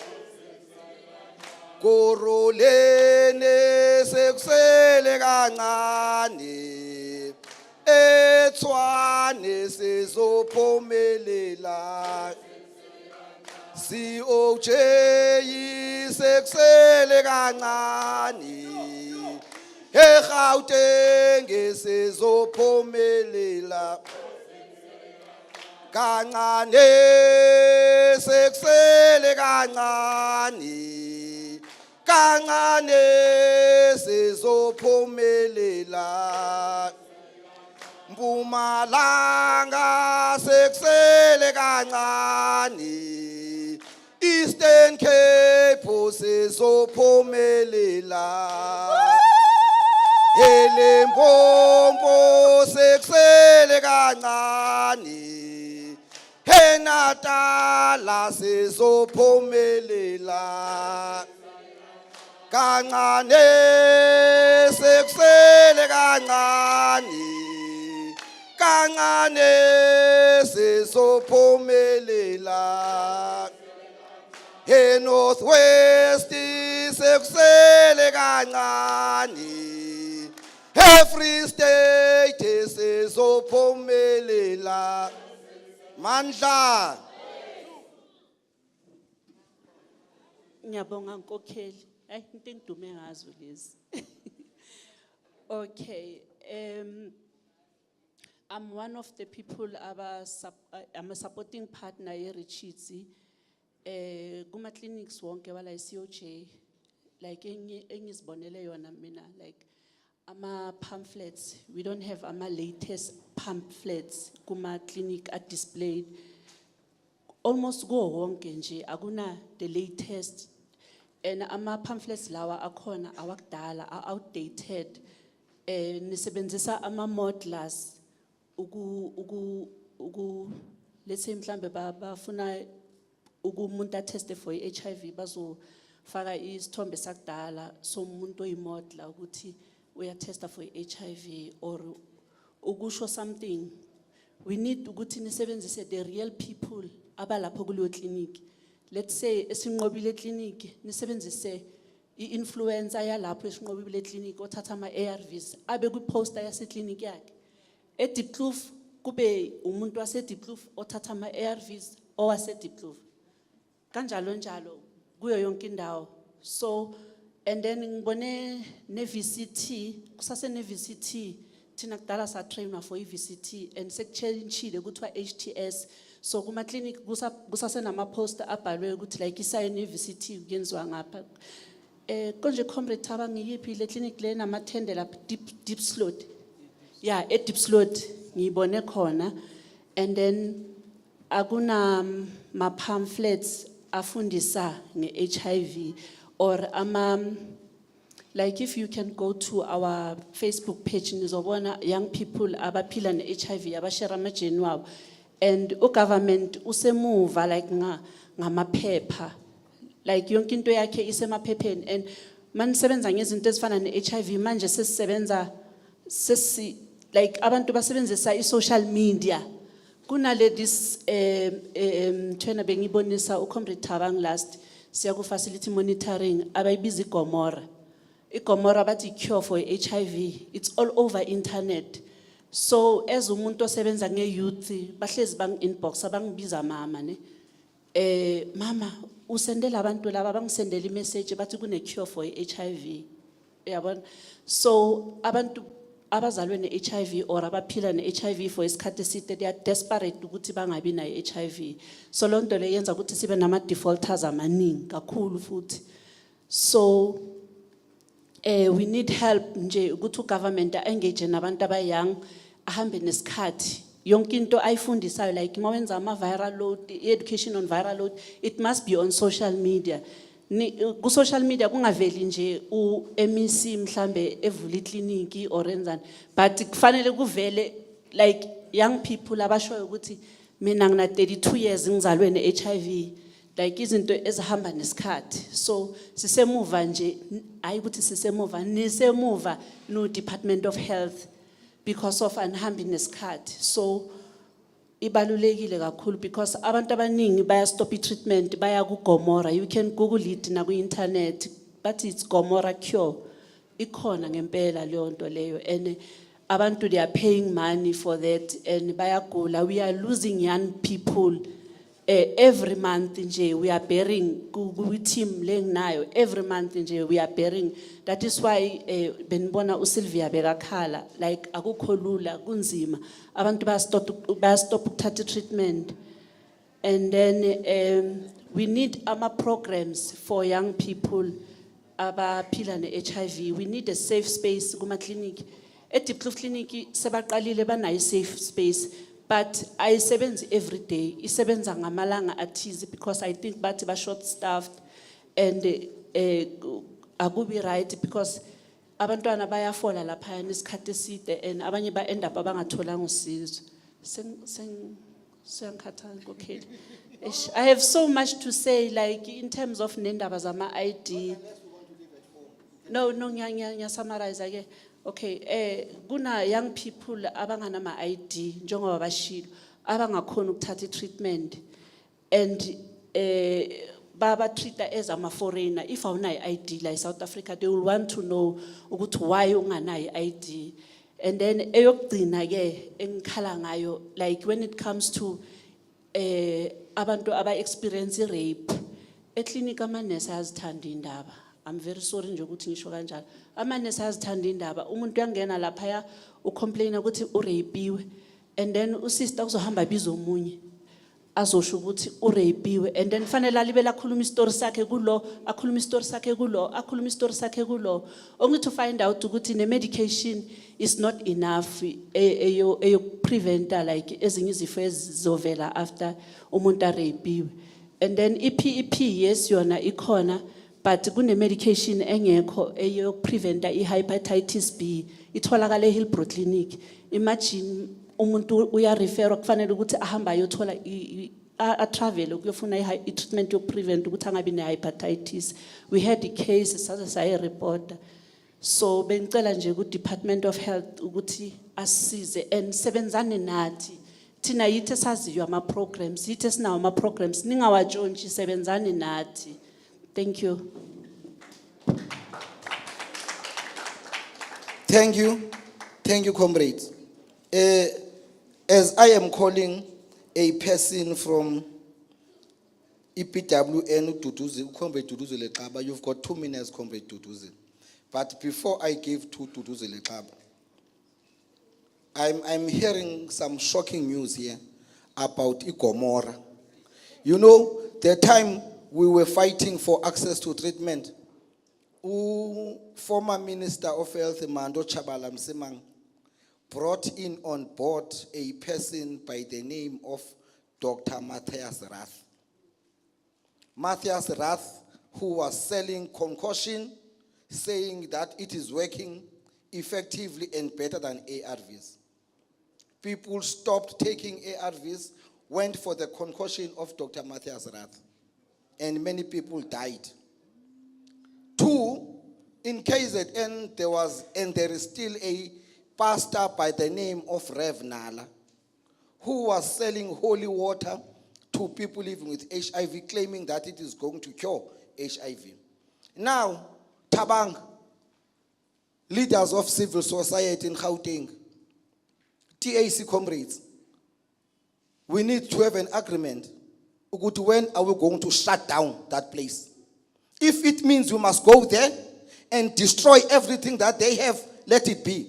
We cannot have places like Abo Gomora that are issuing medicines that are not tested and approved by the regulatory body of our country and pretend as if nothing is happening.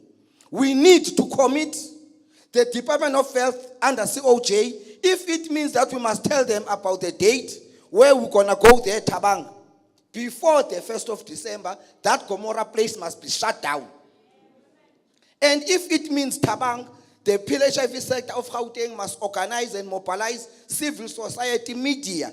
Go there with the media, we shut down that place. We cannot have places that are going to mislead our people because they are selling their products.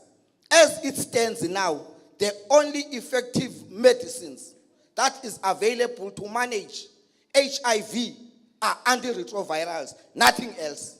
So if there are other concoctions that are there which are not approved by the regulatory body of our country, it therefore means it requires us to shut down that place. But we need to communicate this so that we can organize the lawyers. Because when we go there, we must expect to be arrested, but also we need to have lawyers who will be able to protect and defend us for our actions before the 1st of December, Tabang. By the time you're going to World AIDS Day as Gauteng, you must be able to announce that Igomora what has been closed down.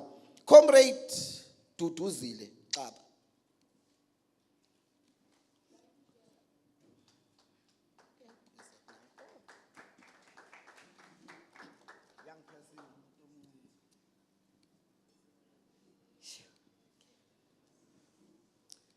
Sanibonani nonke. Ngimelagi namhlanje ngiphuma eRitshidze ngisebenza under PWN. PWN sisebenza with both infected and affected women, also women who are marginalized. Mangithi marginalized ngichaza ukuthi abadla ama-drugs and also sex workers. And ngithanda ukuthi sikhulume nangendaba yama-toilets. Ngisho ukuthi ama-toilets vele mawangekho right emakliniki, i-personal hygiene ayikho lapho, and i-personal hygiene ibalulekile. Umamhlanhla besekakhulumile okuningi. But i-hygiene sicela ukuthi ilunge indaba yakhona.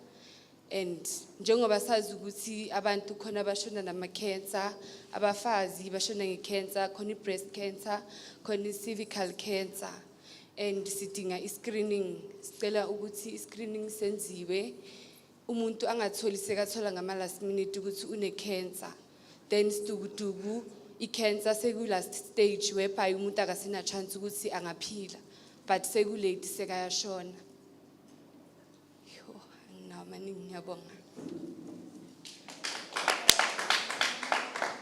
Siyabonga comrades. Without wasting any time, sizawubiza uBishop Mbele from Sanarela. Akekho? Okay. Sizawubiza uComrade Lina Sibanda from Treatment Action Campaign. Going once, going twice, akekho. We must be like an electricity. Young, okay.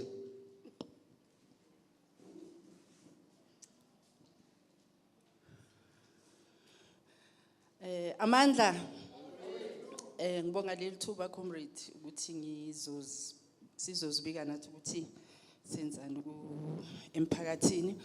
Igama lami nguNilo kwaZulu Sibongo. I'm from Treatment Action Campaign.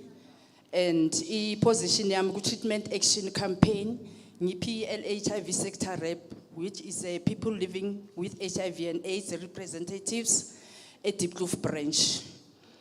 And yeah, nami ngiyajabula ukuthi sithole leli thuba leli and ezinye izinto zizisubhlungu. Engakusho ukuthi kwamanye ama facilities into esiyenzayo we are advocating for ama patient ema clinic wonke. So ama reps PLHIV sector reps akuwo wonke ama branch iSoweto.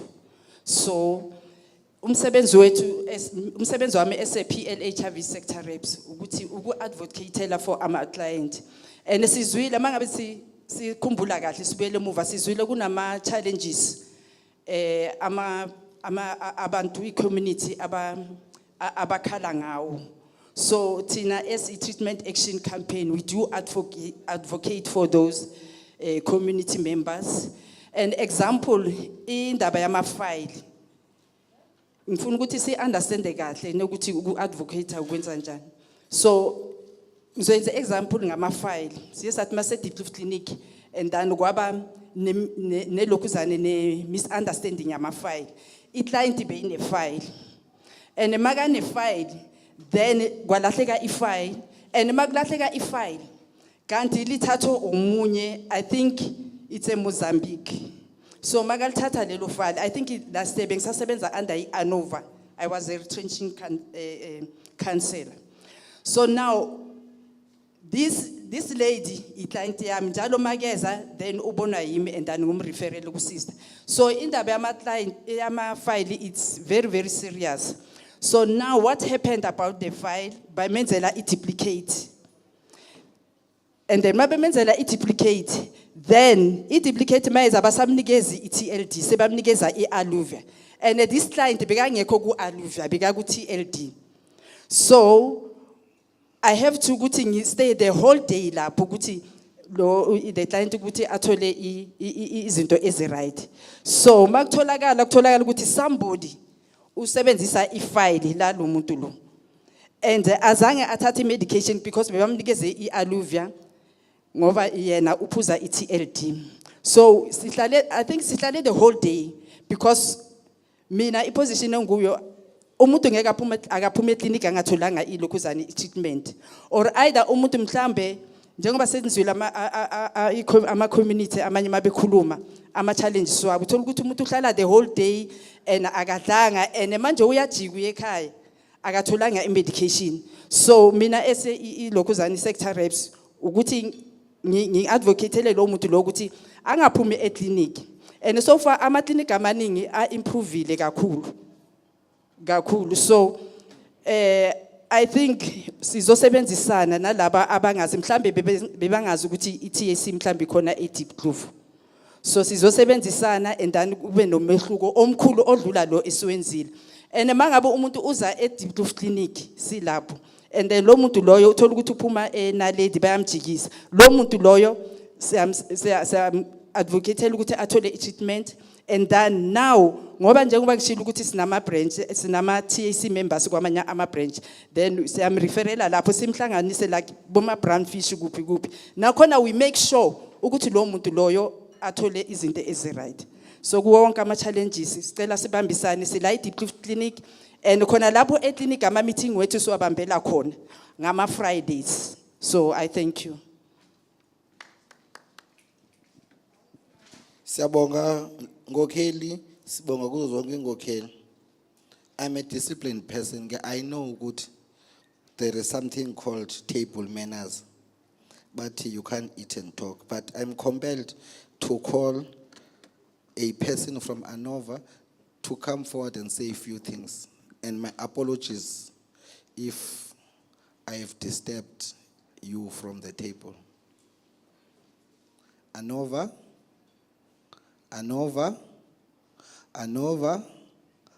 is not here.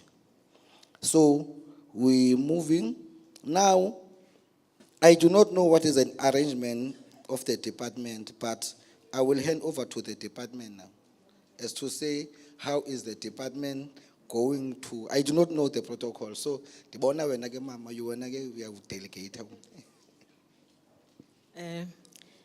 Thank you, Mr. Yawa. I'd like the representative from the district to go first, and then I will represent the provincial office. Thank you.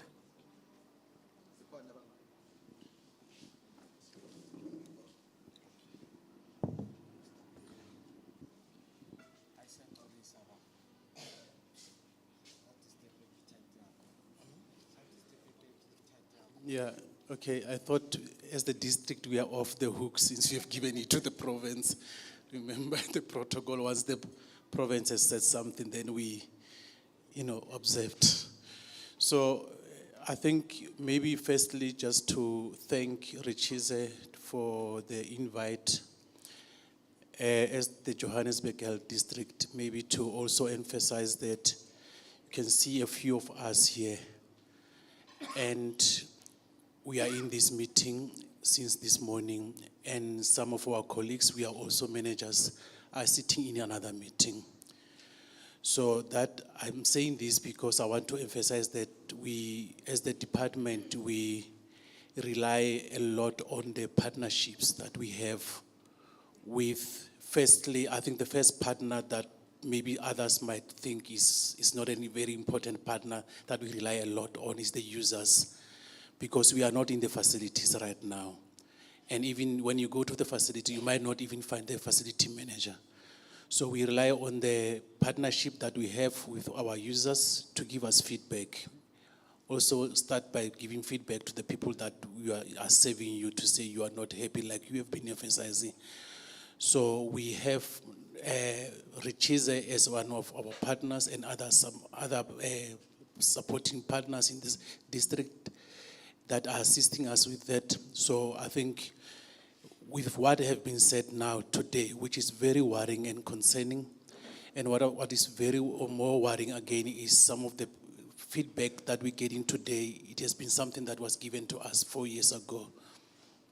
So we have noted everything that has been said. I think already some of the things that we have picked up in this meeting, we have escalated them and make sure that they are being addressed as we speak. So that, like someone that said, she got a medication that doesn't know what to do with it. She's not going to take it up until January. Already we have moved to make sure that she's able to go back to the facility and get that explained to her. And another thing that I think already has been escalated is just to make sure that the person that is not being able to access medication because of the ID document, something is done about that. I hope we will be able to get the name so that we can reach out once we get the response from the sub-district. And remember, colleagues, comrades, in this gathering, we are at the district. There are many, sub-district managers that should also be aware of what is happening right now.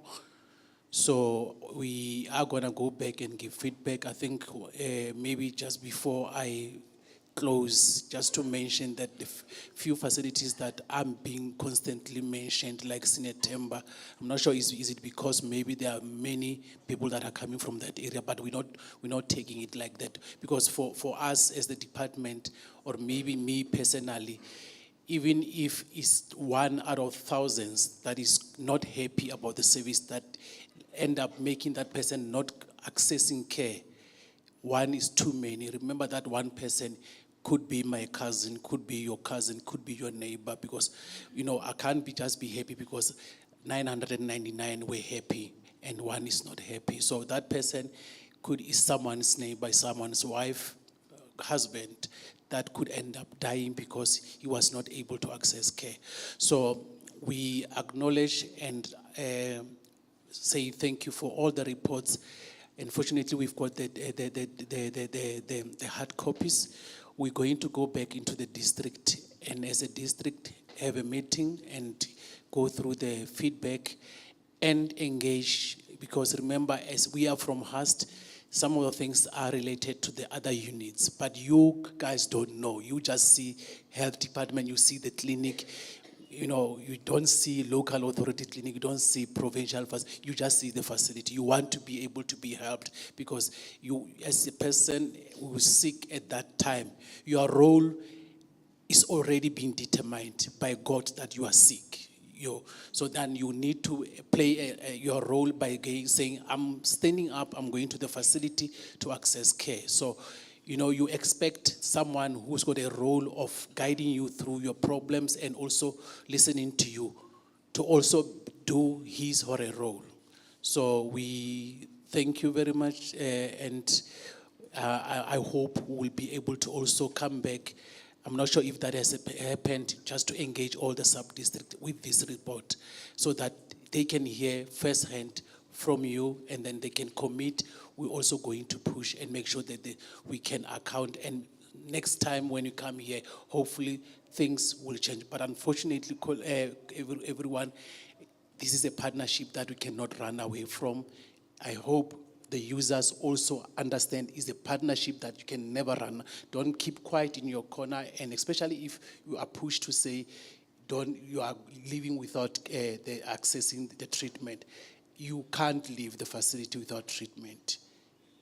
I hope it was made clear today, but we have noted, we are going back to engage. Thank you, Mr. Matibo. I'm going to speak on behalf of the Provincial Department of Health, Mr. Yawa, and thank you so much for the opportunity. First and foremost, I'd like to state that our department has got a new name, and I'd like to share that now we are called the Department of Health and Wellness. Wellness being key. Our new MEC of Health and Wellness, Ms. Norma Ntunko Moralihugu, who has been with us now for just over a year. When she came into office, she recognized that wellness is key. Because when you talk about health, the person is already ill. When they seek healthcare, they're already ill. But it's very important for us as healthcare workers to prevent illnesses. So wellness now speaks to us preventing illnesses. So I think I just wanted to make that point. And I'm so pleased at how you started the meeting, Mr. Yawa. I was with you in Ekurhuleni, as you mentioned, with my team. And I must state, because the other colleagues here and your organization and the community members may not be aware. Our MEC sat through the meeting, the first meeting, which was on Tuesday in Ekurhuleni in Tembisa, online. And I must state that at that meeting, we also had the HOD of the department, Mr. Arnold Malotana, who had joined online, who actually did what I'm doing now, gave the closing remarks on behalf of the department. In the tent that we're in, we had the Chief Operation Officer, Acting Chief Operation Officer, Mr. Magoro, who was physically with us. The Acting Chief Director of Health Programs was with us in the tent. I was in the tent with my team. And on that note, I think there was a bit of a mishap Earlier, I forgot to actually say I'm not here alone, Mr. Yawa. I'm here with my team, and I'd like them to stand. I've got Ms. Nowini Ledube, who is the Deputy Director for Prevention of Mother-to-Child Programs, and she also assists with the ART program. So she's very key for this discussion. I've got Ms. Maheya. Ms. Maheya is the Deputy Director for condoms. I know, and those lubricants that people are talking about, she is the one. Those key populations that everyone is talking about, she is the one. I've got next to her Ms. Lizzie Sibuguluhodi, who is the Deputy Director for the TB program. And I'm also, thank you Lizzie, and I'm also with Ms. Faniswayo Mdloli, who is a community member. And she actually is my mother in the true sense of the word. She comes from the community, she does a lot of community work. She's noted a lot of the things that are psychosocial that she and her organization, as a civil organization, she works with. And she, through the traditional leaders, she is part of the Gauteng AIDS Council. So thank you very much for that. Without wasting time, I know we really have run out of time. I had actually written quite a long speech, but I realize I only have a minute or two left now. But I just want to say, we recognize and we are so sorry as the Department of Health. You know, the stories that we've had over the last 3 days, because we also joined online, although we were not there in Tshwane yesterday, my colleagues were there, including the chief director. And the stories are horrendous. In 2023, for our people to be going through what they're going through, we really have no leg to stand on. I'm standing here in shame, Mr. Yao. I am so ashamed to be called the Department of Health official. Yes, you did say there are good staff members, but there are rotten potatoes, but those rotten potatoes have spoiled the whole bag. And we cannot remove ourselves from them. These are our officials, these are our colleagues. So we cannot say it's certain people, it's us. So I'm standing here on behalf of the department, good people and community members, having taken note of everything that has been said. And we know that the recordings will also be sent as well. And like my colleague from the district has already said, we've already started actioning some of the things that were mentioned here that we feel are critical and urgent. We are aware that this is the 4th year that we're having these meetings, and there are areas of improvement. And I'd like to thank Ritshidze for acknowledging that there are areas of improvement. Yes, we should be far from where we are now, but the fact that you're acknowledging that there are areas of improvement, we appreciate that. And I think we need to go back to those facilities as the team, the local government, the district health and provincial health, to go to those facilities to actually benchmark and see what have they done right. Because there are areas that are green. And I think it's very important that we do that, colleagues. So in closing, I'd like to say we've already jotted down as a team with my superiors. Already we've been tasked by the acting COO, Mr. Magoro, that he needs a report by tomorrow. So the 3 teams in the provincial office and the district teams need to produce a report to the acting COO by tomorrow, which he is gonna give to HOD. So we are moving with speed. It's no longer now, we're not just talking, we are acting, we are moving. And I think I wasn't there the previous 3 years, but I think, Mr. Yawa, just from the representation from the department, you can see that we take this seriously. So with those words, I'd like to say, we've noted the quick wins. The quick wins, there's things that are very easy to do. The soap, the toilet paper, the cleanliness of the facilities, providing temporary shelter while patients are waiting, opening the clinic earlier, staggering appointments. You know, the psychosocial issues, working with GAC and the other departments, we've already started that process, in particular social development and Department of Home Affairs. And very important, as part of GAC, the youth sector, the adolescent and youth are very key, because this is the future. This is our future.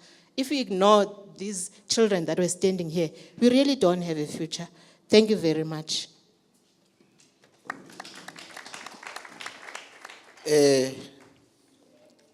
Let me take this opportunity to thank the department at all levels for being patient and for being with us since morning until now. We acknowledge your presence and also appreciate your commitment.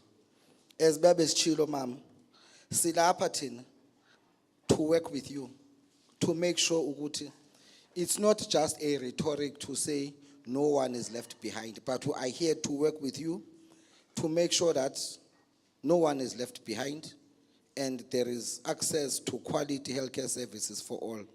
We are here as committee members. We know our colleagues who have defaulted, the people that you are looking for in your boardrooms. We are here.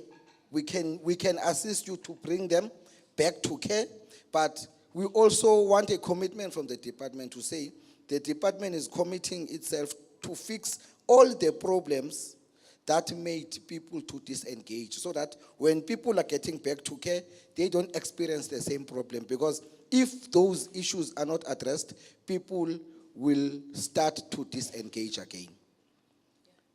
Mnumzan, we will appreciate if you can invite us to any sub-district or facility meeting as Ritshidze.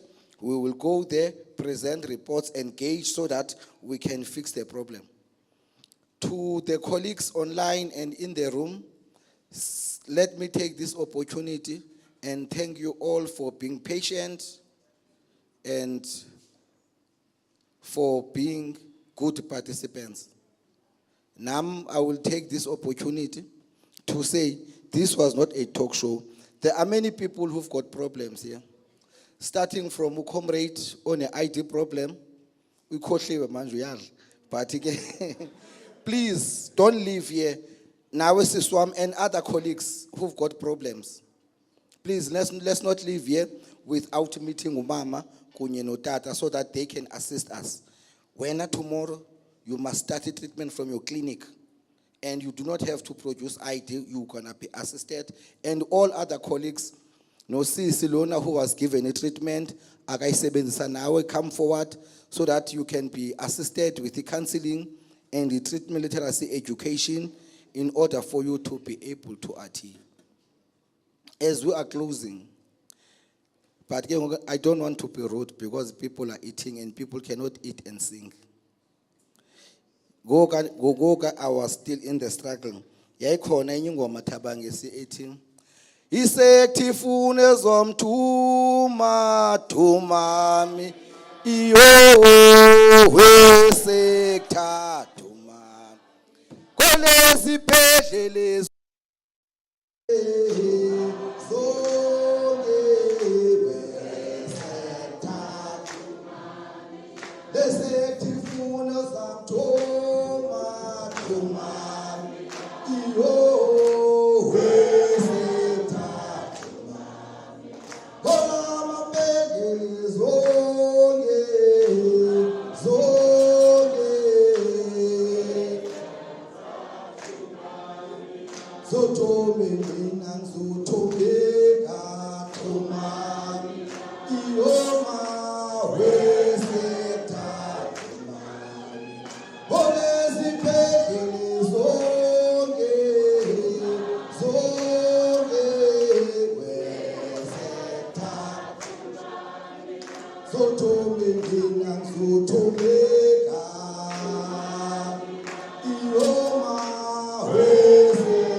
Ioma,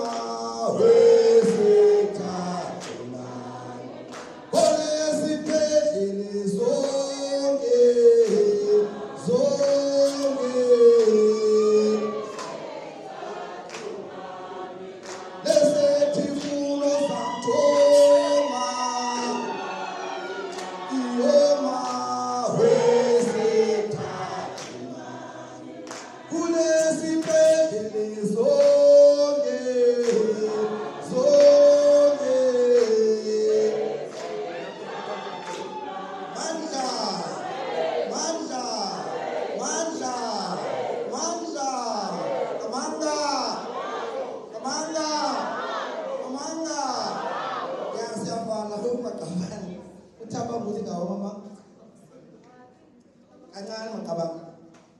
Ndiyaxolisa, comrade, ndiyazi uba xa sowuvale ngolu hlobo, I'm out of order, ndizohlawula. Now, I forgot two important things. Last week, Friday, our MEC, Nomantu Komoral Kubu, launched the I Serve with a Smile campaign in all our hospitals and in all our clinics, all the government hospitals and all the government clinics. So the staff attitude from now on, you are going to see a difference. So from the CEO of the facility, from the facility manager at the clinics, to the security guard at the gate, you're going to be shown the door if you treat people the way that we had now.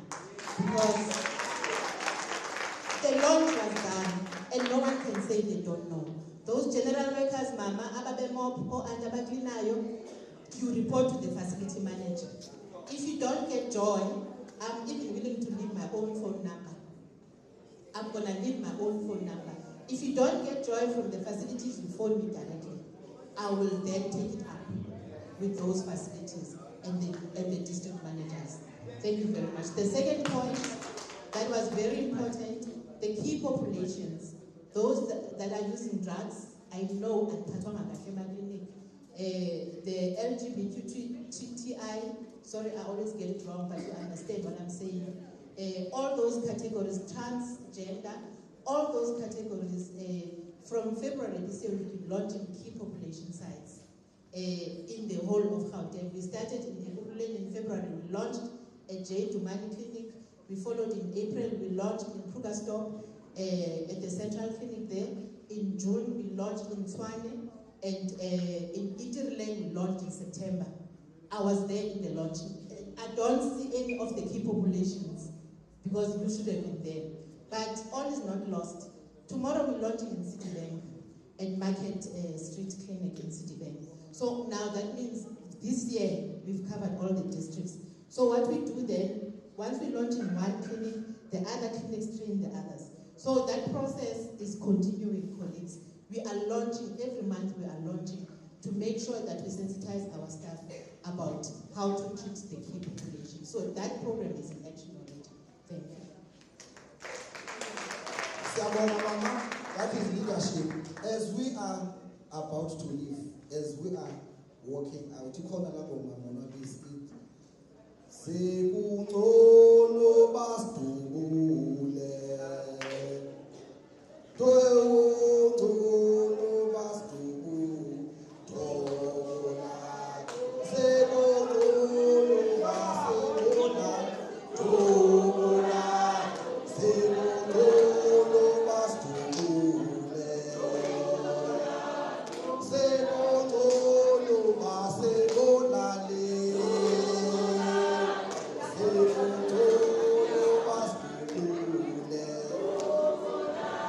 Thank you, and the meeting is closed, officially closed now.